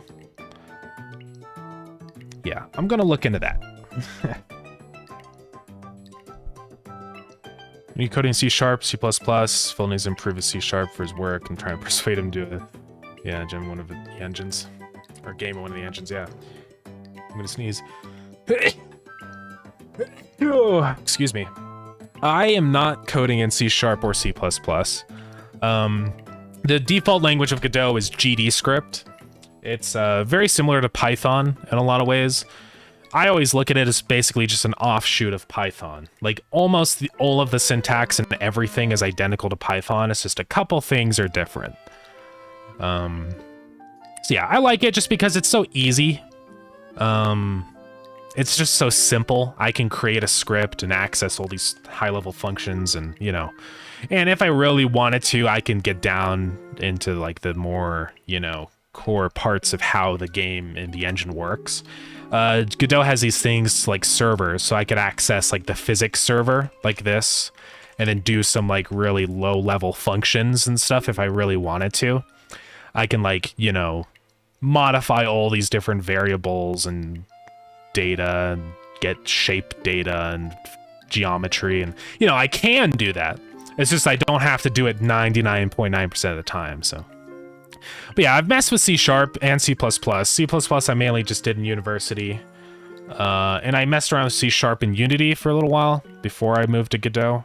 But Godot also does actually have support for C#, so it's pretty nice. I do like that, you know, that there's multiple languages, because not everybody likes Python. So if you're a C# guy and you want to use C#, then you can. So, but yeah, had a good time with Godot though. I mean, if you're thinking about making a game in C#, take a look at Godot. Unity is also a good option. You could do Unreal. I think it just depends on what you want. I like the fact that Godot is open source and can do 2D and 3D. To me, it feels very versatile. But yeah, you could use Unity just as well. Of course, it's not open source though. And if you want to do like high fidelity 3D stuff, then Unreal is probably best for that. So just depends, right? Yeah. I do really love Godot, though. Had a good time with it. Yeah, I wonder why this isn't going invisible. Seems odd. I'm gonna actually print out what our current region ID is. Yeah, I've messed with a lot of engines in the past. Okay, so I am definitely an Enceladus, so that's odd, right? Because our region is not equal to that, so dust should be invisible. Right? But it's not. So I don't know why that's the case. I mean, I can print this just to make sure that that's right. Yeah, and it's evaluating to false, so I have no idea why this isn't even working. Am I doing something wrong here? I mean, I'm saying dust dot visible. So that is evaluating to false. So I do not know what the issue is with that. It's really weird.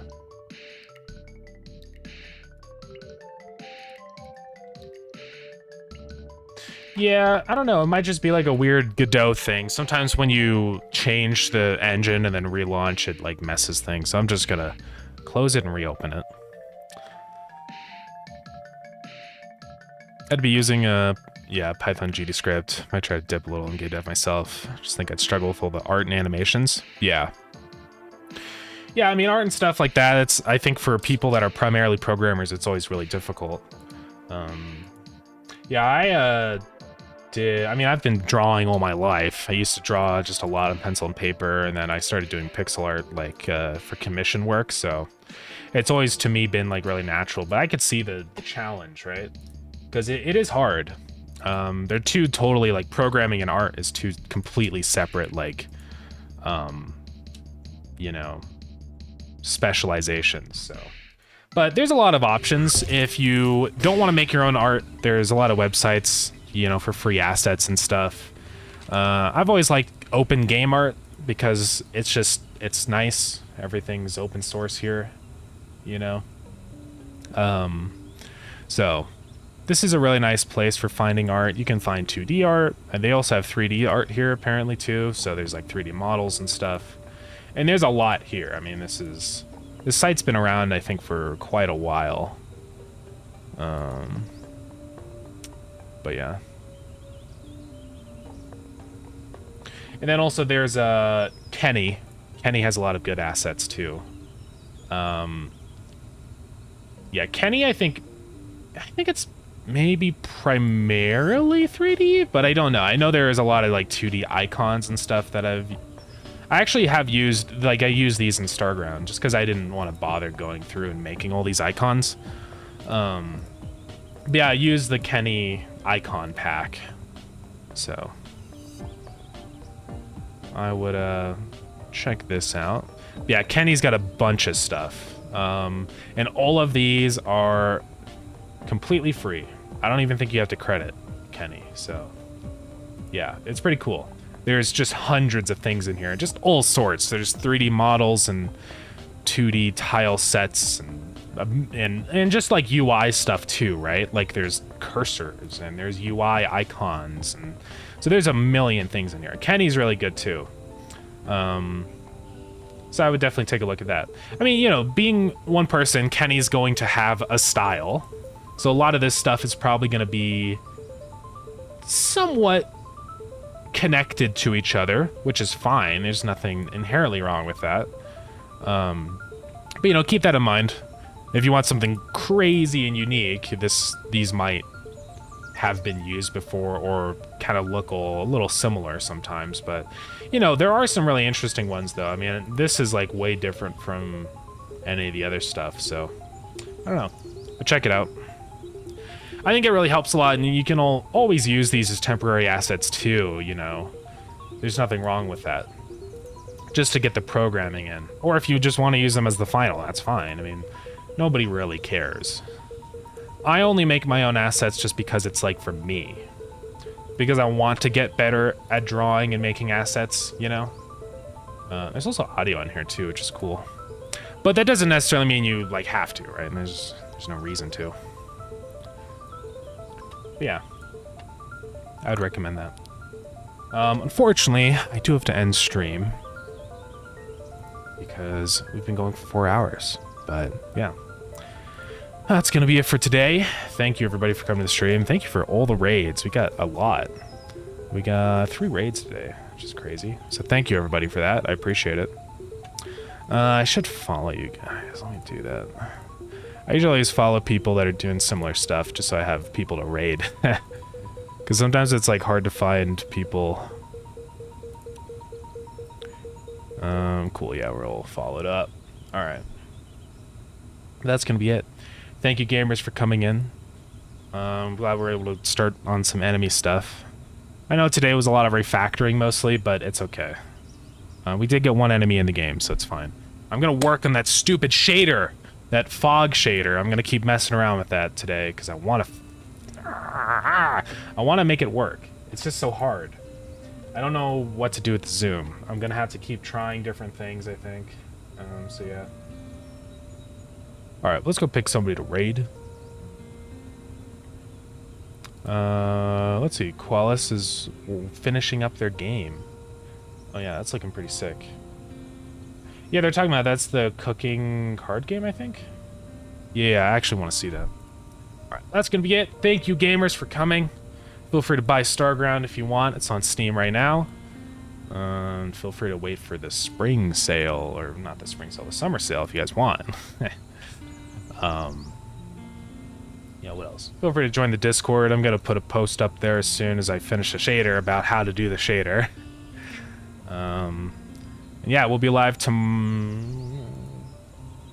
today Saturday? I streamed yesterday, right? Yeah. I don't know if I'm going to stream tomorrow since it's Easter. And we might have like family stuff going on, so I will let everybody know on Discord what the situation is. Either you will see a notification about me saying that I can't, or you'll see the ping for the stream, so. But just keep that in mind. Yeah, I almost forgot about Easter too, but yeah. It's gonna be cold probably tomorrow. Oh well. I'm gonna get this going. But thank you, gamers. I appreciate it. And yeah, this update will be up on May 16th, so be on the lookout. All right, bye, gamers. Bye-bye. We're gonna go raid Quellis. Messages, big boy raid. All right, see you guys. Bye-bye.